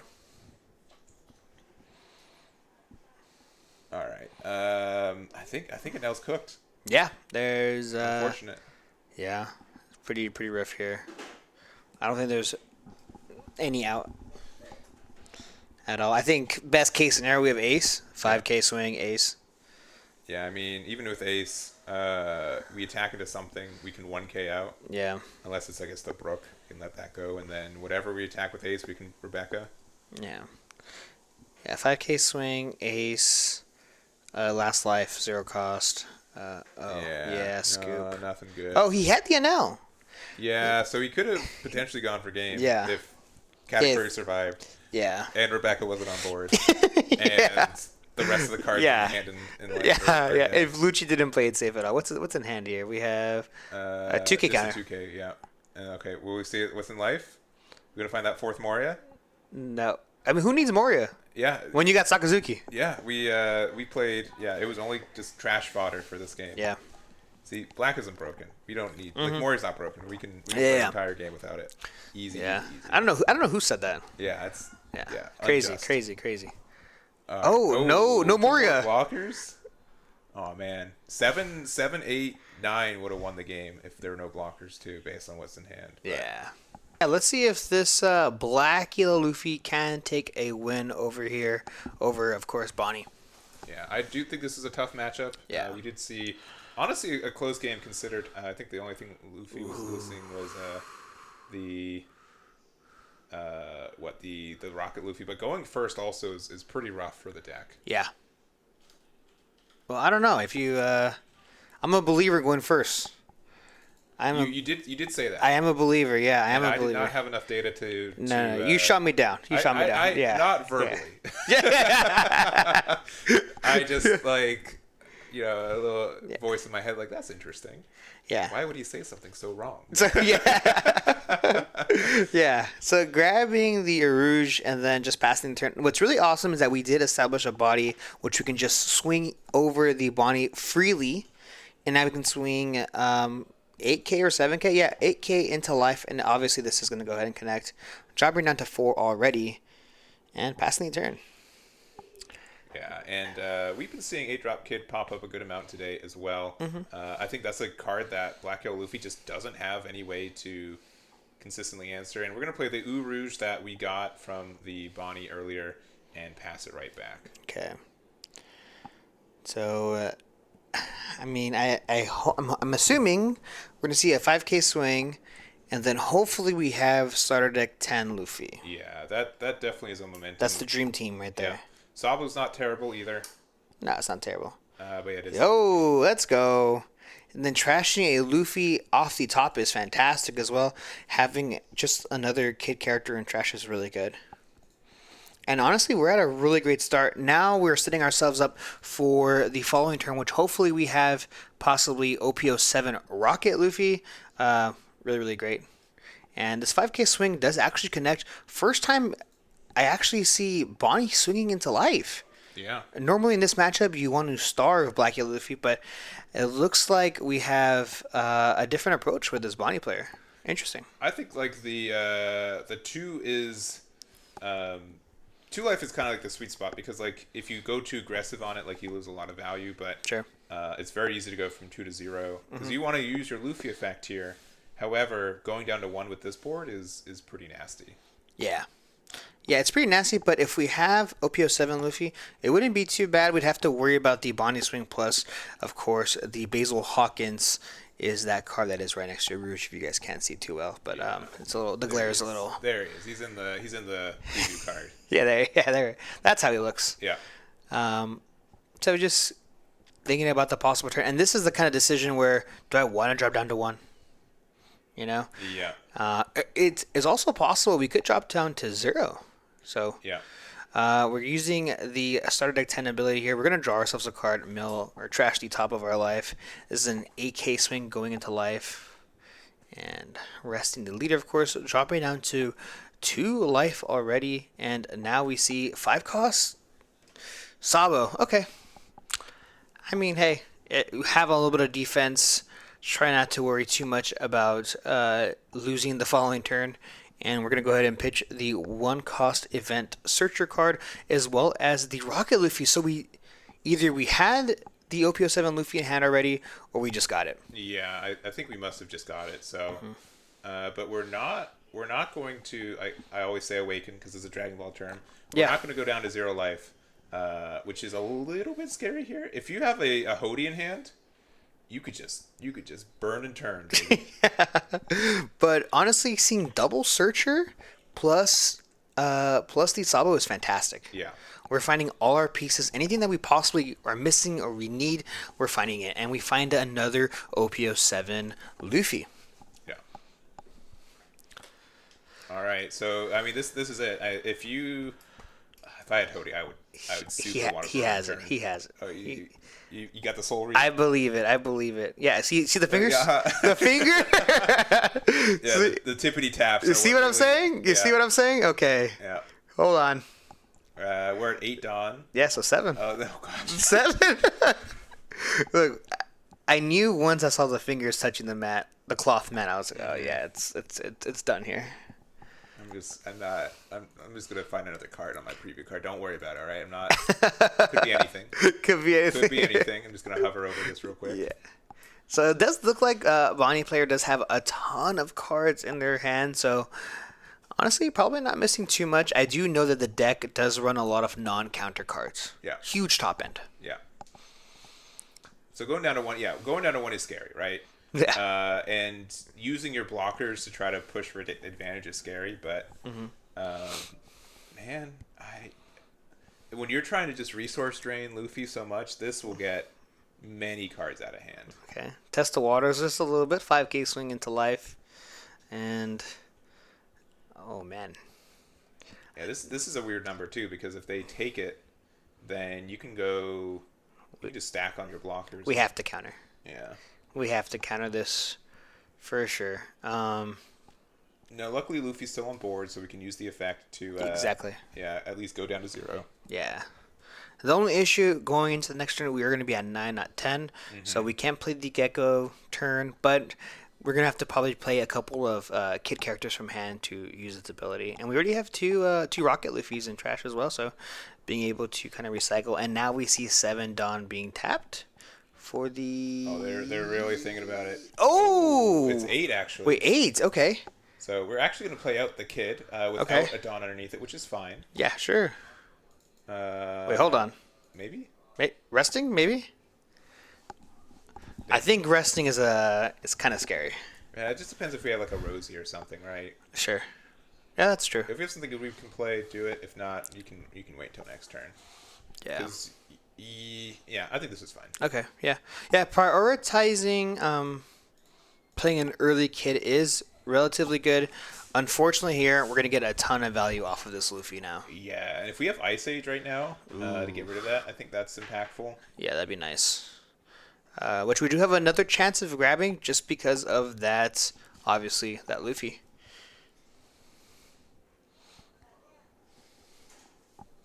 All right, 9 Dawn to work with. So again, we can't do like the Moria play and do that. We'd have to wait till next turn, which is fine. Yeah. Yeah. Now the only issue with going Awakening this early is the fact that it's the disease, right? Yeah. It sounds so cool to say it, right? Yeah. Instead of going down to 0 life. But yeah. Regardless, we awaken anyways. Yeah. So we are currently sitting at 0 life, and the only issue with playing the kid characters and using that ability is the fact that ooh, wow. Okay, swinging 8K. Very interesting. Yeah. Okay. That's fine. Yeah. Going down. Yeah, it's going to be just easier to defend this 8-drop kid. Mm-hmm. Unless. Attaching 2 to lead here, yeah. And that makes absolute sense. All right, we're going to discard 2. Yeah. Well, what I was saying earlier was that the issue with going this route is that we get to waste a lot of resources out of our hands. That's the issue. So it looks like he does have a 5-cost Luffy in his hand as well, as you can see from his hand being shown. This is a 9K swing going into life.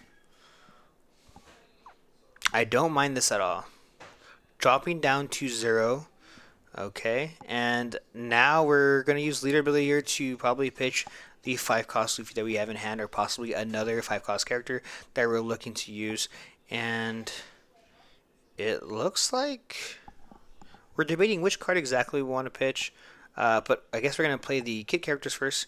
Dropping the Luffy down and then dropping another 2-cost character, which is another Sabo replacing over the current Sabo. Yeah, and that might just mean like that's the only copy of that card we've seen so far. Yeah. So a little unfortunate having to do that, but it's understandable. Yeah, I mean, it is unfortunate. It's not too bad.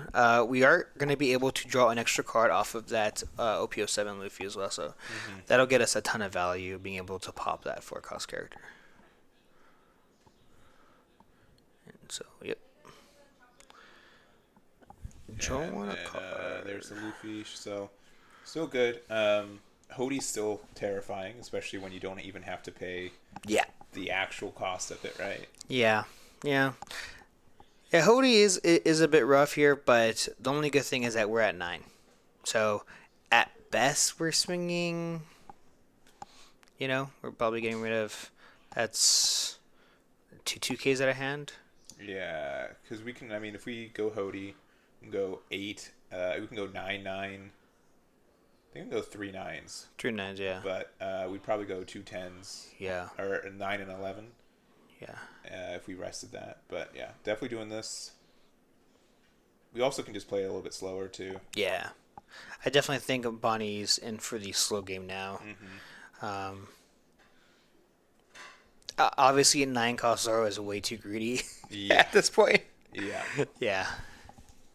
Yeah. I mean, we do have a lot of cards in our hand. I mean, and we still have Hawkins as a blocker, so we technically could swing a 9 into the AK Luffy, and then if we really wanted to, play out that Zoro. But it looks like we're going to go ahead and just tap possibly 5? Likely Cavendish, if we're doing that little... Yeah. Oh, yeah. So that means we're set up for future turns, because again, Cavendish will probably not get removed. And playing that Bonney. And some searching. Hitting a Dawn, probably. Uh, Yeah. Yeah, this is pretty crucial here. Not letting Luffy go into Moria. yeah, it's the 5-drop Bonney. Sorry, I thought it was the one cost. I'm like, okay, I've been out of my head like, what is he saying? Yeah. He's just trying to draw a card, right? He's just Yeah. trying to search. Yeah, no, this is just another card that we haven't really talked about in this matchup. Yeah. We saw it earlier. It's devastating. Yeah, very good. It is very sad when you see Yeah. this. You're like, oh man. Yeah. Not only was I at 9 Dawn last turn, I'm at 9 Dawn again this turn. Yeah. This is brutal. It's rough because it also forces your opponent to have the kid characters in hand to go back up to 9. Yeah. And that at times can be kind of rough. Oftentimes people are starting to pitch those kind of early. I can get them back with Moria anyways. Doesn't really matter. So. I think the only way I can see, I mean, we could go for game right now, and the reason we do so is if we have Ice Age and Rocket Luffy are a way to get it on the board. Removing that kid makes it a lot scarier. All of a Yeah. sudden. Yeah. Now Bonney does of course have a ton of cards in their hand, so it would still be a little bit risky, but attaching 2 Dawn onto the leader here, and we're going to activate leader ability. Yes, we are. There goes Thunderbolt, which is unusable now, so that's fine. Yeah, that's a pretty big tech choice. Grabbing the Sabo as well as Rocket Luffy. Oh, Oh, really? interesting. So we don't have Ice Age then, unfortunately. Yeah, but I think even the extra card in hand is pretty good. Yeah. But I guess Likely. okay, prioritizing that, we're gonna go ahead and go up to a 7K leader. But now this is the other weird part too. Like we can do the full combo, but then we lose one of our Sabo blockers too. We don't have Kid Sabo. We do not. Yeah, that is rough. And we rest leader, which would have been a 9K. This is a whole lot of Dawn, but Sure. Yeah.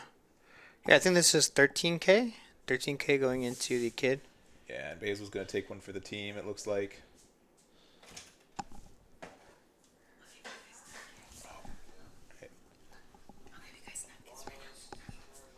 We got lunch. I can't.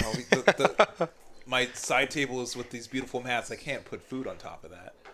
That'd be blasphemous. All right. So it looks like we are keeping the Basil, and we're just going to go ahead and give a couple count out of hand. Oh, really? More than a couple. More than a couple counter. Yeah, I mean, we have a ton of cards in hand anyways. I definitely think it's worth it. Yeah, there's 5 cards. Yeah, I mean, like when it's another 7K when your opponent's a 7K leader. I get wanting to defend it.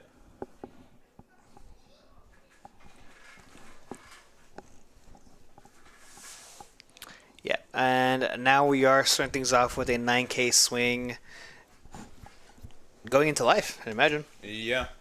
And this is looking pretty rough here for Black Yellow Luffy. Especially with that Hody that just hit the board, right? Like that. Yeah, That yeah. offers a lot of safety. Yeah, and then unresting 2 off the Cavendish. Oh, man. Yeah, Cavendish additionally. There's a Rocket Luffy. And I think we only have 2 cards in hand now, so... Oh, No, we've got quite a few more. 3? We might... Oh, boy. There's no way. We're not gonna swing with... I mean, we still have Kid. we still have Kid on the board. Yeah. Yeah. We might go for value now. It's tough. Oh, man, that Hody play was very aggressive, and I don't know if it was something you needed to be aggressive about. I mean, we were already at 0 anyways, right? Yeah. Oh, okay. All wow. right. Now that's aggressive. This is... That's aggressive. They are saying you have only counter. If one of those cards is dead, Ooh. we win 7. Okay, this has... Oh, well... Yeah, it's... It has to be a counter. Has to be counter, right?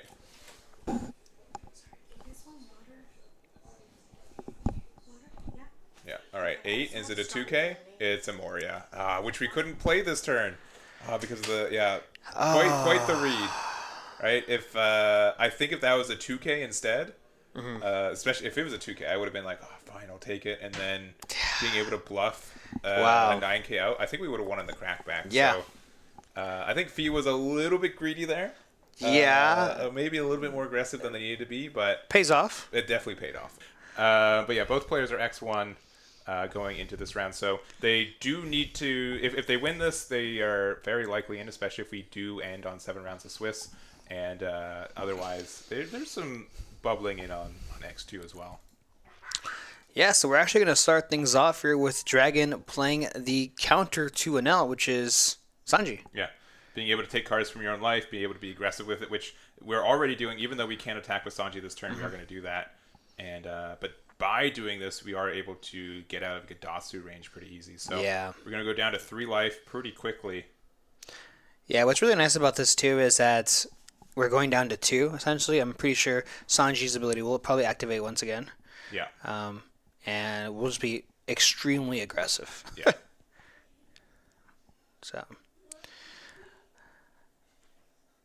Alright, looks like swinging an easy 5k into life. It does connect here. Do we have a trigger? No, no trigger. And I guess we're debating here whether we do want to actually activate Sanji ability. If we played a 4 cost right now, it does avoid Gidatsu still. Mm-hmm. So it could be possibly like, I don't know. Yeah, as you said, like, yeah, we could do 4 cost. We could do like Kid and Killer, then use Sanji effect to do 7k. But it looks like we're going to play the Betty to get some searches. Okay, yeah.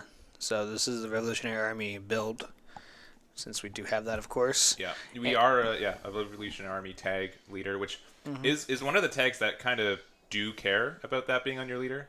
And we're going to get an 8-drop of the Dragon to our hand.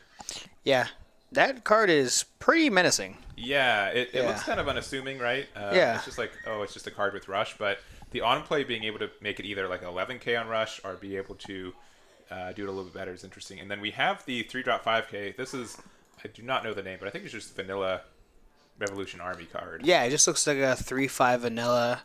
Not too bad. Also, not using Sanji ability here. So, I believe 5 Dawn now Gidatsu is live. We can actually pop that 3 cost vanilla, which literally we just mentioned right now. Yeah, there it And goes. then swinging 5k into life. Yeah, and unfortunately, I mean, we could have used Sanji's ability to keep that around and pressure 7k attack, but it's how it is. And so we're attacking 5N, and it looks like we get a the 2-cost Luffy from set 1. These are some... this is a... They're keeping us on our toes. They really are. They really, really are. Yeah, definitely. So... Pretty unique, pretty awesome to see a couple cards a lot of people probably haven't seen in a really long time, or if they even know what they are. Yeah. But we are sitting at 6 down, and I think we might swing an easy 5 into life. Very interesting. And yeah, no trigger once again. Enel with no trigger. We haven't seen too many triggers from Enel today. Yeah.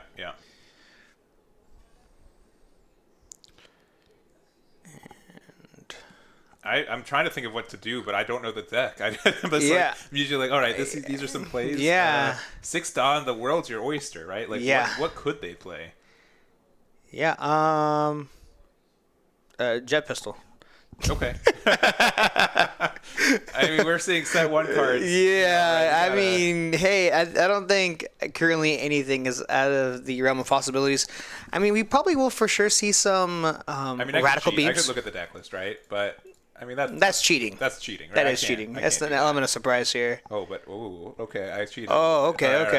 This is very, very spicy. Hold on. I regret this. Yeah, definitely a lot of plays. It's very interesting to see the Revolutionary Army build. I do think the build is pretty good. And do we just possibly pass? There's no. Okay, I saw the hand. wave. Oh, okay. We're gonna use Makino. We're gonna boost up our 1-drop here, so it's gonna be a 6k with 2 Dawn. Very interesting here. Yeah, 6k. I would be just as puzzled here as Jonathan is right now, thinking about whether he wants to take this. And we do. No trigger. And now we see I believe the 4 cost. I forgot his name. Lindbergh. Lindbergh, yeah. Goggles. And pretty sure it's Lindbergh. Let me see. Yeah, probably. I played a little bit of Betty. I played a little bit more Sabo. Yeah. Because Betty had some chance to be good. Sabo was like unlikely, but I always wanted Sabo to be really good. If it again, there's so many different leaders. Like if their effect works consistently, game over, right? Game, game balance out the window. Right? Yeah, and the fact that it's just so close to being very viable is what gets it all the time. One day they'll make a red and black leader that's good. Yeah. I believe. I think so too. Yeah. Looks like we're swinging 5K probably into, the Machino does go down 6K into the 1 cost. Bella Betty? Oh, no. 6K into life. And now a 7K into life. Being very, very aggressive here and taking it, going down to 2 life, no trigger. Yeah, and something else too is that, which you're probably not used to, Red can play cards out of life in this matchup. Yeah. Because all the Revolution armies are there. Something that's usually more of a yellow locked color restriction. Since this is for a red and yellow deck, and we've got the Big Daddy 8-drop Monkey D Dragon. Okay. So now there is a lot of synergy with this, right? So we give 2 to our leader, and then our leader ability can give 2 to something else as well. Yeah. So you kind of just played a 4-drop 9K rush card, if you want to think of it that way. Kind of. Yeah. You get to redo 2 at Dawn twice. Yeah. So this is kind of difficult. I think in the past, a lot of people have said that red does pretty good into Enel. Just the amount of pressure that it can give. So very curious to see if Dragon can close this out. Going into life, not targeting the board, but we see the Luffy coming out to play, and we're going to go ahead and pop the Limburg. Yeah. Also, I do want to say, I did misspoke. You have to have a multicolor leader for the Revolution Army stuff. I thought it was a Revolution Army only card for the Limburg and stuff. Got it. So my apologies. Yeah, if your leader's multicolored, it's not if multicolored are Revolution Army. That is so unfortunate. Yeah.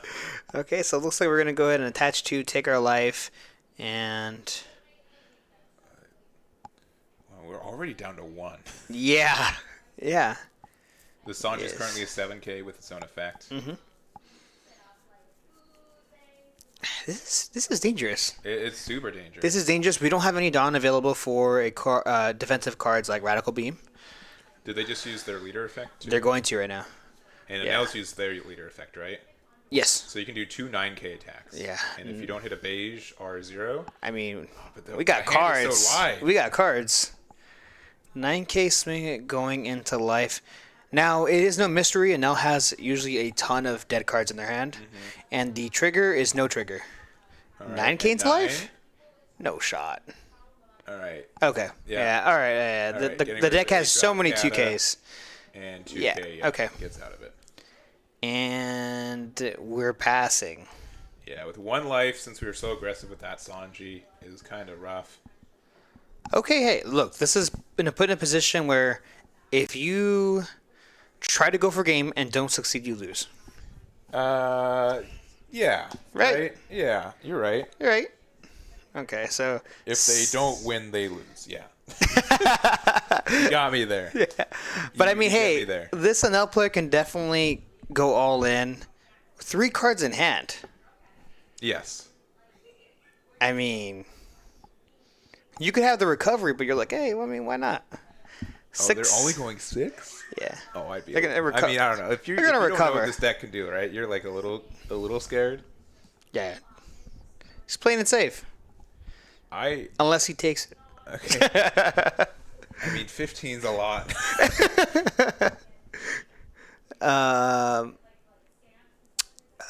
What is that card? Is it Fire Fist in?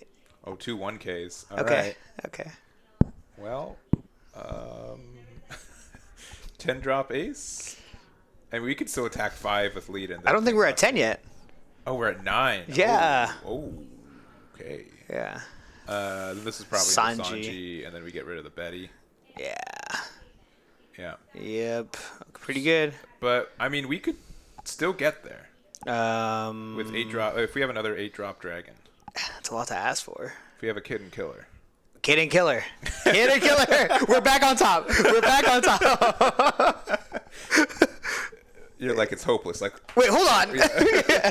Red has so many rush cards. Could you? That's true. That's true. This? 2 cards. Oh! Another dragon. The dragon comes down. I know it's not Kitten Killer. I know it's not your favorite card. 3 knights? It'd be 9 and then 9 and then you'd use leader effect. Oh, 11. Okay. Oh, he has it. This is. Yeah. Hey, hold on.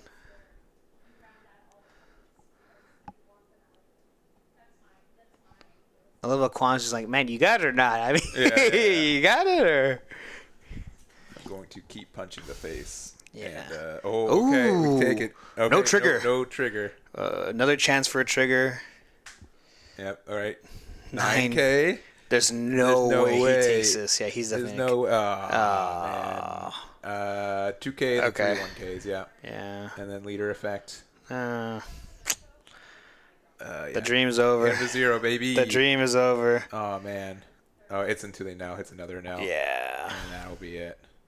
All right. Super well, close. that was very close. What are those in hand? Aces. Oh, we were exactly. We had exactly 1K left. Yeah. Because last card in life is a no, which wouldn't have added anything or been a good trigger, and then that was it. Yeah. 1K away. I mean, yeah.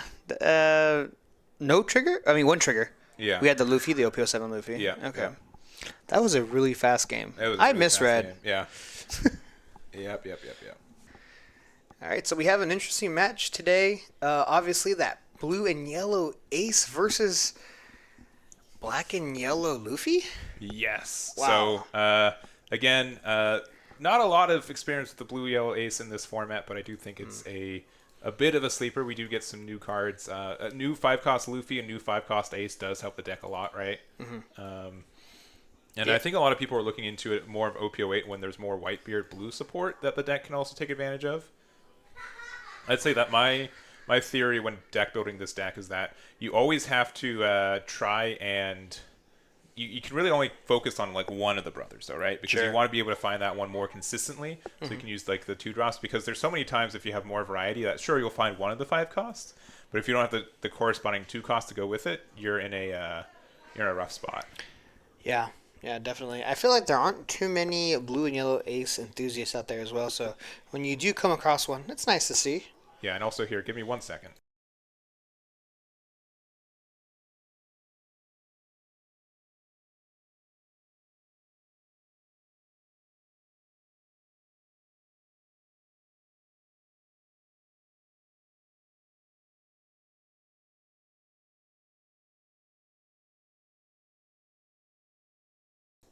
All right, cool. All right, so we do have that set up.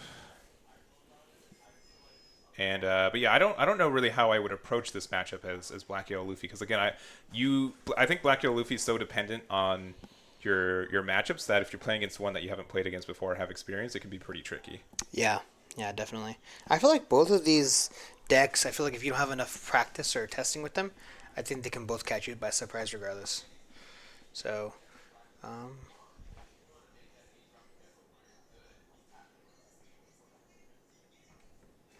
1 second.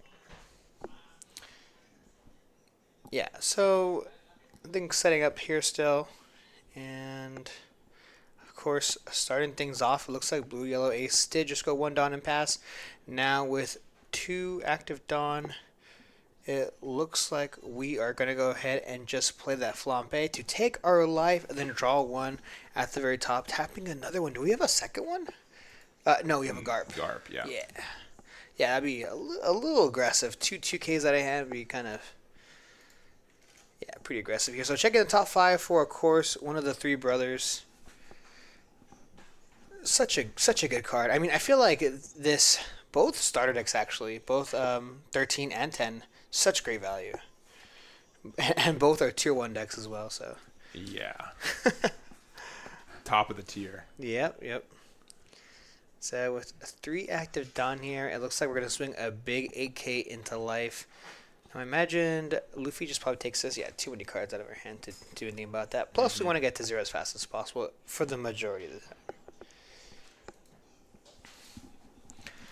Yeah, so things we can probably expect from this blue yellow ace, a lot of removal, right? Yeah, and so since you Like, I would say that Black Yellow Luffy does fear a couple blue cards. Gravity Blade, getting rid of the Sabo. And not only getting rid of it, but bottom decking it so you can't recycle it later. And of course, 4-cost Pudding can be very, very rough for the deck, too. Yeah. 4-cost Pudding. Wow. That is a card. That is a card for sure. And it looks like we're going to go ahead and attach 4. And so you get a 6K swing going into life, being very aggressive here. And we might actually counter out of this. Nope. Going ahead and just take it and then pass in the turn. And the Pudding. Do we see a Pudding? 9 cards in hand. And looks like we see attaching 2 here, using its ability here, looking at the top 5, and we're actually able to add a 6K or higher? Is that what it is? For which one? For Ace's ability. Yeah, so Ace lets you look and add a 5-cost. 5-cost, yeah, that's 5 what cost it is. specifically. So works with all the cards. It goes face up, and then it also has the end of your turn. You have to trash all the face-up cards in your life. So you do have ways to flip cards face down. There's this weird thing like Enel matchups, which are really tough because if they 8-drop Katakuri, something into your life, you just lose it later. But it looks like we're going to get the 5-7 rush Ace, and hopefully we have the 2 costs in hand to get that as well. It looks like we're swinging 8K into life here. I feel like if we did have it, we probably would have played it before, right? Yeah. And I think from here, we probably just play Ace, but we don't attack in with it. Alright, so do we have the 2? That's the question here. I mean, we do have 2 Daunt, but no, we're going to go ahead and pass. And actually, the Ace goes to trash here. So now at 6 Daunt, I mean, we're already at 1 life. Things can get a bit scary. But with 6 Daunt, we probably will see a 5-cost character. Hopefully, possibly like a Sabo. Just to kind of cycle our card, cycle our hand a little bit. There's really nothing else we can do other than possibly another starter deck. Luffy as well.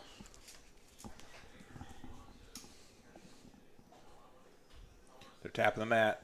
Are you tapping the mat counter? I mean, sometimes when I like to pretend. Okay, yeah. That I'm a mathematician. Okay, so that's your poker tell, right? I mean, I can barely read. You know what I'm saying? Card game players, I know. So. Well, are you a? No, not a day in my life. Nope. Okay. You don't like to poke and see if it's alive? Yeah, I just don't. I just don't get it. Not that I won't, but that is there. Also, I don't think. Let me confirm with our judges. The numbers could. I don't know if it's note taking. Let me ask my judges on that too. I think that's turns, isn't it? Yeah, I think it is. Yeah, I think it's his turn because he's on 5 down. I saw him switch it over, but yeah, I guess we'll see if he goes up on the following turn.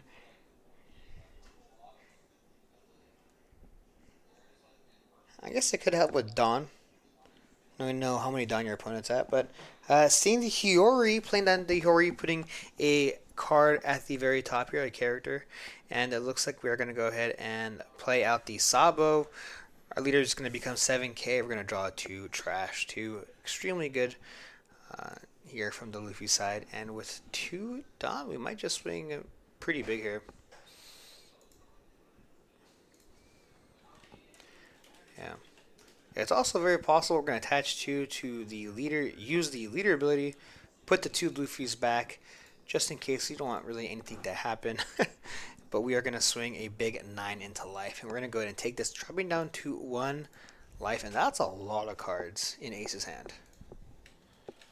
Yeah, and so that is nice, but like unlike Luffy, it's harder for us to consistently get become a 9K body kind of thing. So that is tricky for us. Like Luffy gets to heal kind of thing and recycle it.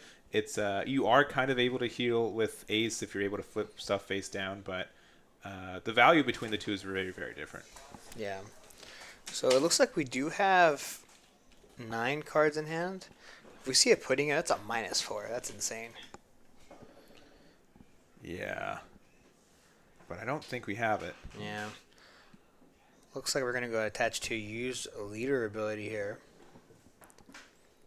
And oh, we see the 5 cost Luffy coming down, going on to life, of course, face up.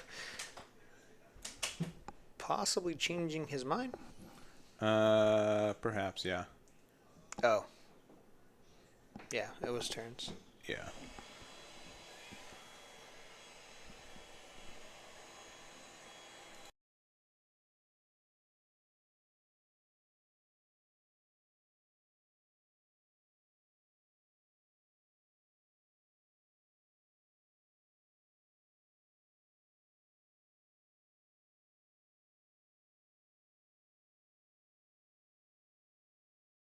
All right, so we've got 8 Dawn, or not, we don't have 8 Dawn, right? No, not yet, not yet. Not yet, we're at 7. Yeah, 7. So we're going to use this, we're going to get the Luffy put in life there, so we become a 7k leader, and then 9k with the 2 Dawn we attached. Mm-hmm. I mean, we could attack big and make it so they have to either block or, just give us cards, but, I mean, what are we doing with the rest of our Dawn, right? Yeah, might as well, right? So, it looks like we're going to swing pretty big here. We're just going to go ahead and possibly block. I mean, I guess we could pitch some cards out of our hand in case we are a bit fearful of that pudding to come down next turn. But we're going to go ahead and block and then just pass the turn. Now we should be here at 8 Dawn. Just another step closer for that Gecko Moria to come down, right? Yeah, and like the big thing about at least that's going for Ace in this match is that at least there's not like a lot of cards on board, and we did kind of force them to go down to 0 life pretty early. Sure. So we are kind of forcing them to have more 2-drops. On the other side, again, Ace is only a 7k. It's susceptible to just maybe losing on this crackback too. And again, without Moria, Ace does not get to set up as a 9k leader nearly as free as Luffy does. Yeah. Yeah, definitely. I think too is that you're also forcing Luffy to, for this turn in particular, that they need to find another Sabo. Yeah. I mean, with that Luffy on the board on Ace's side, with all the Dawn too, you can swing pretty hard. Get a lot of cards out of hand.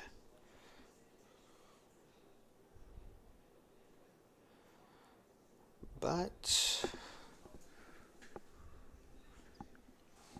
yeah, and this is the difficult part, right? Making sure that you sequence everything correctly. Yeah, and when you're at 9 Dawn with 0 life like this, it's always the clunkiest turn that you get to play with this deck, because you need again, all your plays are usually even numbered, right? So like having an automatic Dawn is just wonky. Yeah. Luffy is at 8 Dawn. So attaching 2 Dawn to the leader here. And we're going to... Okay, just attach the 2 Dawn and then just play the event card. I wasn't sure if he was actually pitching it. Yeah, it's probably not going to change what our play is anyway, so this is fine. Alright, searching top 5, getting a Sabo. Okay, so we are able to see the Sabo. This does help us. And we do have one in trash, of course, so no fear of it being bottom decked. Mm-hmm. And so using a leader ability here, we're going to pitch, and we're going to grab both the Sabo as well as the... Oh, the Luffy. Luffy. Do we have... We have cost reduction. Yeah. Ice Age? Okay, just tapping 2. Playing out the Kid Luffy, most likely. Yeah. Yeah. Alright, we're going to play the Sabo. And maybe we're just leaving one open in case we get the Ice Age. You know what I'm saying? Yeah.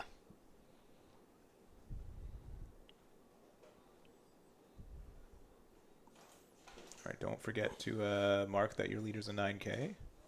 Yeah. You got all those dice next to you. It'd be a shame not to use them. Yeah. Reorganizing your hand, just... Oh, there's one Ice Age, so we could do it. Yeah. If we have a second copy of it. I mean, here's the thing, too. I mean, I'm assuming Ace also plays big blue characters, right? Yeah. I mean, we got tons of choices. Yeah. We got tons of choices. But I think we're okay to do this. Yeah. Because this will make it harder for you to lose next turn. Yeah, we're going to use the other copy of Ice Age.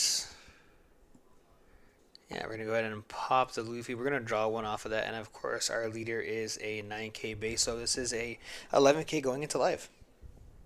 Yeah, and we're going to have to take it. So, again, Luffy's a lot scarier at 0 life compared to Ace, where Sure, we could put one card in there and become a 7K, but we have a lot harder of a time getting the true advantage we want. So this is really scary. Yeah. I mean, we do have a ton of cards in hand right now as ace. I mean, a lot of cards, but yeah, still looking pretty rough here. Yeah, I mean, if we could get rid of the card, it'd be nice. But it looks like we're going to play the 5-cost ace blocker. So this is really, really good for this deck too. Not only does it just have, you know, actual synergy by being a 5-cost ace, but also we get to choose 2 cards and put them back to the top of our deck, which means that we get to not only dig deeper, but we do get to know what we put there, so we can use our leader effect with a little bit more knowledge. Okay. All right, and let me find that boy. There he is. Now attaching 2 Dawn to the lead here, we're going to go ahead and check the top 5, which 2 we already know of. And so playing that Rush 5-7 Ace at the very top. And then probably playing the Kid Ace here. Mm-hmm. Yep. Yeah, so it is unfortunately a lot of Dawn. Mm-hmm. And we can't swing with the Ace. Yeah. So this is a 9K going into a 9K lead. Yeah. Again, the brother battle. Yeah. Yeah, it's unfortunate that we got rid of that other Ice Age, because if we kept it and had another 2-drop Luffy, 3 Dawn, we get rid of their only blocker, just stack everything on lead, could be good to go. Yeah. Yeah, now, I mean, Black Yellow Luffy does run a lot of tech. I know a lot of lists are playing cards like 10 cost Kuzan, as well as 4 cost Kuzan, as well as just a lot of copies, multiple copies of Ice Age, too. So it is technically possible to have 4. I mean... okay. Do you believe in 10-drop Kuzan in the deck? You can say... I literally just had a conversation with my friend about it today. That's hilarious. I personally don't. I just don't know when you play it. It's so difficult to play. It's so difficult to play. And then the matchups where you do want to play it, primarily Bonney, it's still really, really tough to play. Yeah. I could be wrong. I'm just like, if I have 10 Dawn, I'm playing Moria. Like every time. And if I don't, then I end the turn with a 5K leader with 0 life. Yeah. So, like, it's tough to find the time for it. Yeah, I guess the argument is that when you do play Bonney always starves Black Yellow Luffy. So, and when you're unable to get down to 0 on your 10 Dawn, you can have time to play cards like 10 cost Kuzan. It's just in those very specific situations. Yeah, very, very specific ones. Yeah. So we are going to see the Gecko coming down, the 8 cost, and we're going to have to put 2 kids on the board here, and it looks like it's going to be that kid character Luffy as well as Sabo. And now we do the Black Yellow Luffy thing. We're going to go ahead and pitch a card, adding 2 from our trash into our life, which of course is going to be OP07 Luffy as well as the... Oh, actually, no, the starter deck Luffy. And then grabbing that Sabo, of course. Yes. Having 2 blockers is very strong here. Yes. Yeah, but if you got that gravity blade, that's pretty good. I mean, we've been cycling. We have been cycling, and this is an 11K swing going to life, and I imagine we just block here? I think we have to, yeah. Oh, no. Oh, no. No, we're swinging big. 7K. Yeah, all right. There's the pudding. Double 2K1. I mean, yeah, using leader effect. We can, or the Luffy effect. I mean, 5 in hand. are we worried here for Luffy? I don't think there's really anything. Right? I mean, even if we... Unless we like pudding, we make it so they only draw bricks, and then we do... I don't even think we have enough Dawn, right? 4, 3, 9. 4. Yeah, we'd be 1 Dawn, or a couple Dawn short. Yeah. Even if you bottom both Sabos, I mean, can we attack lead? Unless we have like another rush ace that we put into life, and then we just do some big numbers off those. But do we have the Dawn to play the key character? Yeah, so let's do... 2 attached to lead. 2 attached to lead, and then 2 for the ace, which brings out another ace. So for 4 Dawn, you have a 9K attack, and then 6 Dawn for 2 other 7s.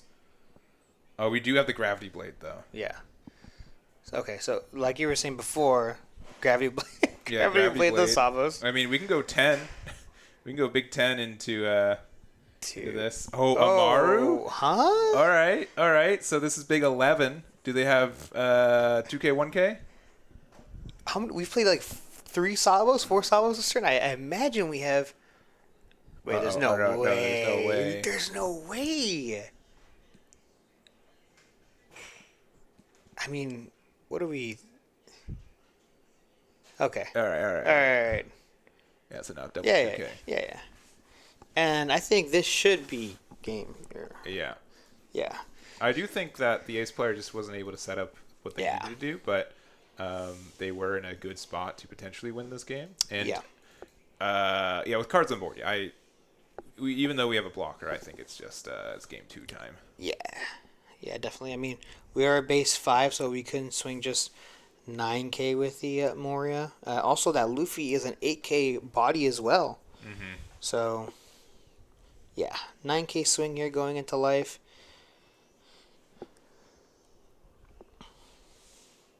All right, 2K, 1K, 1K, 1K. All right. Ooh. We get out.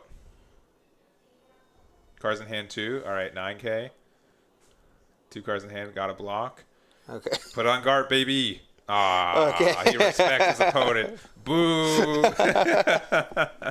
Just kidding. Just kidding. What do you think? That's a Suru? Yeah. That's You're not right. Suru, That's man. right. Come on. Can Suru attack. can go in. Garp's just eye Yeah. candy. You just sit it on the board and Yeah. watch it stand there. Yeah. So that's game 1. This is best of 3, so we're gonna get into game 2 on that one, and hopefully Mosiah sees a little bit better of their stuff. It also is top seed gets to choose who goes first, and I believe that Zach was on the higher side, so choosing to go second I think is pretty clear. Yeah. But we'll see if that makes a difference for Mosiah on. I think like the entire archetype, even though they play differently, going second means a lot. Having an even curve. Yeah, even being on blue, I know a lot of blue characters and event cards are all odd. Still, with its leader ability, having 2 Dawn attached to it, plus a kid character to play to then use the ability is very, very strong.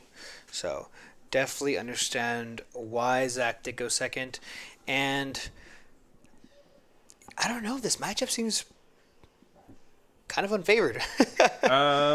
I think we just saw Luffy seeing their pieces, right? Yeah. My issue with blue yellow ace has always been its consistency is not always there. Sure. And I do think it got some new tools for it, but I do think there's a lot on the blue side that can carry the matchup if seen at the right times. Yeah.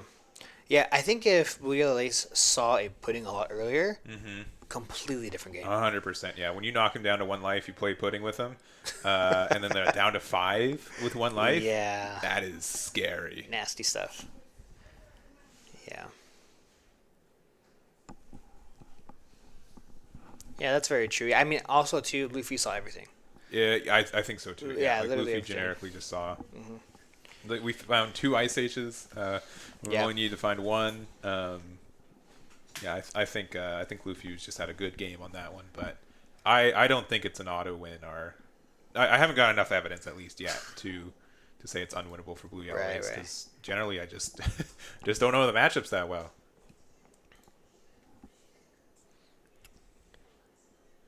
All right, and looks like we are looking at getting these cards in hand.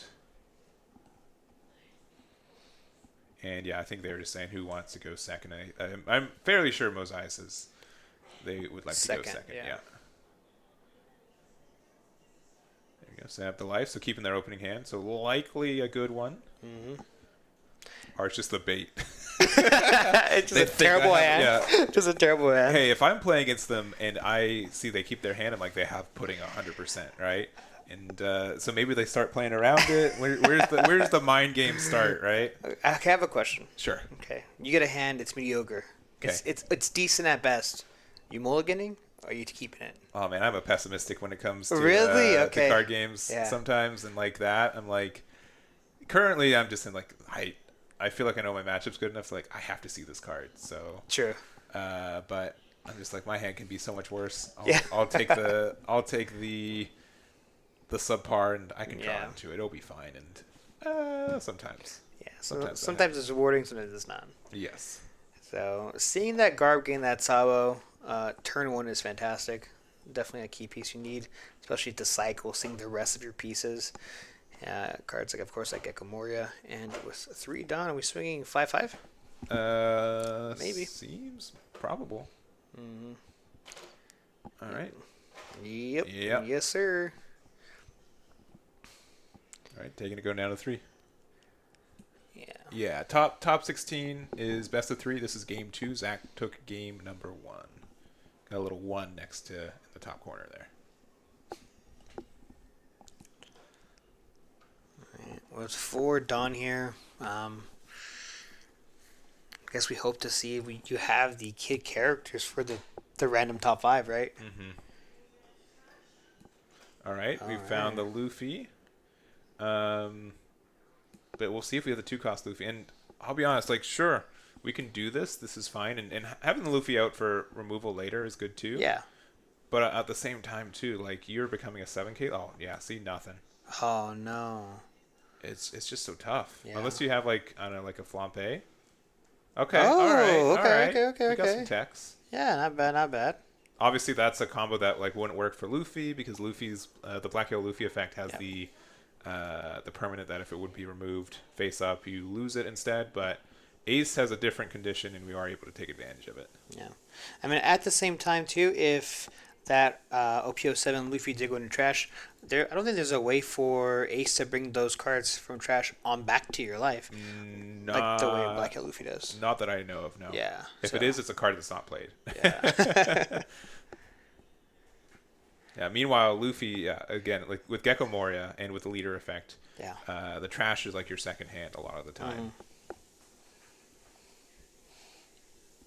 Honestly, I was quite surprised that Ace was blue-yellow. But I guess I get it through Wano. You know, the Wano theme of being a lot of yellow cards and stuff like that. Yeah, him being like, there's just so many questions on like, how far ahead do they plan these sets? Because, again, like Star Deck 13, usually they put a Star Deck with some support and then there's more support in the, like the next set because it's in the like the halfway mark. So we definitely see like a lot of like the fact that we see the Ace and the Luffy 5 costs have synergies like as obviously on purpose, and then also like all the Whitebeard blue stuff obviously helps this blue Whitebeard leader as well. So I think it's really interesting how they release their cards and the support and stuff. Yeah, so we did see the Sabo drawing 2, trashing 2, and I do like how we did pitch the other Sabo, just in case we do bottom deck this one. Yeah, just to make sure that if pudding happens, you have to respect it. So seeing another lead ability, do we have a 5-cost character? If we do, it's not one that we want. Yeah. I mean, we have a ton of cards in hand still. And it looks like it's going to be Ace, so we'll have to see if we have the 2-drop boy. We always see the Ace. Yeah. I mean, Ace always finds Ace, I guess. So, 2 Dawn here. Yes. Nice. So we're going to be able to use that. It has Rush since we're exactly at 2. And then we are a 9K here. And then our leader will additionally be a 9K off the 2K buff from the boy. So 2 9s going in is nice. And either they have to respect it and go down to 1. I might have just attacked with leader first. And if they take it, we just maybe stall them out at 2. Because hitting them down to 1 might be a little risky. Yeah, it is a little risky too, but now with 7 Dawn active, it gets a little scary because we have so many cards in our hand, and I'm honestly I'm afraid of pudding right now. Yeah, I think if we establish a pudding this next turn, that can be pretty tough to get the value back because I think Luffy has to wait to go down to 0 life if they can this turn. Yeah. Which is also asking a lot because I think they're only at 7 Dawn, right? Yeah. Yeah, only at 7 Dawn is a little rough. Pudding has so much power, you know. The idea of like possibly what if they have pudding to have to play around pudding.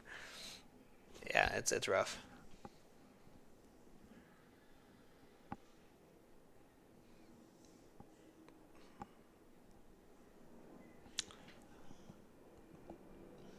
I mean, we could just go for the 5-cost ace. You know? Can't get it back. Yeah. Because they're both 7Ks, right? So it's the same hitting into both. That's again like why I probably would have played the ace, attacked with leader, but probably keep the rush card active. And if they blocked and saved it, then attack with ace. Otherwise, set up a pretty scary, if not putting, a threat of putting, which makes my opponent plays differently. Yeah. Oh, but we see the flambe to grab our life going down to 0, saying, hey, I have the cards to go up to possibly 9 since we do have 4 active. Sorry, we have like 12 cards in hand. Yeah. If we play pudding, like that is... Yeah, it's rough. You were hearing, it's a brick hitting a table, like poof. Okay, now the only thing is we did just lose, we're going to lose 3 cards out of this exchange. So we're going to have to play 2 kids plus pitching a card off leader ability here. So we just pitched 1, and now we're going to be able to play 2 kid characters. So yeah, even though we had like 12 cards in hand, maybe not as bad as we possibly think. And then tapping 2 for the Sabo here to go ahead and play the other Sabo, giving protection on the board, of course. Although yellow and blue don't have too many KO abilities in this deck, I don't think. So regardless, being able to cycle, putting some of these 5-cost characters that we might need later on in case we get putting into our trash. Yeah. And using the 5-cost effect, we're going to be attacking 11 into... You think it's going into leader or into life? Life. Oh, life. Wow. I think we go into life because I don't think that 5-cost ace can reach us. I don't think so either. Like if we play the 7-cost, I don't think... I think it's just a little out of reach. Yeah. I think the best play for us would be able to play like 4-cost pudding and then leader effect to be able to become a 7K leader again. That puts us out of range for a couple things. Okay, so attaching 2 here. Yeah. And that just tells me our Sabos are safe, right? Likely, yeah. All right, there's the Satori, which is just used because it's a 5K, 2K counter. Sometimes you hit it off life early, you want to play it.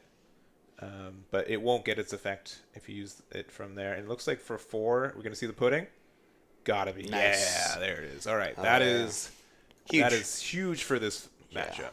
Yeah, absolutely huge. And our leader is at 7K. There's no way we can power it up to 7 base because clearly we have the Satori up on there. So we might see possibly like a Hiyori, I mean, if possible, just to get that card out of our life to swap it out for something else.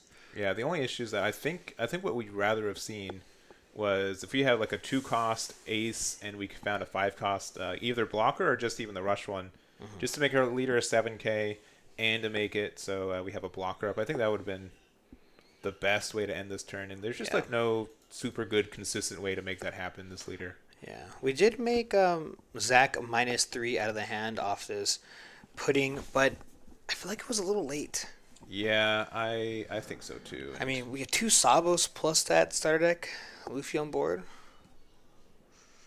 Yeah, so you're just not afraid, and you can't remove these Sabos. I mean, you're probably going to attack. There, the only issues. I mean, if they don't have any 2-drop Sabo blockers or any Hiyori. Okay, that's nice. That's just like a free heal, and you get to know what you put there. So yeah.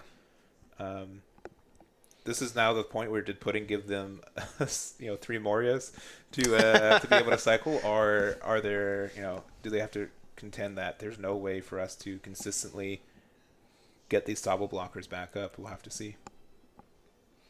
Yeah, we could also be banking on the fact that, I mean, we're at 9, so even if he had Moria, wouldn't matter anyways, right? So...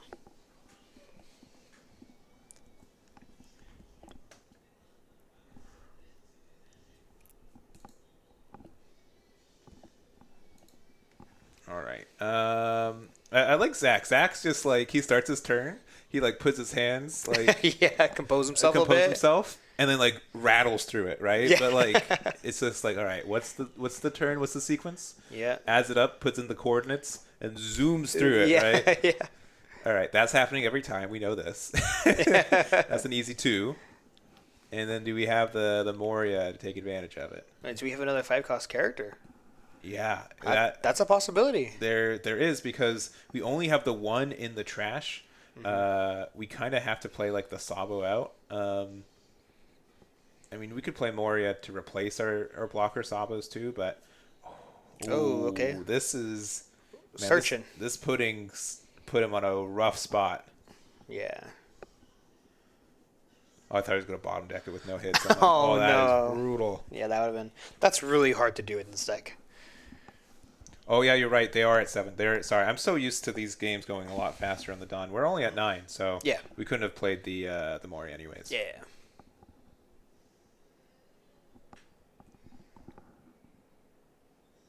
All right, so, I mean, we can double 2 drops if we want to. Yeah, I mean, I'm hoping to see... So we saw the Sabo. Mm-hmm. Now we need to make sure that we have the kid characters as well. Yeah. And we're going to start off with a big 9K. It's going to be Amaru. Ooh, we put that there too. So, yeah, we knew that. A Boa and an Ace Rush. Okay. This is stacked out. Yeah. And again, like we have no use for that Rush Ace in hand outside of just playing it for 5. So yeah. Yeah. Not too rough to play it out like that. Yeah. All right, we're going to discard a Rush Ace. See, like, way better in this guy. We're going to put Rush Ace there and the Luffy. This is quite interesting. We have 5 open here, so we're going to go ahead and tap 2 for the kid Ace. Wow, I'm very surprised he has it all. Mm-hmm. He had the Ace and the kid Ace. Yeah. Out of a top 5? Yeah. Plus the draw. Insane. So, making our leader a 7K body, and for 3-up, my bet is... Sorry. I did the hand thing. The hand thing, yeah. All right, back to think. Okay, my bet is he doesn't have Luffy. He doesn't have Kid Luffy. I think, yeah, okay. Yeah. Bet confirmed. Bet confirmed, yeah. Ding, ding, ding, ding. Yeah. No shot. No shot. Is this a Three Brothers deck or a yellow deck? I'm not even sure what's going on here. Okay. Right, we're thinking. Trigger. Has to be. It's not a trigger. He's the bluff. Okay. The bluff. I'm telling you, the bluff. Okay. All right. Okay. So huge, 10K swing. My guess it was maybe Satori, and we're like, all right, do we want to play it out? But only a 7K leader when we can Gravity Blade or the 2 bodies off. True. Okay. Jumping on a 0. That's a little scary. I know what you're thinking. 10 cost Big Mom.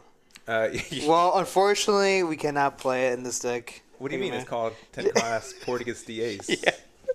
Yeah. Get it in there. Yeah. All right. Gravity Blade would be painful, but I don't think it wins you the game, unfortunately. I think you lose the game. Yeah, I think you're right. So, I mean, with the extra life in the as the Luffy there, that's pretty strong. Going down to 0 is pretty rough as well. The issue is that we've just established too many bodies on the Luffy side, and just not enough big bodies on Ace's side. It's funny. It's funny. As simple as that sounds, that's literally what's going on here. Yeah, I think we need to have like another. If we can like 2 cost into a. I mean, we might have to go for board. Because if we clear board, they can't really establish it unless they top deck an 8-drop, right? Mm-hmm. Yeah, I mean, we have a ton of cards in hand as Ace. A lot of cards.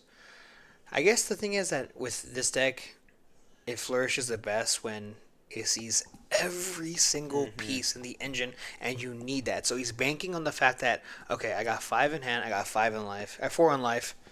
Let's add them up. Let's add them up. So. Yeah, and I think the other thing too is that Luffy also has a rough time if you are able to establish like some big 8-drop 9Ks, which I would be surprised if those exist in this build. But we're going to play the 5-cost Ace, which I do like. Yeah. We're going to let us draw 2 and put 2 back on top. And with that, we're going to be able to find, if we have like another 2-drop, 5-drop combo, we'd be able to get that through and pressure out some effects. So So hopefully this is another 5-cost brother. Yeah, if we can do the 5 cost and then play one of the 2 cost ace, I think we're fine. I also think if we leave that Luffy in life, there's a good chance they can't get rid of it.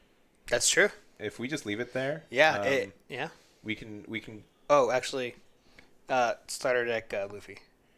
Oh, that's true. Yeah. You're right. Yeah. So we'd have to try to prioritize getting rid of that, which would be a little bit harder since it's with an 8K, 2 Sabos. With 2 Sabos, yeah. Yeah. You are right. Yeah.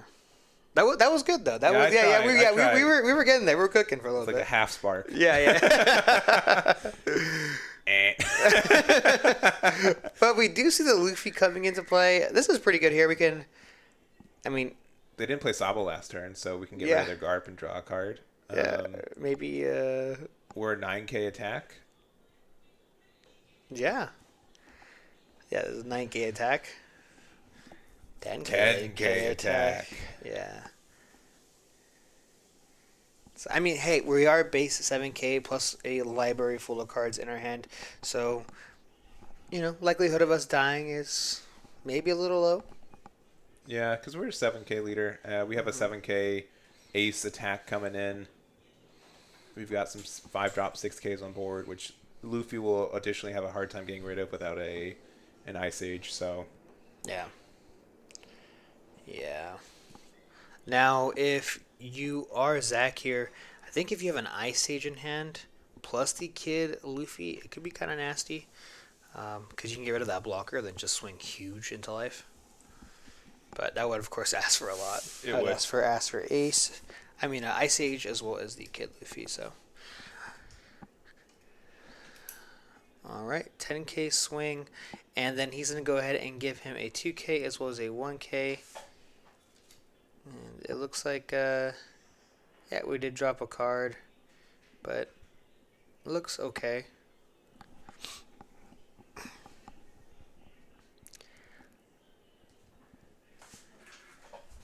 Okay. Yeah, 7K swing is what it looks like.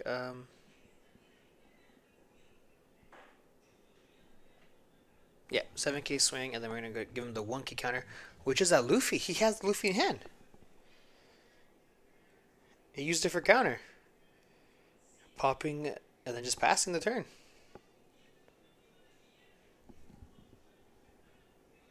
Yeah, very interesting here. And now with 1 card in hand, now going to 2. Finally at 10, Dawn is extremely crucial. Yeah, so we are...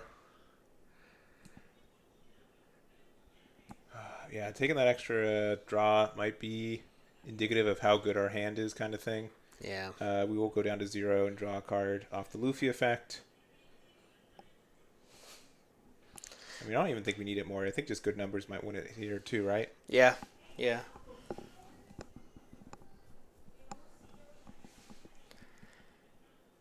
Yeah. I mean, Moria here also wouldn't be terrible. You can go 5, 7, 11, and we still have 2 blockers up. That's, of course, if we do have Moria, but we are going to go ahead and swing at 9K into life. This is going to require... He's got a lot of cards in his hand. Mm-hmm.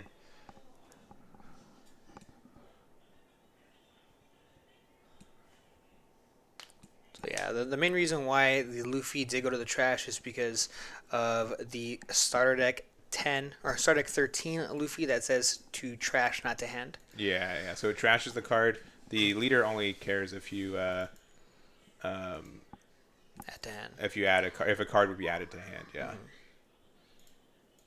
So you trash the card and then you draw one, which is why it does like that. Which also has synergy with the blue-yellow ace because the top card would be trashed anyways. So you get that extra draw there too. So it looks like we did counter out of the 9K swing. A 2K and a 1K is what it looks like. And now kind of reevaluating if we do want to go all in here. Could be at least a little scary. Worst case scenario, we attach 2 Dawn to the lead. We pitch a card and then we have 2 life. Mm-hmm. Worst case scenario. Yeah.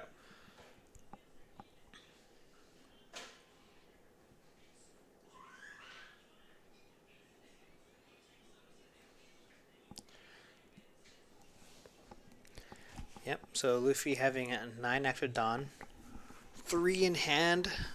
This can get kind of scary. Mm-hmm.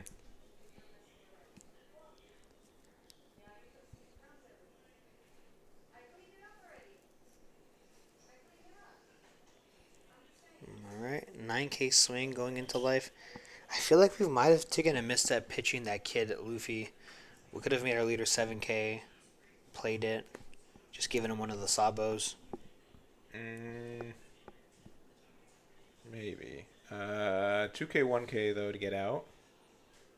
Again, we've got a pretty big hand for blue-yellow, so at least this is just saying, like, yeah, we don't have the Moria. We don't have the ways to jump into. We just have to try to get good attack numbers in, and if we attack with the Sabo, then we lose, right? But if they have Gravity Blade to get rid of the Sabos next turn, we have to start attacking with it. Yeah.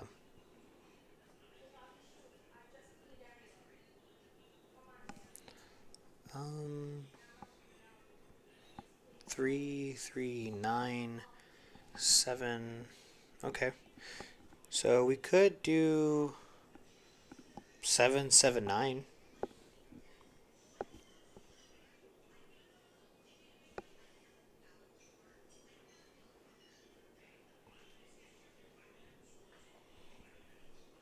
Yeah, Gravity Blade could be scary.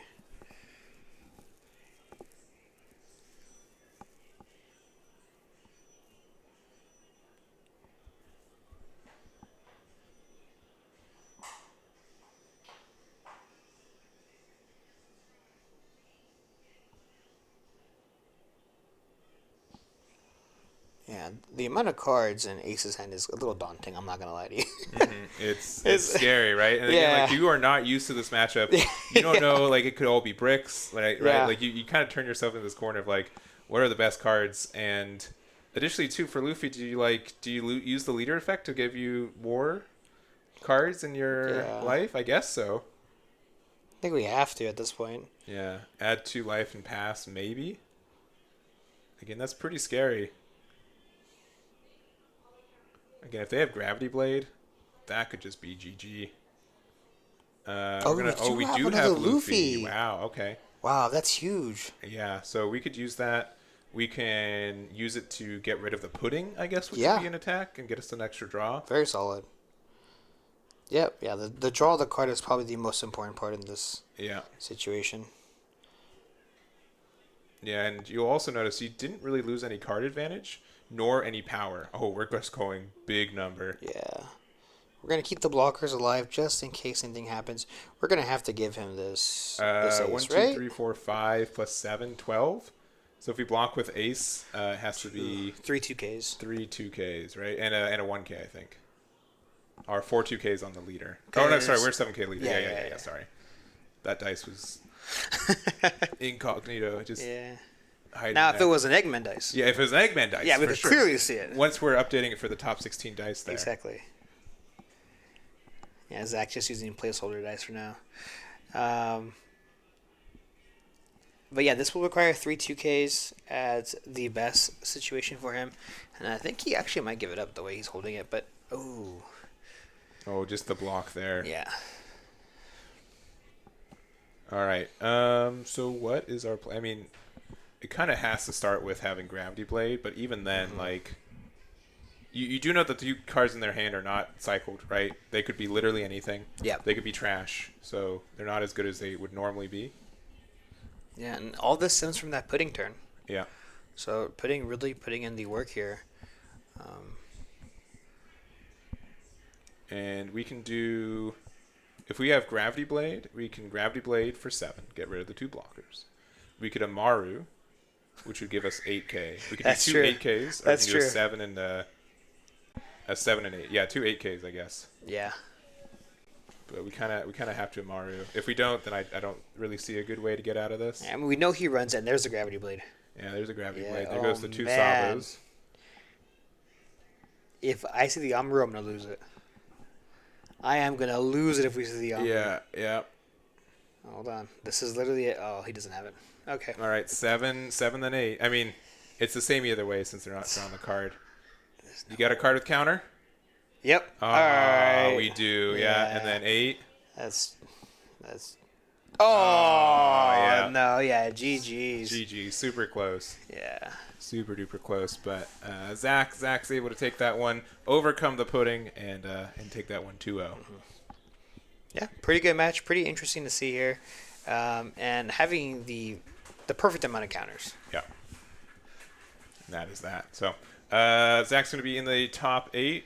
Mosai, very impressive finish, top 16 with ace. Very, for yeah. sure, and a good finish for this event too. Yeah, so. for a big case tournament like this. Yeah. All right, so we do have Zach at the top with the Black Yellow Luffy versus Fee on the bottom with the Jewelry Bonney. And it is the higher seed gets to choose who goes first or second. Looks like Fee was the higher seed, so we will have Luffy go first, which is already a bit unfortunate, but we do have the Flampe to start the turn. Yeah. Pretty good start here so far. Obviously, turn 2, not much you can do other than a Searcher plus... But playing the Bonney Searcher. Now this is pretty great just because we can swing with a Flampe into it. And then swing hopefully a meaty 8k or 7k. We could even if we want to attach one Dawn onto the Flampe. We could, yeah. Oh, but hold on. Yeah. Okay. Yeah, but that's pretty nice to be able to at least answer their Definitely. Bonnies like that. We're going to go 7 with Luffy. Going to go down to 4 pretty quickly, and probably pass it right back to Bonney. After this event card. Yeah, okay. All right. Searching, I sound like an ad. After the sponsored message. Sponsor. Yeah. Have you wanted to look at the top 5 cards of your deck for Ace, Sabo, or Luffy cost 5 or less? Yeah. Well, I don't even remember the name of the card. I'm going to look it up. I'm going to cheat. If so, now you can. With, Grabbing the Three Brothers Bond. Man, that was an easy one to not know. Dang. Yeah. That's pretty easy. All right. Showing that we have 7. 5 into the very deadly Flambe, and then playing the Eroge here. Ooh. All right. So the question is, do we have starter deck 10, 5 costs Luffy? Starter deck 13. Sorry. Starter deck 13, 5 costs Luffy. Yeah, and also this Rouge is kind of easy to get rid of, but and like having the Dawn during this turn is not too important. But if it stays on the board throughout the game, it's in a really good spot to just get a lot of advantage. Yeah, what would be fantastic here is if we had Hiyori. I don't think so, but if we had Hiyori putting OP07 Luffy on the top, playing Luffy, warping, and then KOing the Rouge. But no, unfortunately not. We are going to tap 5 here for that Rocket Luffy. Not having the 5 cost Star Deck 13 Luffy, probably. And... all right, 6 drop Basil. Okay, that's a pretty obnoxious card for this deck. Yeah. If you do go down to 2 or less life, the Luffy can get rid of the Rouge, so that can be good. Because you do have that additional condition of having to be at 2 or less life. Yeah. So hopefully we can place Makino maybe. That'd be pretty good here.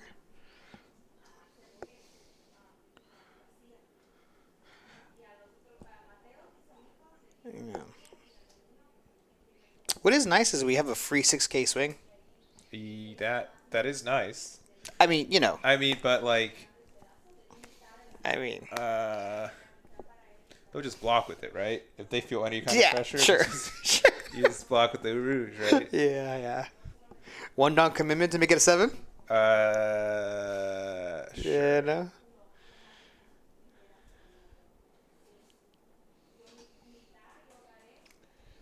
All right, how much Dawn are we at? 7? 7. All right, taking a thought. Again, like being on the odd curve feels so bad for this Luffy at times because you're like 1 Dawn away from doing some really stellar plays, but also being at 3 life is quite healthy. I mean, both leaders having the same amount of life this deep into the game is really interesting at 3 each. All right. right. There it is. There's the 7. Go ahead and rest the Luffy here, the leader, and then we're going to go ahead and take it. No problem here. And now we're going to go ahead and tap 2 for a Hiyori. Very nice here, putting a card back to the very top. Tapping 2 for a ace. Yep. This is really, really good. Oh yeah, very aggressive. Very aggressive.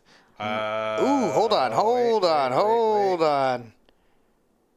Okay. Okay. Okay. All right. It was close. That was close. He didn't leave his hand off the card. It was still on it. Yeah, it was still on it. So, being able to pop the character there, and now we get to swing an aggressive 9K, which he is going to go ahead and take. Yeah.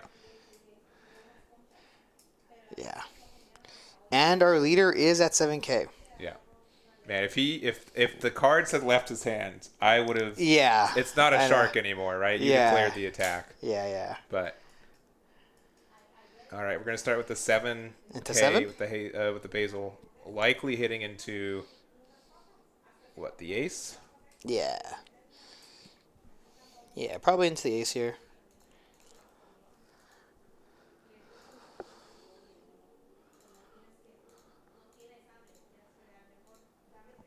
Yeah, being Bonney being on 1 life can be kind of scary. Mm-hmm.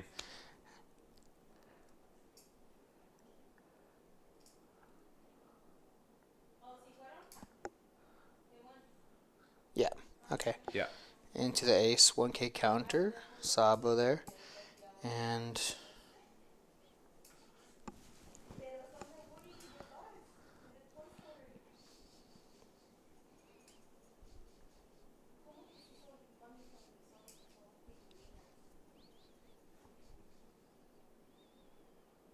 ooh, Cavendish, unresting 2 Dawn is so good. Yeah. 7K into the ace. So what are we doing for 3 playing like a Bart? Yeah, probably. Ooh, into life, actually. Oh, okay. No, Okay. Ace, yeah. And then, maybe 2 for a Rosie? Oh, for a Bonney. Okay. And then 1 Dawn for a beige. Maybe. Oh, we get the 5 cost Bonney, though? We saw how good that was in one of the other games there. Yeah. Being able to stun them from going to 10 Dawn is very obnoxious. We'll see if they are able to set that up for next turn, but very good. Yeah, so leaving 1 Dawn active, that Cavendish is a huge momentum swing for the deck just because we're able to leave a Dawn active for its ability. Yep. And this is where I think Bonney Bonney just has a lot of things going for it in this matchup. Yeah. You got these obnoxious cards on board that Luffy has a hard time to answer. They're good at attacking into the leader, and you just get so much value off so many things. Yeah, there's so many. It's so versatile, right? We can freeze Dawn. We can stun cards. Yeah. I mean, we can set up a card that you have to directly attack into and nothing else. Pretty insane. The only thing is that you need to find the time to play them and to play them in the right order at times. So, because obviously Bonney would be great next turn, but it would be likely your only thing that you're doing, and it's a little bit tough to justify. But yeah, we're at a lot of cards in hand for both players. 1 card left in life for Bonney. We could also play Defend the 8-drop, starting pretty soon, especially with the Cavendish being able to reset 2 Dawn that you used to play it. But we're going to play the Machino for 1. Take the top card of our life. Reorganize our last life. And it would be really nice if that's one of the characters that we have in our hand.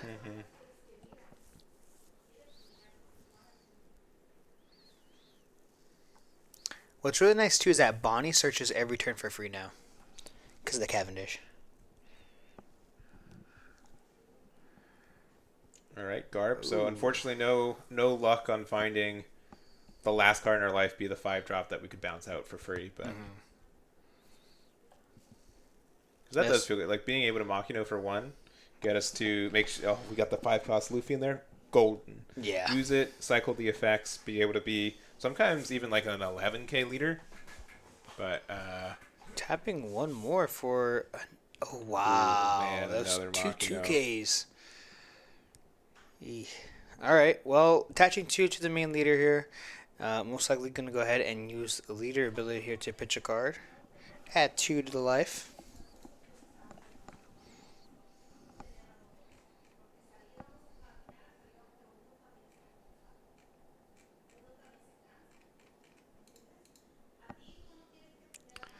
Alright, just deciding the order, and we are going to go ahead and pitch a card, which is going to be that 5-cost Sabo.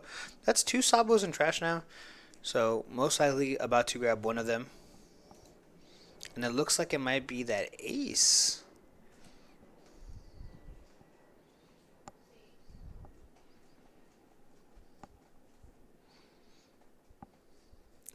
Yeah, these are the really important turns that you have to really think about, especially in the possibility that Bonney can freeze one of your Dons next turn. Yeah. It's huge. All right, so we got the Luffy there and the Sabo. For 2, we can put Luffy out. And unfortunately, we can't interact with that Cavendish. Super close, but not quite there. Do we pop to Bonney? I guess we do. Okay. I do like this order here. 9k into life. We do it so that they can't rest the Sabo.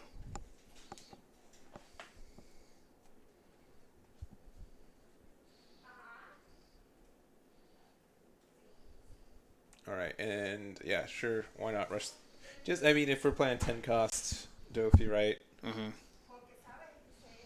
It just gave us more reason now to actually use that Luffy ability. Mm-hmm. So 2k, 1k, and then now we have... Yeah, getting rid of the Bonney like that when we have Cavendish on board makes sense. And then 2-drop Sabo. Draw 2, trash 2. Yeah. Leader becomes 9k, and this is the part where I would think about, okay, if I can't play Moria this turn, I need to find enough kid characters so that I can still go to 9 next turn. Yeah. So okay, discarding a Moria too, yeah, makes sense. Yeah, very crucial. You hate to see it, but sometimes you got to do it. In cards in hand, 1, 2, 3, 4, 5.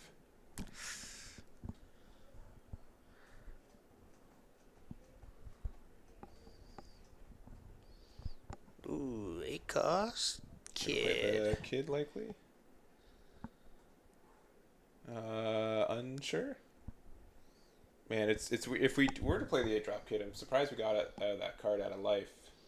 Yeah. I mean, like, we could have gotten one more card to defend ourselves with, but going to attack, we're going to use the Cavendish effect, get 2 Dawn back, and then leader effect, or not leader effect, kid effect to play out the 1-drop Bonney. Bonney, drawn cards. And then... Oh, you think we're going to have 2 up for Rosinante, or we're going to just leave him up for the leader ability? I think leading it up for the leader ability probably makes the most sense. I agree. There's a Bart.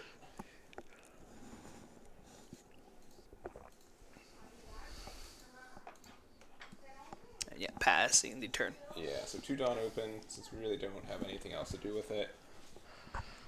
Okay, silver lining here is that there's no blocker. There's no... besides Basil, yeah. Oh, yeah, right. But he's a blocker you really would hate to lose. Yeah. Yeah. If we have Ice Age, we're in a good spot. It's just going to be kind of tricky to... we wouldn't be able to play Moria during the same turn, which stinks. Mm-hmm. Yeah, no 5-cost Bonney. Nope.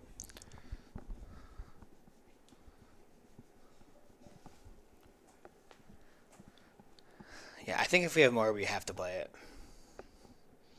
We just swing 11 into the kid here, and we set up 2 more 5-cost characters.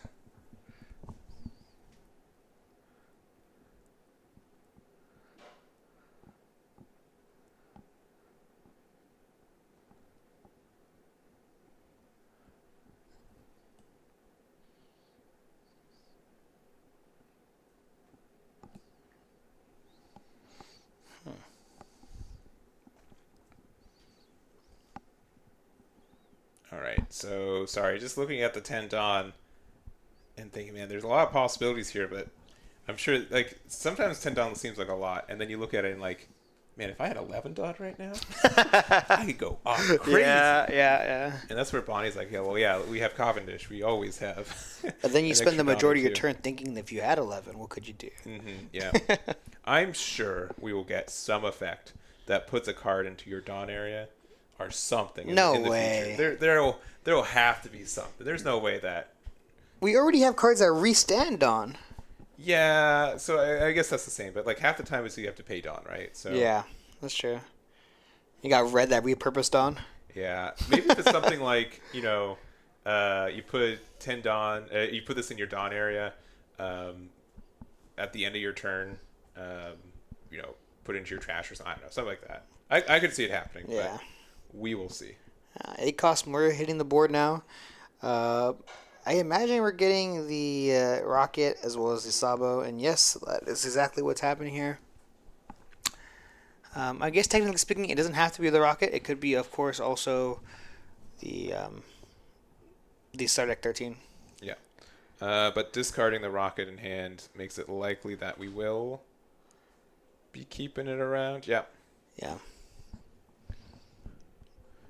All right, we're going to use our leader effect. We can get rid of the Bonney, which doesn't feel great, but it's fine. I think we keep it standing. Next Really? turn if we have Ice Age. Really? Okay. Right? I'm down, but if they play... what's it called? I mean, we still cry. Yeah, yeah. We still cry. If they play Rosie, like, we're Yeah. like, oh, cool, great. Oh, 6K into Cavendish. Oh, into Kid has to be Kid, right? Because we're 7. Oh, okay, I see. And I see. 7-2. Yeah, yeah, yeah. Leader ability rested the Sabo. Yes. Gotcha. All right. So now we have the Sabo coming down.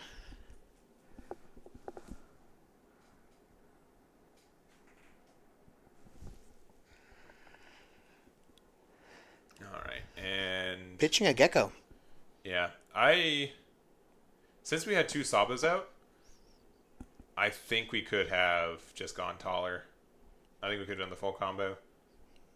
Think so? Yeah, because they were gonna rest one anyways if they wanted to. Mm-hmm. Because I guess it's the difference of playing like a 11, because they could have rested the Moria instead. Mm-hmm. But they're not attacking with the Moria either. So just being really aware that maybe a 10 cost Ophi could come down. Well, Moria just came down. Moria just hit the board, right? Oh yeah, you're right. Yeah, You're right. yeah, You're right. yeah. Yeah. So we should have. Sorry. Yeah, you're right. We should have just done the. There's no reason to not do the extra 2K, right? Yeah. Yeah. Maybe I need a break after this game. What is it? There's no way we've been streaming for 7.5 hours, right? Nah, no shot. It's no running shot. fast, right? Yeah, no Has shot. to be. Yeah. Has to be. Just 1 or 2.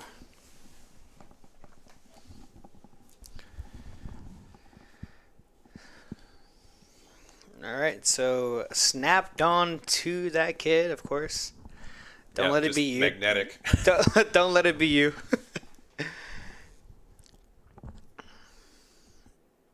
Oh no! Another Basil. Seems good. Gosh, this is too good.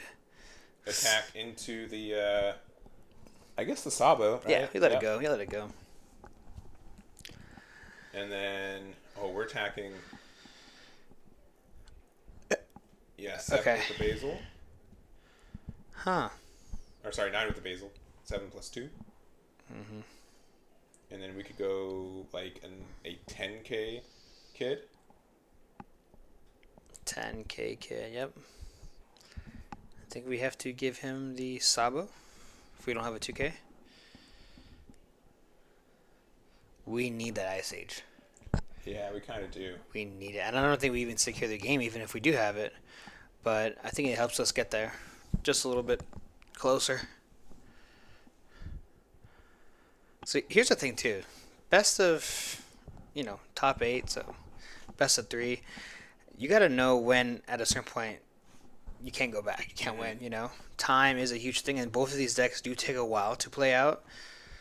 So giving him the 2K, sometimes I might think it's smarter just to scoop now. Yeah, and I agree, especially with a deck like Luffy that takes a while to win at times, especially against something like Bonney that sets up a wall like we're seeing right now.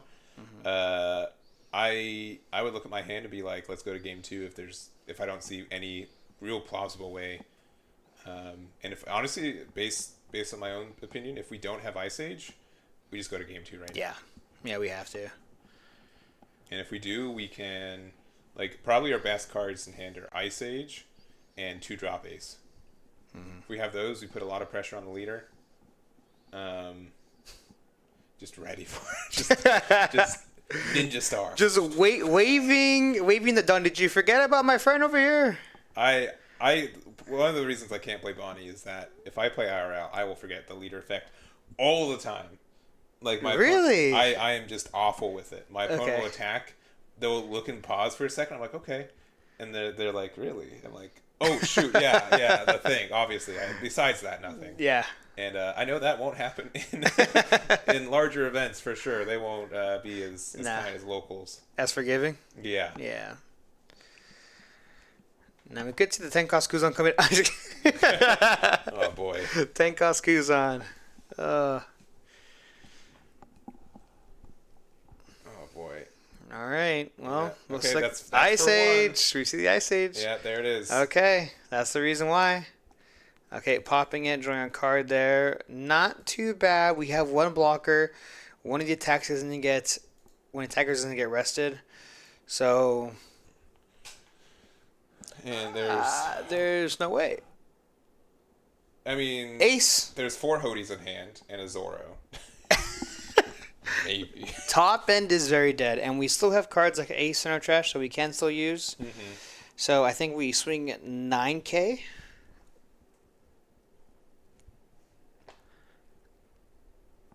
I mean,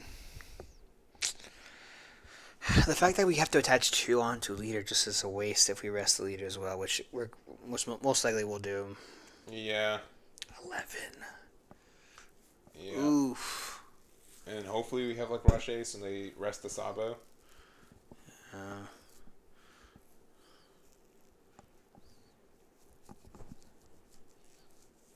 Just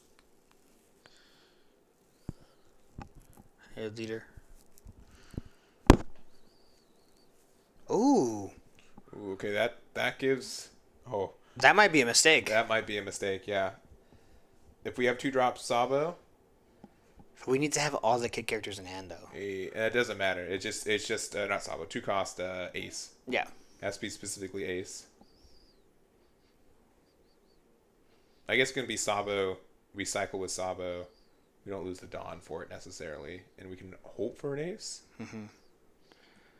But it's pretty rough. Okay, 7. We've got our boy Garp here, ready to go. Don't count him out. Don't count my boy out. Okay, so we have 2 here. We're gonna tap 2 Dawn, as it looks like. Yeah. Well, Kid Ace. kind of want to discard. Kid Ace. Kid Ace. Come Ace, on. Come on, big Ace. Oh, Okay, we yes. got it. Okay. All right. Pitching the goes card. Luffy. All right. There's hope. Yeah. There is So we get a. Oh, do we not have it? No, we have it. Okay. We have it. Sure. You never know. You never know. You never know. Yeah. Do you have All right, another one? so leader is. 9K. Okay. Yeah, All right. Yeah. Wrap it up. All right. Yep. Shops closed. 10K. And yeah, game 2. Oh. Oh! Two- Don't 2Ks? no BM. Not the Barts.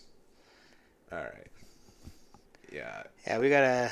Zach's got a scoop. I'm not trying to be like Time-wise. chauvinistic, but like time wise, yeah. I just go to game 2. Yeah.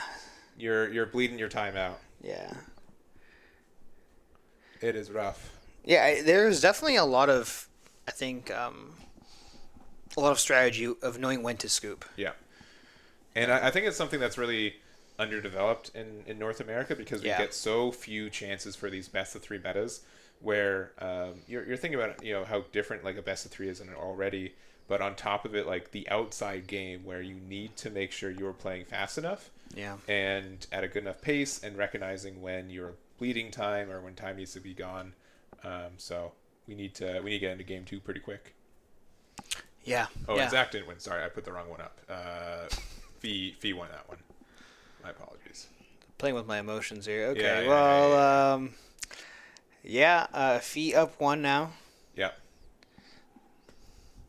And unsurprising, the other 3 tables of top 4 or top 8 are playing out. So we'll see that. If you guys weren't here at the beginning, this is a 200-person tournament. We did 7 rounds of Swiss into a top 16 cut. Of the top 16, we did see 5 copies of Star Deck 13 Luffy, 4 copies of OP07 Rob Lucci, 2 Enel, 2 Bonney, 1 Star Deck 10 Law, 1 Moria, and 1 copy of Star Deck 13 Ace.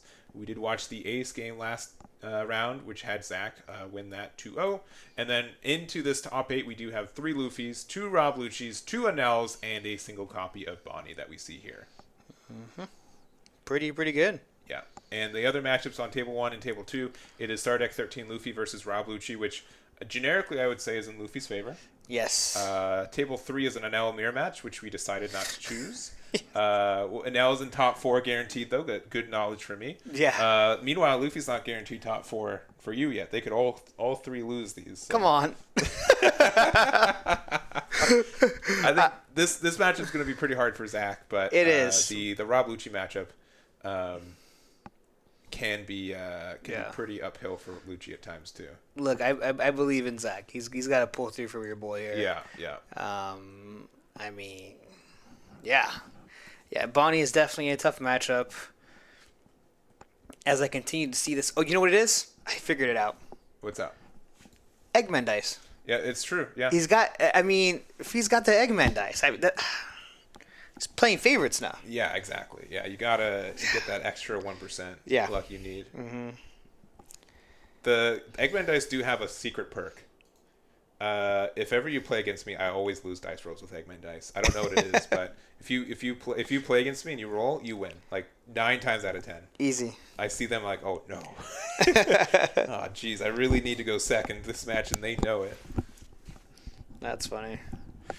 Well, grabbing that a 5 cost ace off of that Garp, pretty good here. Do we have a second one? Hot start here from Zach here. Mm-hmm. Pretty good. Okay, grabbing some pieces. Yeah, it just means that we can kind of pressure down this one drop pretty easily. And if they play a second one, otherwise, you might have been able to maybe protect one, but we will see there. So looking at top 5 with Baby 5, finding a 10-drop Dofi. Ooh. It's a pretty good card. An A to find an AA, very nice. And then another one for 1. Do we use the effect? No way. Nah, yeah. We'll wait it out. So we'll be able to protect that and maybe use it next turn.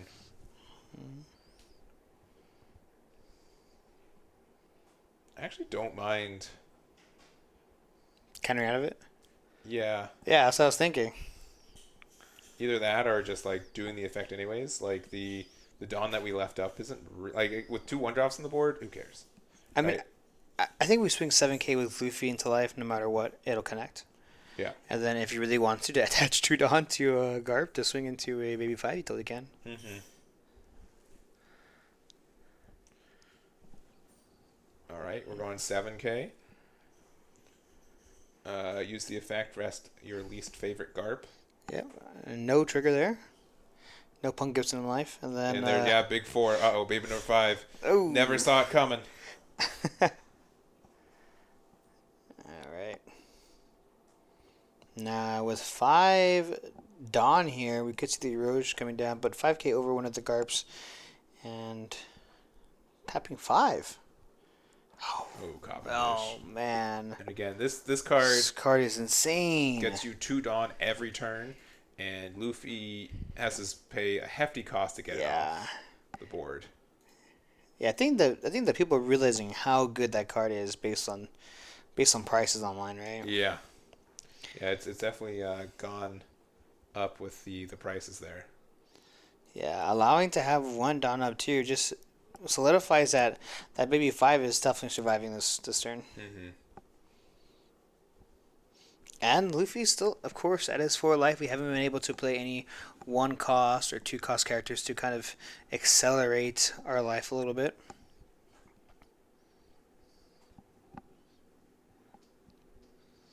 All right, 5 into likely Baby. Yeah, get the rest on the Garp. Easy peasy. 4. Kuzan? Borsellino? Perona? Huh? Oh, 5. Oh, yeah, because we went second. Yeah. That's right. That Luffy's probably, again, one of our best cards on curve. Are we... Oh, we're not using the effect, though. Wow. Interesting. I guess playing... To go long game? Yeah, this match is a little different here. Playing the match a little different. We're going to get time for 10-drop carve. Or Kuzan. Yep. Is that right? So playing the Hawkins. Yeah, such a good card. Alright, 8 Dawn here for Black Yellow Luffy for Zach. And I imagine we start using the Luffy ability, right? Because no matter what, if it gets rested, then it's still an AK body. Can't swing into it so easily. Yeah, at this point we probably do, just to make it harder to get rid of, but I don't know. Like if your opponent's able to just go wider like this too and get this value, it's really strong, because then they can just kind of burn you out from 2 life to 0.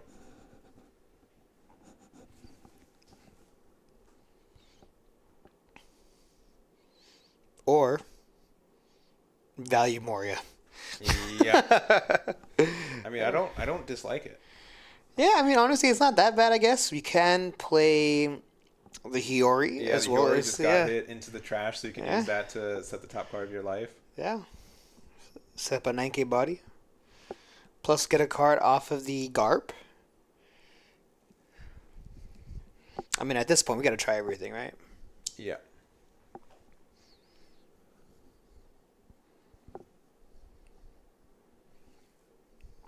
All right, so this is going to be a large 10. Immediately using the Dawn, resting the leader, going down to 3 life. And then for the additional 5 Dawn,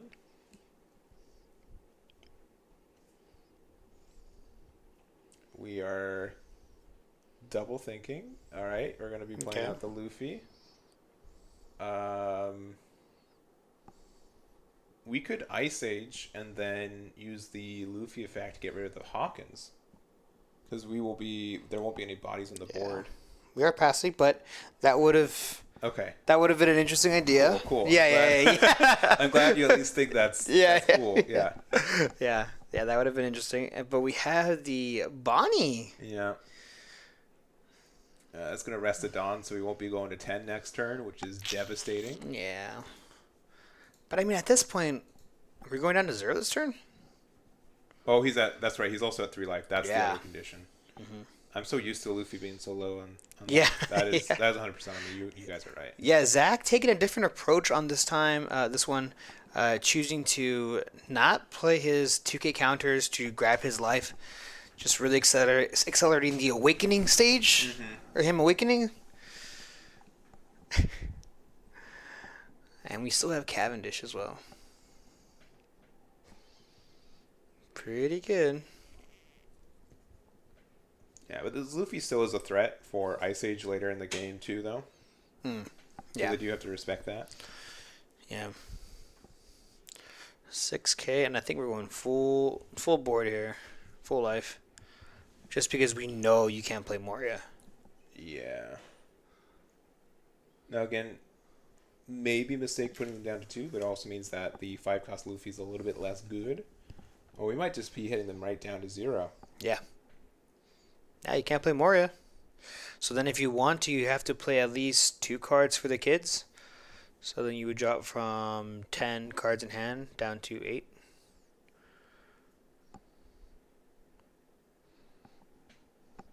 Yep, and we get our additional 2 Dawn back. So we are at... We're at 6 now?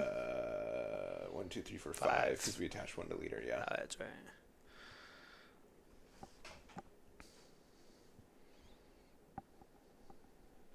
So we're doing for 5. Playing a Rouge, maybe? Cavendish. Cavendish at least does not... Oh, that's right. Itself out. That's right. I've learned that the hard way. They balance the card a little. Oh. Okay. All right. Holy. All right. Weird. That's the life, I'm assuming. I think it's actually to the Luffy, the 5-cost Luffy. So it's 11 to 8. So we need double 2k. I think we got to do it. As in, take it, or... I think we have to counter out of it. Yeah, I think so, too. We need this Luffy.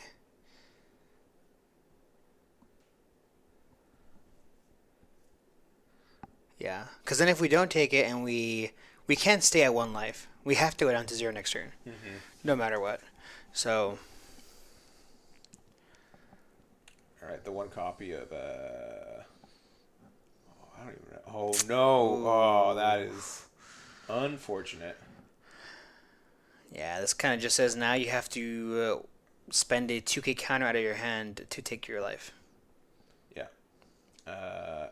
Yeah, and so they played the Bonney last turn, so they kind of shorthanded it, but it's you have 10 Dawn, 9 are active, 1 is rested from the Bonney, so. Now, the only reason why I think Zach did let this go is in case he only has 2 Kid Luffys, and he just needs another one in trash to put back into his life. Maybe. I'm not saying you're wrong, I promise, but I just... But then at that point, we can also just go 17K into life. Yeah.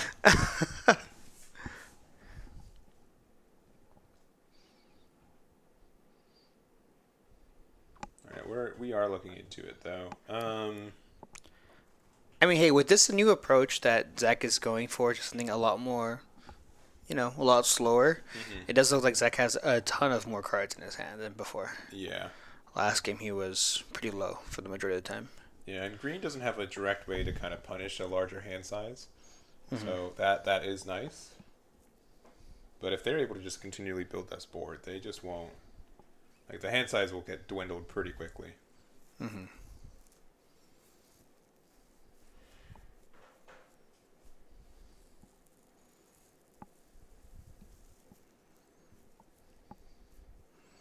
That Cavendish is an issue. Such a good card. Yeah. All right. So we got the Flampe, at least our best card, I think, in this spot. So we have 8 Dawn with 0 life, so we can go 2 underneath leader and get some additional numbers. But with the Bonney effect being so obnoxious for this matchup, it's going to be tough to find the sequence that makes sense. And if we are trying to Ice Age away the Basil, that no longer works with the 1-drop Flampe on board. Yeah. Which is really unfortunate too. Yeah, at this point, I think if we have Ice Age, we just gotta save it. I think we need to go for that Cavendish. We need more characters. Searcher. Oh! Okay, what are we putting it on? All right, it has to be Cavendish, yeah. Did we draw a card? Yeah, we did. Okay. Yeah, so at least Cavendish is off the board. I don't know which one I would really think is the better one of Cavendish or Basil. They're both pretty similar. I think Cavendish. Yeah. Only reason why I say Cavendish is because when we're able to fill up our board, Cavendish allows us to, every single turn, give us our 1 Dawn for leader ability. All right. Pitching that Sabo. We're going to put a Sabo, okay, for 2. Oh, I think he's realizing his mistake as well. I guess we can... Okay, yeah, we're just going to do big attack first. Yep. Yeah. Fair. And then 2-drop Sabo, yeah. All right, he's getting so close to, like... Again, we've been playing for like 8 hours. It's late. Especially like if you're East Coast, it's a little bit less fair for you, but also too, Black and Luffy is a difficult deck to pilot. Yeah. There is a lot of things that you have to consider, sequencing and all that, what cards to pitch. So I mean, this could be fatigue. Well, there's two boys, 2 5/7s, and 7, 8, 9, 10, 11, 12 at probably the Hawkins. Oh. Yeah. Oh, he countered out of it. Oh, he countered out of it? Okay. Yeah. Yeah, I think attacking to the Hawkins was correct, though. And we'll see if they have another Bonney. That's just devastating. I mean, they also have Dofi. That's true. Yeah. Get that Flampe. Yeah, pretty good. Keep it pinned down. Yeah. Can't be... You're not going anywhere. Yeah. But if they're playing the 10-drop Dofi, it at least means that they really can't pressure leader, and they also can't keep a Dawn open for the end of turn. Yeah. So. Yeah, most they can do is swing 7 into lead, have him pitch a card.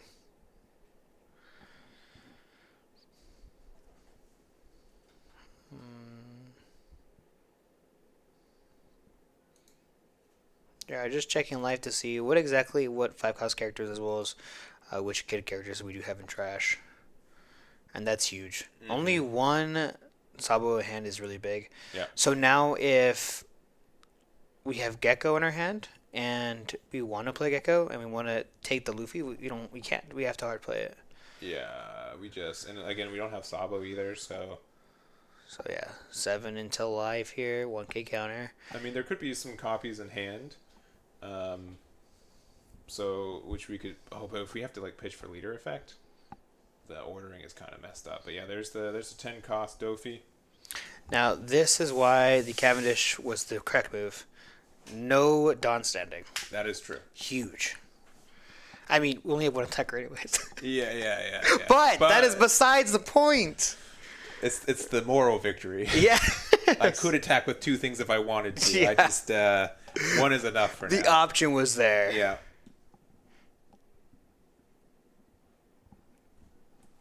All right. Yeah, but I don't think we can afford to play Moria this turn. Well, we don't have Luffy in trash. Yeah, that's what I'm saying. Yeah.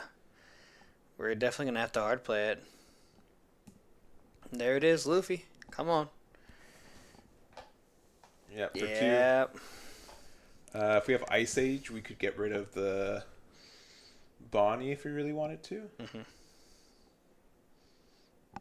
3 life is insane. Yeah, and with that wide hand that Fee has as well. Yeah. Against all odds here for Zach. We have 6 on up.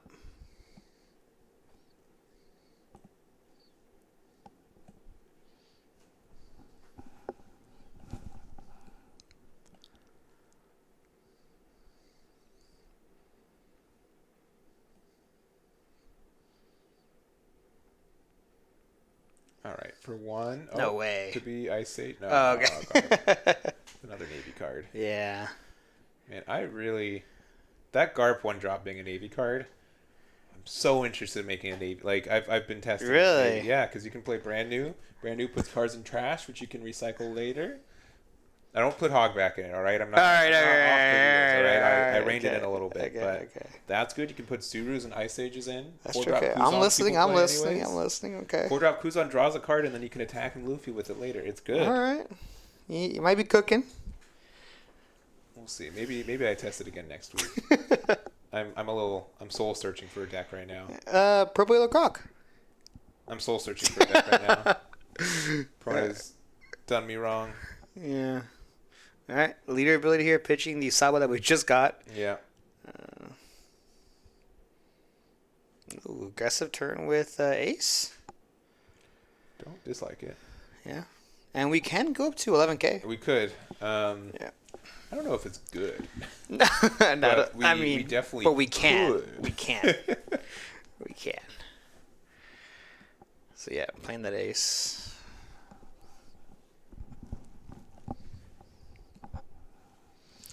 Yeah, especially when we can't even attack off. Yeah. Yeah. I mean, yeah, sure, we're a 13k leader, but we just sit there menacingly. Oh. Do you have the Ice Age? No. Oh, another searcher. Soul searching. 3 Brothers Bond. Yeah, for one of our lost brothers.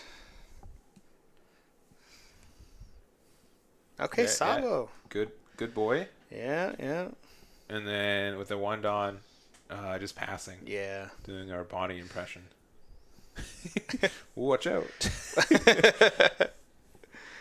All right, immediate 7k. 7k. Into what?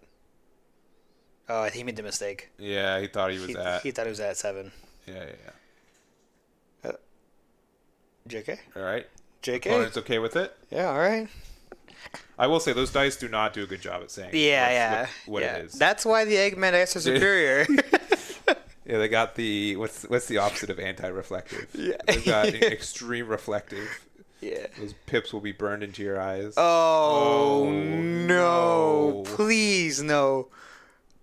Ice Age.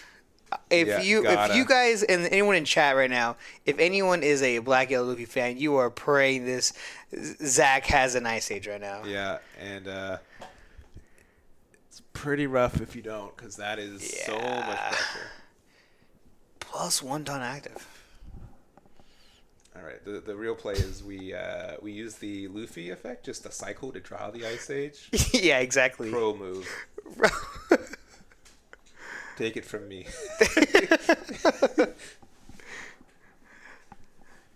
Oh no. Oh yeah, this is looking not so great. Okay, so let's pretend we do have the Ice Age. Let's say we have it. We Ice Age, we pop the Zoro, we draw a card. We are looking then for the 2-cost Kid Luffy to then play off life, attach 2 onto lead, send another 2 back into life, but oh no. That is not Ice Age. Nope. That is Okay, so we're not attacking this turn. Nope. That's what that means. Means Hody coming in, rest the Saba blockers. No! Oh, it's so devastating to see that happen. Yeah. All right, we are doing, I think, the right sequence. Oh, we're swinging. Oh, but why? Oh, we're thinking about swinging. I don't Oh, think. hold on. Okay. Oh, wow. We shifted into gear. Wait. I mean, I think we're okay to not do that, but I get why it's tempting. Yeah. Interesting. Okay, a Sabo plus random card. Random 5 cost.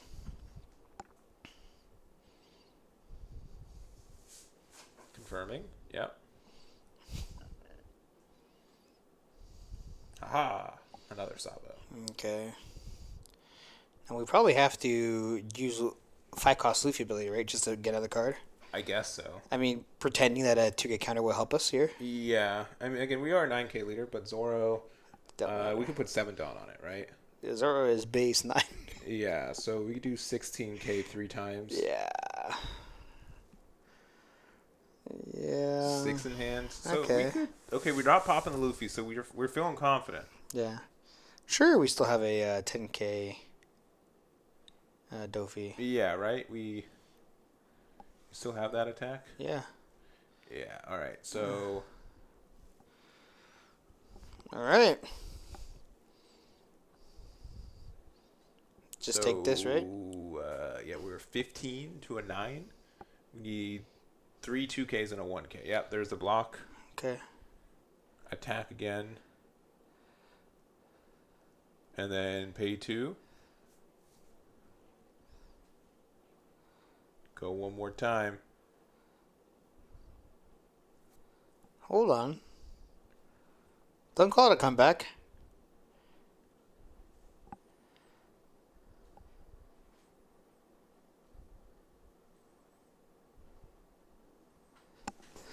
We're thinking. 2. Okay. 2K, 2K, 2K, 1K, 1K, 1K. Oh, man. My. Yeah. All right. Do we tie?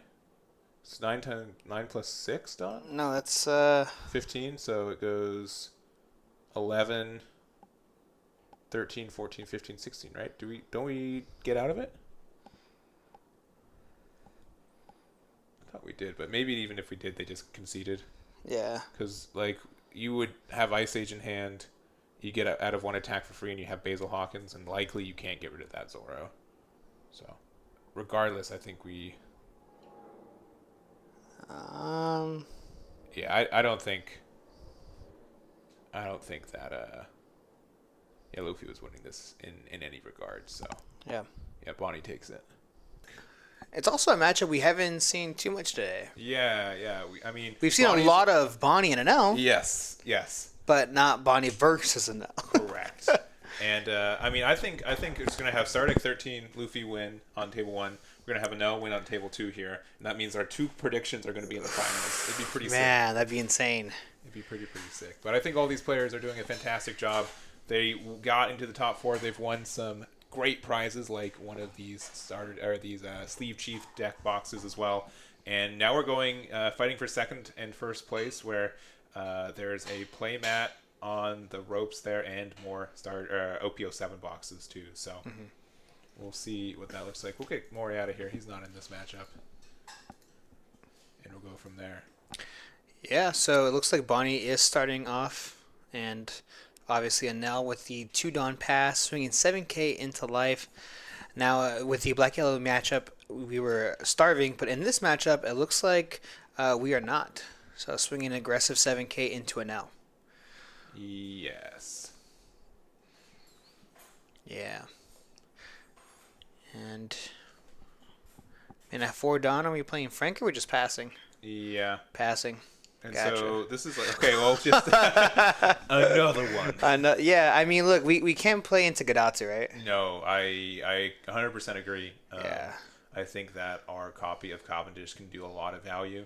Yeah. So, yeah, we don't need that Gadatsu value from the other side. I think we have to wait until we get Hawkins live. Yeah. Once Hawkins is live. Hawkins is pretty unremovable outside of Raigo. And then once we get to the top levels, like Yamato's likely not getting the advantage there either. Yeah. Yeah, Hawkins being able to play around just so many different cards here, but it looks like we are going to go ahead and see the Hody grabbing our own life, and this is huge. Not attacking, leaving your opponent at 2. So now you're sitting at 4 life, plus an AK body on the board that you can remove with, of course, the 8 cost category. And Enel is at 8 right now. So that's definitely in the cards, technically. It's just the question is, does Oliver have it? So. And they do have yes, the category. Okay. they do have it. Nice. Yeah, so he took a life, put one back. Yep. That's an even exchange. Yeah, 9 life. Zoro comes down. Oh boy. This is huge. This is a little scary. I feel like I would have baited out another card first. I think Zoro's here. It's just like, do you have Raigo? Yeah, Kingdom Come, you just make it go home and you cry a little bit. Otherwise, like, okay, this is fine. We don't have it. No, we could have it, but we could to get the value before we go down to 1. All right. Do we? Somewhere in there. All right. Digging through their. All right, Oliver always has it. Yeah. Okay. So with 3 active Donna, we probably will just pass here. What a chaotic start for this game already. Yeah. Oliver is also. This is not calling him out. He's like a minute late to the table. And so they are playing a little bit faster. I think they're compensating for the minute lost already. But okay. Definitely a game that I could see go to 60 minutes pretty quickly. Yeah. Yep. It really depends. And I think this is huge, the fact that this is best of 3. This is top 4, of course, at a huge case tournament. And so these guys do have to play relatively really fast. So looks like we're going to go ahead and play out the Hawkins. And with 4 active Dawn, we're going to go ahead and tap 2 here for a Baby 5 searcher. Most likely searching for 10 cost Dofi, possibly. 0 cost event card. Just as good. The great thing about Bonney is that you probably will never have an issue fighting your top end. No. The amount of top end this deck runs is insane. Yeah, the 8-drop kit is fantastic. Basil, I would lump into top end. Yep. 5 costs are a little bit tricky to get rid of in this format, I think. Especially against, if Rob Lucci doesn't find their stage, they're very expensive to get rid of, and it's just in a rough spot. So interesting. We're going to see the ace. 10 into Baby 5. No, into life instead. And yeah. Could we have tacked the Flampe into the Baby 5? We could have. Right? Yeah, we could have. Okay. But I guess, instead swinging 5k into life here. Dropping down to 1 life. Do we have a trigger? We do. It's Frankie. Now, Frankie, I have talked about this card so many times on all of my videos. That card's insane. The fact that I'm pretty sure you're gonna say that this card sucks. No. It replaces itself plus you get a body. Yeah. So good.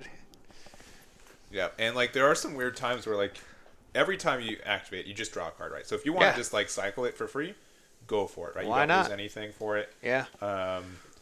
And there's that. Also, if you want to check out more videos from Strongest Wizard, you can check out the link in the description and/or on the Twitch chat. All right, so we have the Dofi coming down, stunning the board, and yeah, I guess Oliver taking a look here what he can do. But instant the Flampe, all right? That's the yeah. That has to be what they were playing around, right? Yeah. I mean, I guess if we have ace, we just go ace, right? When in doubt, ace it out. And no, we have the Yamato. Just as good at getting rid of the baby 5. Sure, why not? And again, Flampe stays safe, so we're good. Yeah, the Flampe needs to stay standing. For that one turn, we got to push, you know? We saw Suru win a game earlier, too. We did. It was we like did. A day, like almost a decade ago. But yeah. We did see that today. So 5k swing going into life. We're going to go ahead and give him the Shirahoshi. I think that's the second card in trash. That's wild. 10k going into life now. I think we can actually just take this. But no. We're going to counter out of it. We could be swinging into the Katakuri. Yeah, I think it's the Katakuri. Yeah. With those cards, yeah. Oh, another one. Back-to-back Dofi. Now, this does hurt quite a bit, but we do still have Yamato on the board. Mm-hmm. And the Yamato canceling over the other Dofi if we really need to. There's also cards like 10 cost ace. Now, we do have Basil Hawkins as a blocker, of course. I think the issue is I know I've talked to a lot of Bonney players about this matchup, and they say it's relatively easy. You know, there's just a lot of the top end cards just counter yellow pretty easily. Yeah, so. Oh boy. 13. Yeah, 13. So this is likely going into one Dofi. That also leaves 6 Dawn open, which we could Raigo, but we got the 2Ks for it. Yeah, Raigo. Yeah. Ooh. There goes the Luffy. Yeah. Moderately okay trigger. Not in this board state, but could put in some work in some others. All right. Oliver moving the dice to symbolize that it's not stunned anymore, but do we have another? Oh boy. Starting with a 5k immediately makes it suspicious that they have another one, right? Yeah, easily. Yeah. But we see Oliver's hand. It's quite a lot. Yeah. Quite a lot of cards to be nervous about a 5k. Oh, we're attacking with blocker. Okay, there has to be a third Dofi, right? Yeah. Okay. 10k into Katakuri.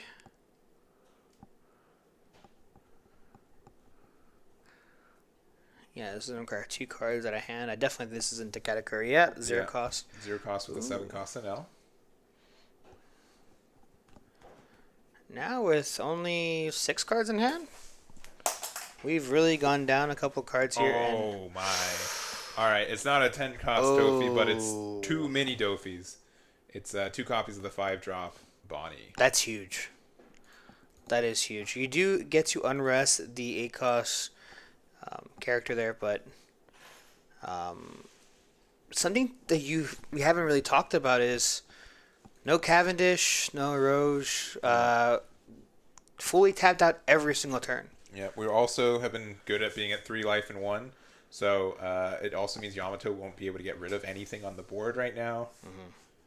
Like what? Our best card is what? Maybe 10 cost ace. Yeah. We can do like a 5, 8, 10. It's not too bad. We'd have to give up our prize Flampe, but we could do it. I think more of the issue is that are we afraid of losing next turn? I think we go, if we have the ace, I think we go 5, 5, 8, ace, 10.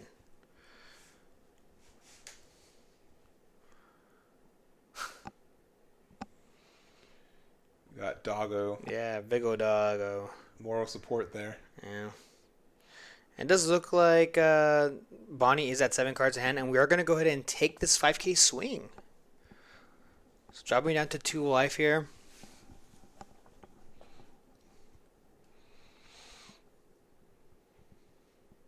Now, I think a card that Enel has definitely stepped away from, that a lot of yellow decks have stepped away from, is Sanji. 4 cost Sanji. Yeah. Still a good card. It's still good. I mean, I think like establishing blocker in this meta, I think blockers have been more stronger than usual. Yeah. With stuff like Sakazuki not around. Getting an extra body sometimes makes lethal potentially winnable next turn. And oh boy. I thought we were going to attack with a Flampe, and I said, it's time. Oh, put Frankie back in there? Ooh. Nuts. I like this play. Yeah, so that just means that we are able to play it again and get another cycle. I've had I've had some like issues with. I really want to use that category to get rid of that Basil Hawkins. Yeah. And then I forget that it also has protection after that. Yeah.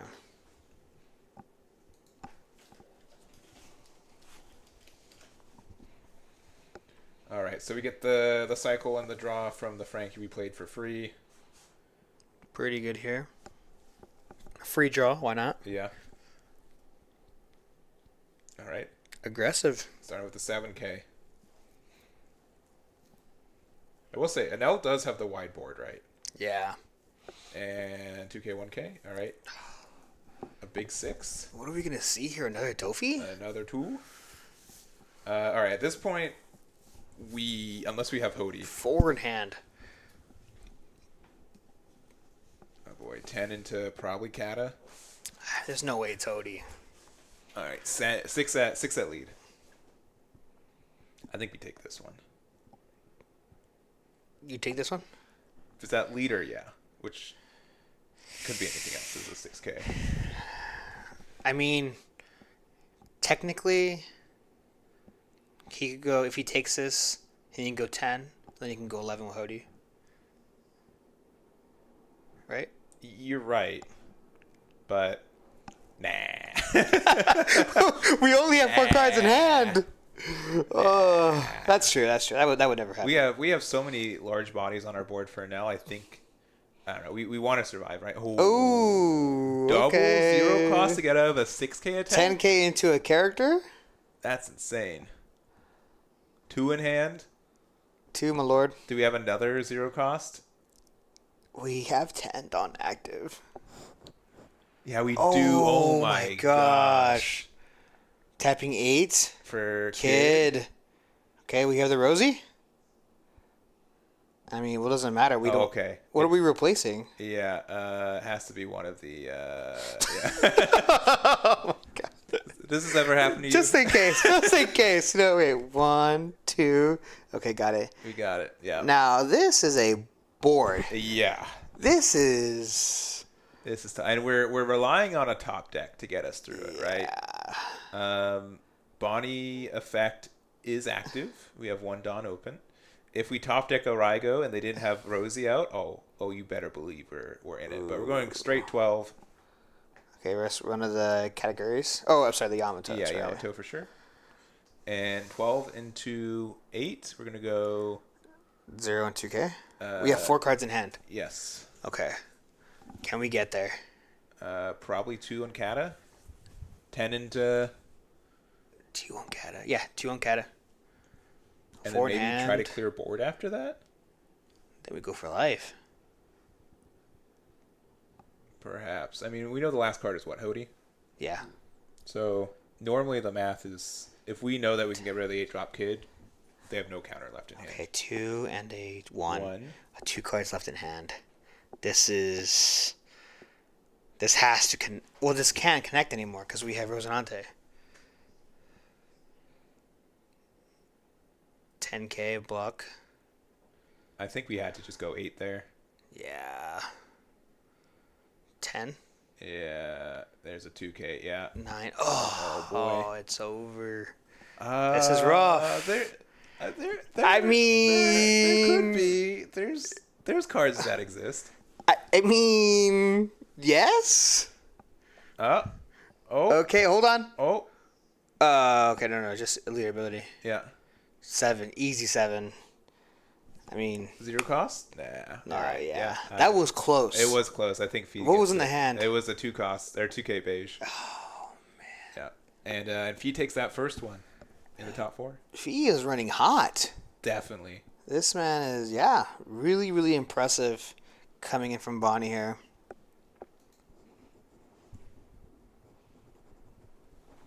All right. Well, we're going into this game number 2. Did Fee end up going? I can't remember. Did Fee end up going second? Who had the higher seed? Let me see. No, I think Fee went first. Yeah, let me double check on the pairings before. I don't know. Fee was 3rd seed, but Oliver was 2nd seed. So, okay. So I think Oliver went first. Yeah, I believe that's the case. Yeah. Because every single turn he was just swinging big with the Bonney early on. Yeah. Yeah. So we're making pretty good time here. Both players are playing pretty fast. 40 minutes left on the clock here. Pretty well. Yeah. And this is, of course, top 4, so a lot is on the line. But fortunately for them, they have a brand new deck box, right? They do, yes. Nice. Yeah, they can just trash the other one. Yeah. Unless it's also a Sleeve Chief one. Yeah. And, keep that one around. Store it up. But yeah, I'm a big fan of these deck boxes. I usually Yomi and I had this conversation the other day. Like, man, normally we're not ones to like get like you can see like the other deck boxes I have. Like they're just plain Jane. They're just they get the job done. But man, those ones are super nice. Very clean. Yeah. Yeah. Like normally, like sleeves are usually what we go a little bit like fancy on. Like we got to play the Enel deck with the Enel sleeves, right? Okay. You can't disrespect the deck like that. Yeah. Sometimes I forget what deck I play without the sleeves, and I need a reminder. Yeah. 100%. Yeah. Gotcha. Well, looks like we are going to keep our hand for Enel. Pretty good here. I will also say Fee is rocking the exclusive Eggman dice, though, so that does give a bonus in Eggman tournaments for sure. Yeah. +2 intelligence and +3 luck. +3 luck, yeah. -1 charisma. Yeah. So you gotta lose something. Yeah. So baby 5 here searching top 5. Another baby 5. Yeah. But this is the 2K one, right? Yeah. Oh. We'll be with the Bonney anyways. So it looks like this time around we're not swinging heavy as we did last game. The question is, are we swinging 5K into life? But grabbing that Hawkins is huge. Yeah. Again, that card's a menace. It's hard to get rid of for this deck. It means you the only way to really get rid of it is attacking into it or having a Rygo. Yeah.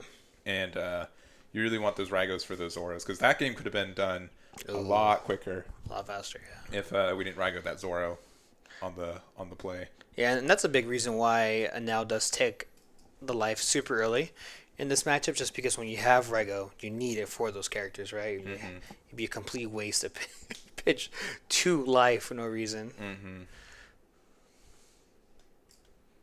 All right, thinking on their 4 Dawn play.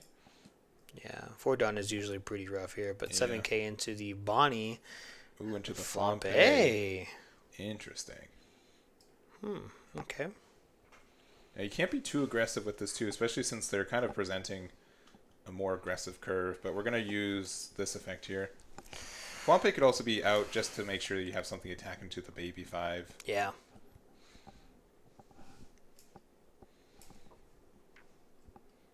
So definitely going to see the... Oh, pass. Oh, wow. Wow. Okay. I understand it. It might be looking a little bit weird for people who aren't used to maybe this matchup or not, but you don't want to play anything that costs 4 because they can just pop it with Gadatsu. You're not really in a rush. You're going to play Basil next turn as well, likely. And if you put them down to 1 life, that just means their cards like Rygo and other cards are online. So it gives them more options on the other side. So I'm probably swinging 6 into life and then playing Gadatsu. Yeah.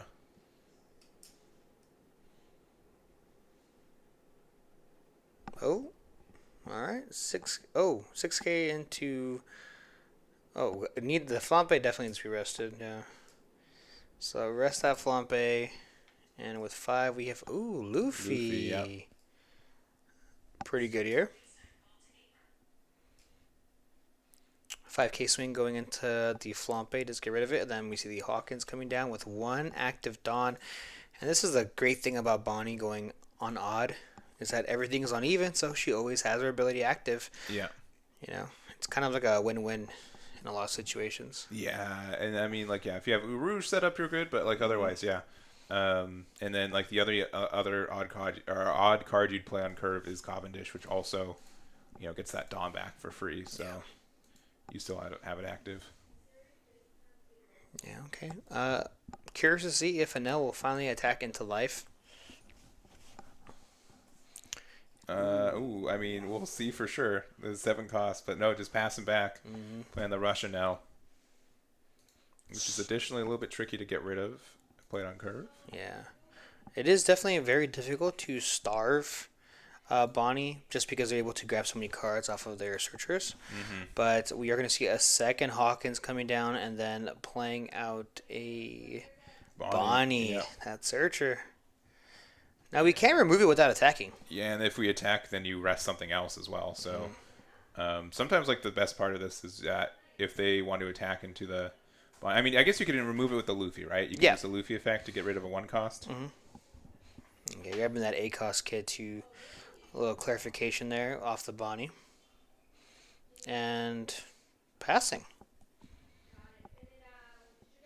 Yeah, don't want to put your opponent at 1 life. And I think we're just building boards here. So 10 active Dawn now.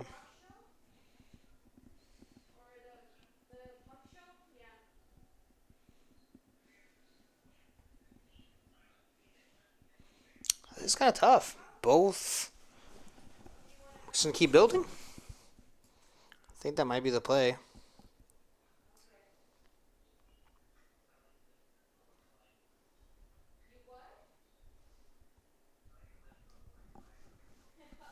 Sorry, I'm just zoned in. I got like this stare. I am comfortable in my chair right now. Yeah. We're finally attacking them 7k into their life. We're going to use it to rest, I suppose, the Luffy. Kind of forcing them to use the effect now this turn. Yeah. 5k into life. Interesting. Free block here with that Hawkins. All right, now it's time for Enel number 2. Yeah, now number 2 would be pretty good here. I am still a big fan of Ace just giving you another life. Yep. Yeah. Um. Oh, we're not gaining the life. We're just attacking into the Basil. I thought. Ace is not. You do not have to gain the life. Okay. Just choosing not to do it. Yeah. Yeah. You can decide to not to. Okay. All right. I know it's tiny on that screen for you, but just trust. I was always told never trust an egg. Oh boy! All right. So 5k swing. This egg, we're promise we're not rotten. Yeah. 5k swing into life, and we're most definitely playing that 10 cost Dofi this turn. Yeah. Oh yeah, if we're attacking with blockers like this. And we know he has the Dofi based on the baby fight we saw earlier. So. Yeah. If they didn't, I don't know. If we're playing 10 drop Dofi, I probably want to attack with this Basil. Because if they're playing 10 drop Ace, it lets them heal and attack into one of them, which feels kind of bad. Yeah. All right, going down to 1, and then yeah, there's the 10 drop Dofi. Now, huge for the fact that we don't, I mean, once again, it doesn't really matter, but no active Dawn for that leader ability. But no active cards on the opponent's board kind of evens that out. Yeah. Such a huge fan of that AA too. Love that Dofi card. Yeah, and I think this plays into this a little bit. Yeah. But if you have a second Dofi and you're just baiting them out to attack with this Ace too. Yeah, we definitely swing into. Oh yeah. Yeah. I didn't even attack Judge. Yeah. A new ability. They just catered themselves. The weirdest thing. Alright, 5k into a life here. 1k counter. 7k. We take this? Yeah. And then probably 10 into 7. Now, you know what would be really nasty is if we drop A second Dofi? double Bonney. Double Bonney? So we can't heal. Oh, so we put them to 8? Yeah, then we get the force 8 cost category. Category can use its effect on itself, right? Yeah, again. So, I mean... yeah. Yeah, 8 to put the card face up in your life, sure. Yeah. Or a Nell, I guess. I mean... Oh, we take it. Ooh. Ooh.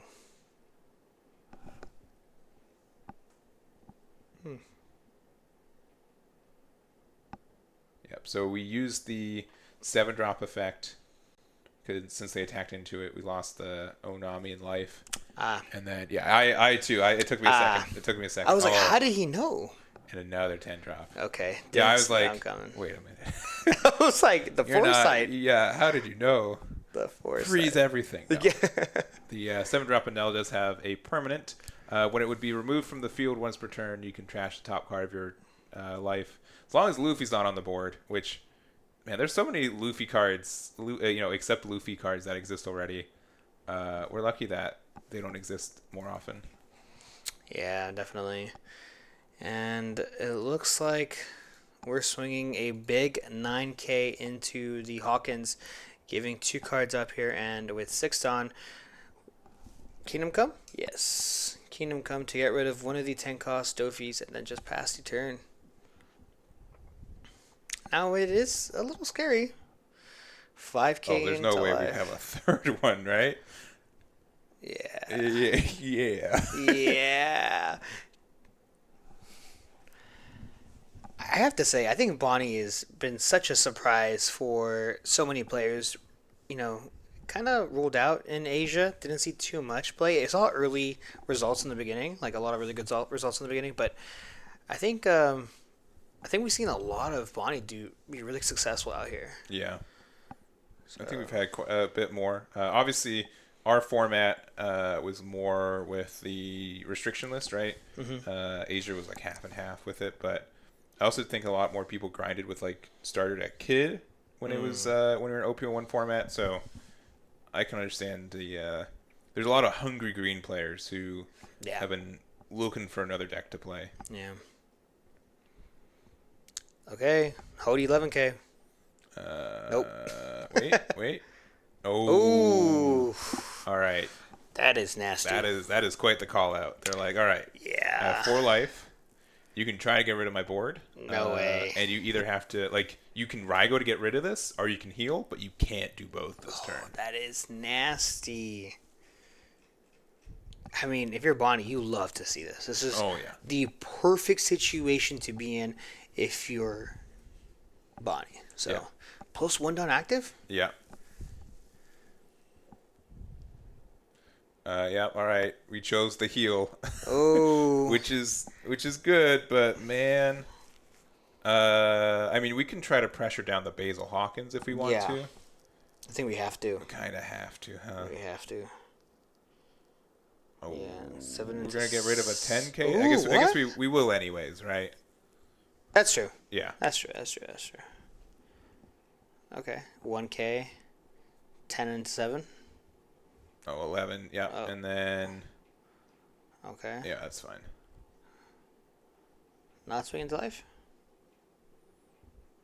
Yeah. Yeah, a little 5, sure. Easy 5. All right. If beige is this top card, right? Nasty. If beige is the second card. Still a little still nasty. Good. Still good. We need... Yeah, if you're Enel, okay, you definitely need to see some triggers here. Yes, we sure do. Ooh, 10K into life could be a very big misstep. Okay, so... Oh, wow, okay. I would be a little hesitant adding 4 Dawn to Zoro. I think at 9K into Zoro would have been just fine, because if we see a beige, we see a hard punish. Yeah. Yeah. Yeah, explaining the card, which is not great. Not great to see this card in top 4. Yeah. And then refer being explained to you. Yeah, if people do not know, Zoro is a when attacking ability first and foremost. Yeah. So you have to pay the 1 in order to restand it. But we didn't pay the 1, right?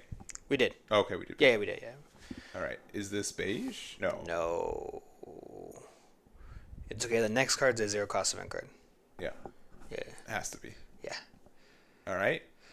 Okay. Attack number 2, which we'd have to pay 2 Dawn to get out of. Afterwards. Because it's activate main. Yeah. But that means if we do get hit by beige, we can use that 2 Dawn for something else. Yeah. We have to...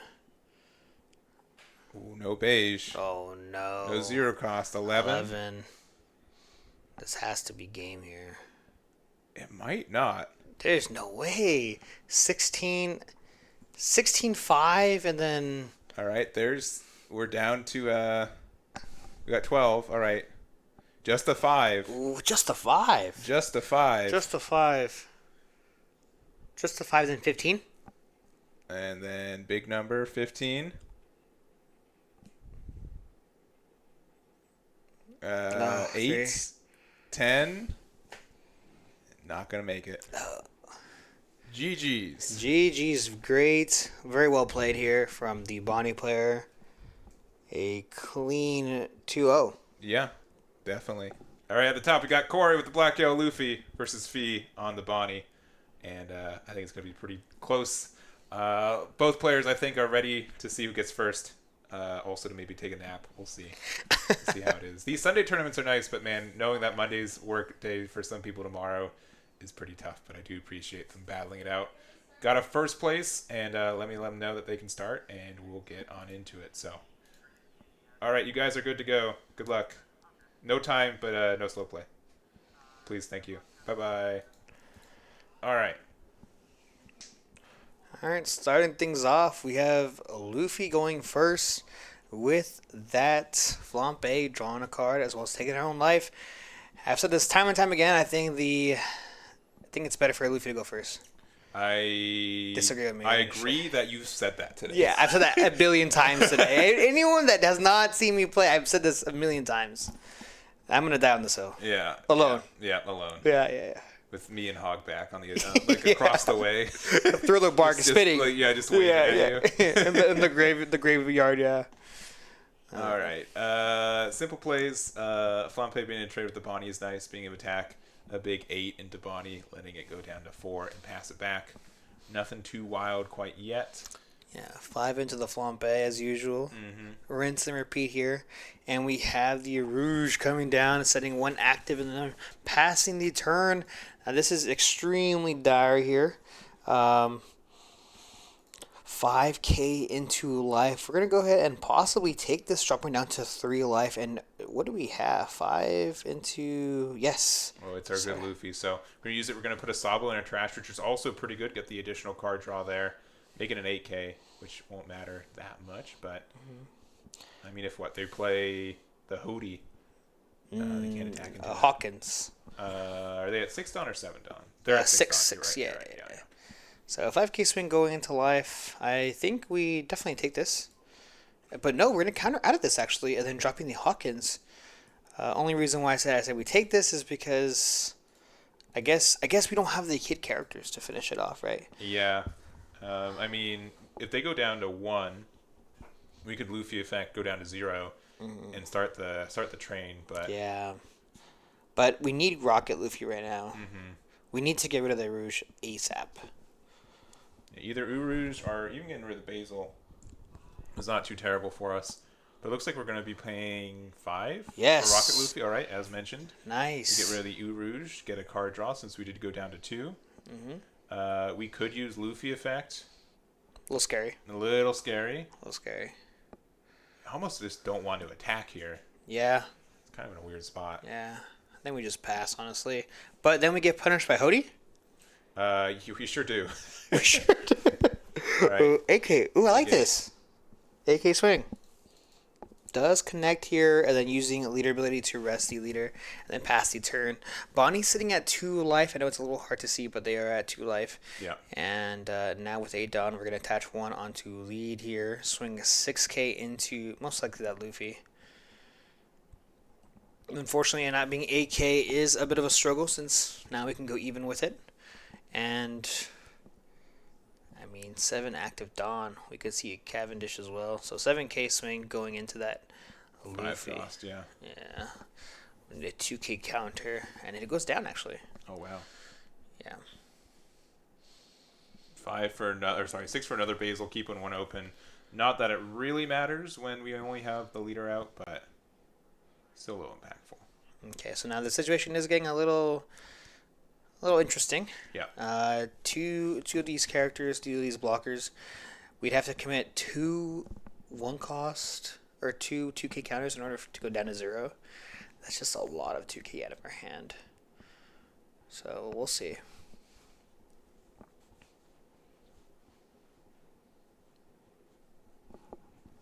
All right, so we're looking at Dawn.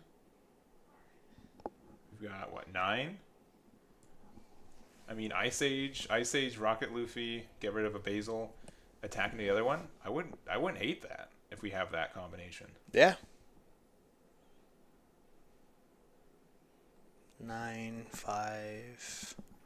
So it would be 8. 8 into one of the Basils? I believe so, yeah. Yeah. Yeah. And we get the guaranteed removal of the other.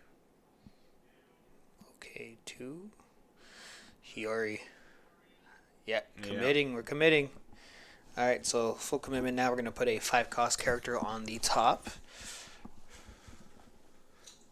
And see the 2 for Luffy. And so this is the best one if it's the 5. Yeah. Yeah. So we're going to be able to use this to go down to 0 life. Mm-hmm. Yeah. Most likely go down to 0. Oh, wait. 7 at lead. Gonna use the 1 to rest the Luffy. And then what? Play the Sabo? Okay. 5. Yeah, Sabo. Yeah. Yeah. Oh, a little glare action, very, but very shiny Sabo. Yeah. This isn't too bad. I mean, we're obviously going to go for the, of course, the 5-cost Luffy. Yeah. And you might see, I think Cody is a little risky. At 2 life, perhaps a little bit, yes. I mean, we do have 2 Hawkins, though. But did we just attack with them? Or yeah. We didn't restand them? Yeah, we're putting pad. Okay, yeah. okay, yeah.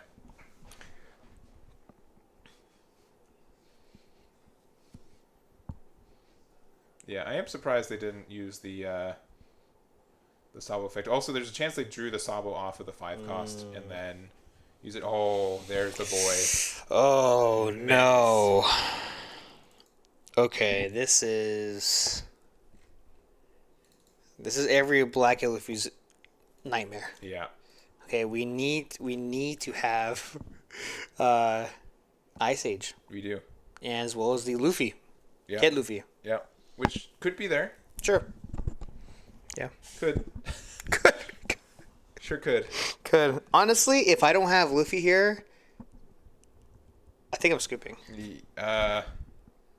Perhaps. I mean, they left one Dawn open. They've got a blocker.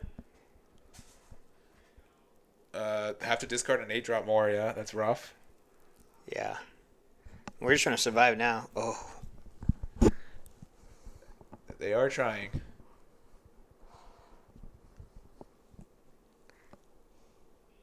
All right. 2-drop Luffy. Got Luffy back. Okay. Okay. Sabo, but then we can't attack. No, we can't attack. Yeah, because then we just lose our Sabo.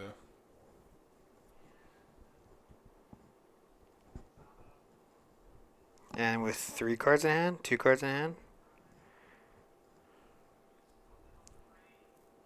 Okay. No. Not the swing. I don't think they're going to be winning against All right. Well, the swing. it does connect. We don't have any blockers live, and our leader is at base 9K with 2 cards in hand. We also get 3 16K swings, I believe. Well. Yeah, swing 1. Yep. Yeah. I don't. Even if the Sabo was active, I don't think we're getting there. No, yeah, it's Ice Age or we fold. Yeah, 100%. I mean, honestly, it's. It is that straight down to it as times. It really is, unfortunately, with this matchup. Yeah, and I don't think that's like that's Oro. It gets a lot of decks. It wins if it stays, right? Yeah. It is like the win condition, but. Luffy has a harder time removing it and or applying enough pressure where there's no time to play the 9-drop sufficiently. So I think that's fair. And again, I do think it's an uphill battle for Corey. He's playing against a bad matchup, and again, he's mentioned he's very tired today. Yeah. he said he's expecting maybe we'll get top 16. I don't know. We'll see what happens. Yeah. And then 10 hours later, here we go. I'm trying to think. If we had 4-cost Kuzan early on, I feel like... I guess it's fine, but we still brings it down to a 5-cost. Which we can't interact Which you with, can't interact with. It's literally 10-cost Kuzan or Ice Age. Yeah. That's why you play the Navy version. Play these brand news. You can find 1-drop Garps. All right? Those are Navy. Yeah, that's true. That is true. That is true. Next time on Wednesday night. Yeah. Hey, don't. I'm thinking that for realsy. Yeah, I know you are. I know you are. I know you got it cooking now. I'll do a test on Tuesday. We'll see how it goes. The eggs are cooking, scrambling. Mm-hmm. I've done it once before. I had win rate was over 50%, so that's the go ahead. All right. And we'll be we're going into game 2 again. Luffy's going to be able to go second, which is pretty big for the matchup. Yeah, I was wrong the whole time. I think so. Yeah, that's true. That's true. my That's humble true. opinion. Yeah. I don't know. You got all these even cards. Yeah, that's So you were playing an odd Garp, which we could have played previous turn, though. So you're right. Dang. Lost we messed up the curve. 5-cost Luffy's.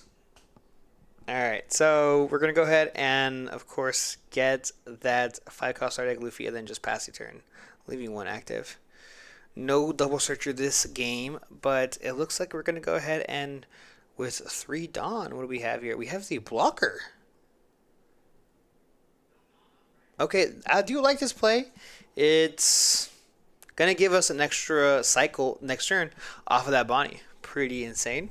Yeah. Which you're a big fan of that card. I am a huge fan of that card. Huge fan. A little bit more of a fan in Perona, since you can use the leader effect to rest something for 0 Dawn, so you get a free draw 1, trash 1. I mean, having that on a leader by itself would be pretty busted, so we'd have to relegate it to a 3-drop blocker, but... So you're a phony fan.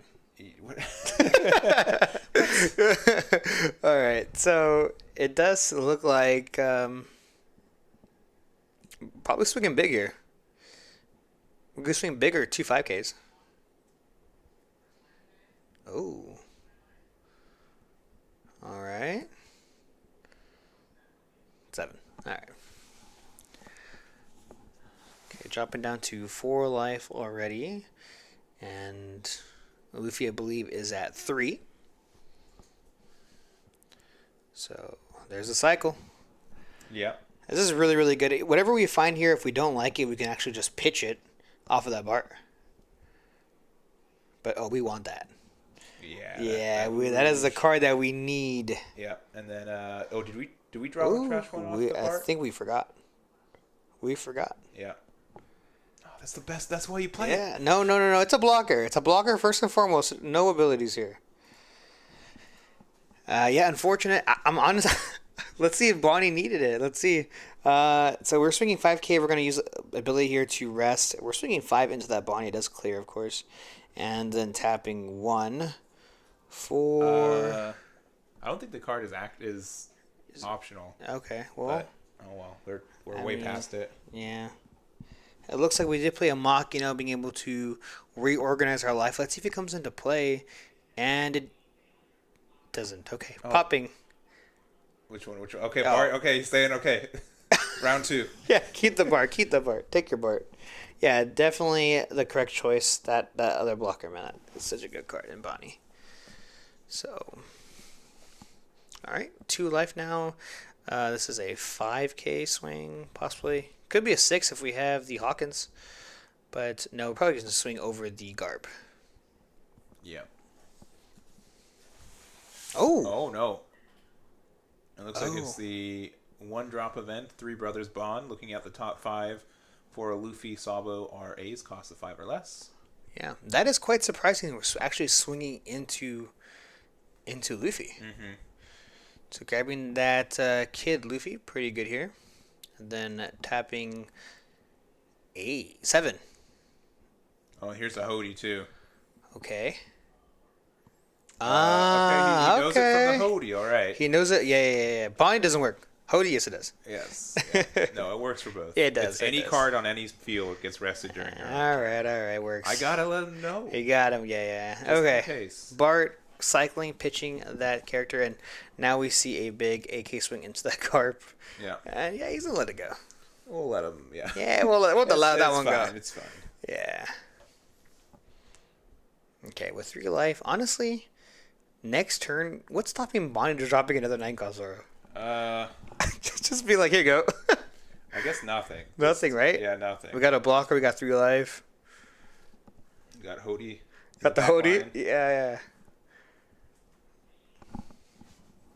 And this, I told them not to slow play, even though it's on time. They took it to heart. They really, We want to be done yesterday. Yeah, what's really nice is that we don't get to waste one of our 2K counters because of that Machina. We were able to kind of see what was on live. We knew that event card was at the very top and Luffy at the very bottom. Very nice here. So our leader is a base to 7K. So attaching 2. We definitely need to use leader ability for sure. Alright, we're going to discard the Sabo there. Sabo. Rocket and Sabo. Okay, so we don't have a Luffy in our hand. We do not. We don't have a second one.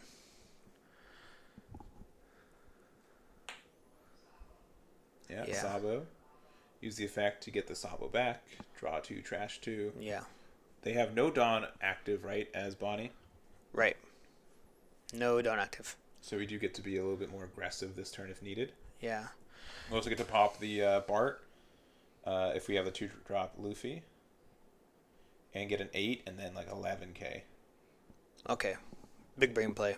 Yeah. Saving the two Dawn. Or I'm sorry, saving the Luffy in life so that when we have Ice Age. Let's see. Oh, you got Garp, so we don't have a 2 cost anyways. Yeah, I mean we're at 4 regardless, right? We're at 9k. So grabbing that ace, very good. Another searcher. Another wow. There goes Makino.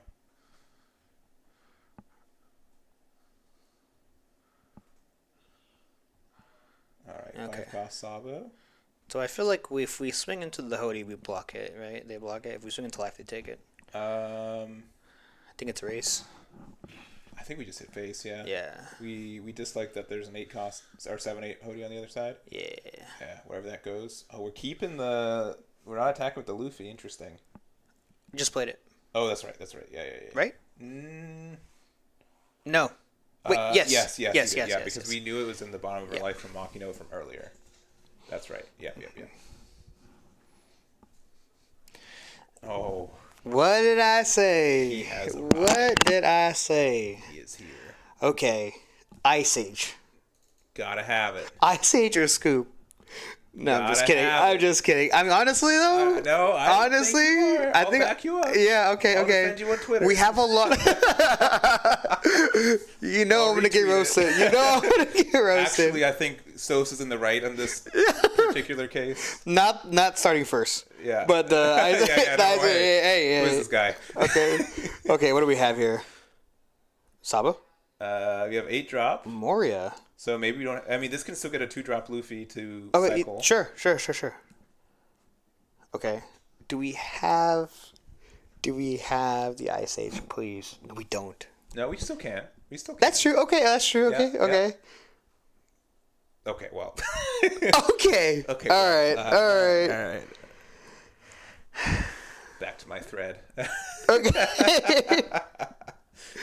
I mean, you still get 2 blockers here, right? You still have some cards in hand. And they had to tap out for that, too. Okay. So, like, they can still... I think we're still fine. I think the only issue is that we didn't use Luffy's effect at the right time. So it's just a 6k. Could have been an 8k when we were down to 0. Yeah. Could have been 8k swing to life. Yeah, which could have been impactful. With them having no cards open. We have to attack. Yeah, we kind of have to attack. Yeah. We attack 6? Nope. Okay. No, we're just going to leave Luffy there. Okay. Playing around 10-drop. 10 cost Dofi? Pretending 9-drop Zoro's not there. Yeah. Who? Who? I don't see. Yeah. There's glare. I don't see the face. Who is it? Okay, technically speaking, we can get out of 3 Zoro attacks. We have 2 blockers plus a life, but we have to counter out of this. Yeah. Okay, that's fine. Easy peasy. AK. Oh no. We're not playing Kid, are we? Wow. Yeah. I mean, we got the time, right? I suppose so. If we have. Okay. We're No past blocker. No blocker. them. Wow. Should have kept that Bart alive. You're right. Should have kept the Bart alive. We could have gone a cycle 2 off of that. Yeah, I've got an extra cycle. Oh, man. All right, hold on. The 1 Dawn is pretty bad. Yeah, it's a menace for sure. Easy 9. Rest the blocker. Yeah. Oh. Okay, fair. Okay. Resting leader, because we know that's going to get larger later. Or we're banking on that. Alright. We have Rocket Luffy in the glare spot. Okay, I was wondering. Thank you for that.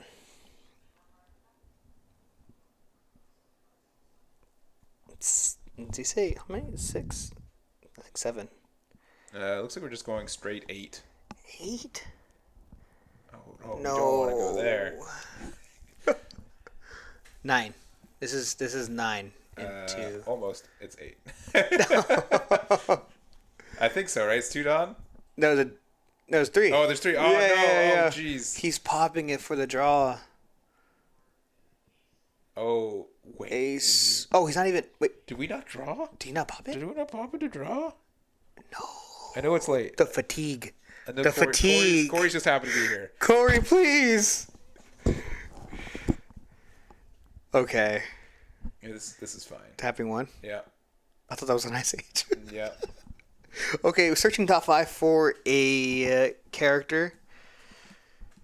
I mean, this is hour 11. Yeah. Okay, We've been live for 10 hours. Okay. Approaching 11, so.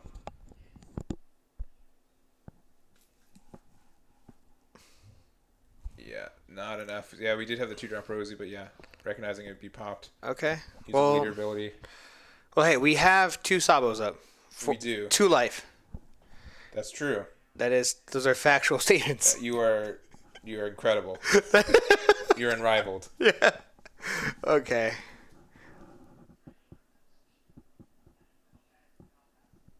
Yeah.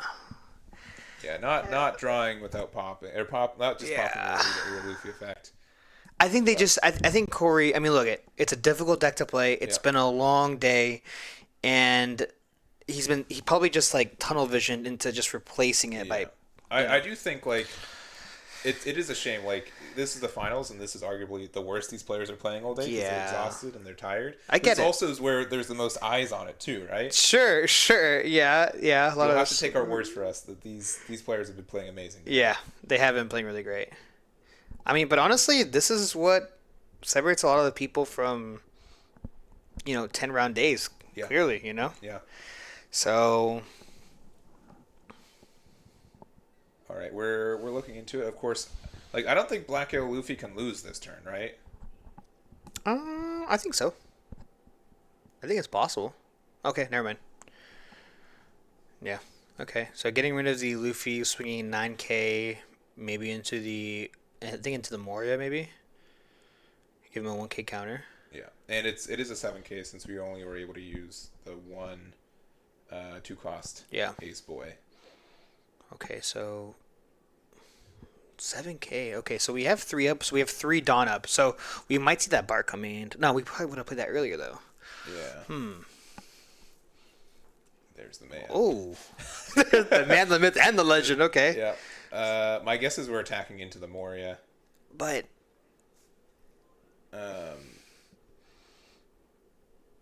Okay. Yeah. So. If we were attacking the Moria, I probably would have just let the Moria go. Yeah. Right? Yeah. You just let it go. I guess thinking here now whether he wants to attack again. Oh, okay. Okay. Oh. 0 cards in hand. Okay. Moria. Block. Okay. Okay. Moria survived. He overcame. But At what cost? At what cost? At what cost? Okay, top deck Moria. Still doesn't. No.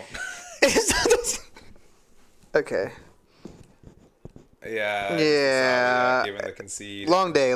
Fee is the winner. Fee, congratulations, Fee, with the Bonney. Shout out to all the green players out there. Thank you for making Wizard wrong. I was so worried. Yes. I could not survive that. Oh my god. I'm trying to find a corner in this room to cry in. Yeah, I've been... It's all rounded edges. So that is going to be it. Fee's the winner. I'm going to choose the outcome for Bonney before I forget. Damn it. Damn it.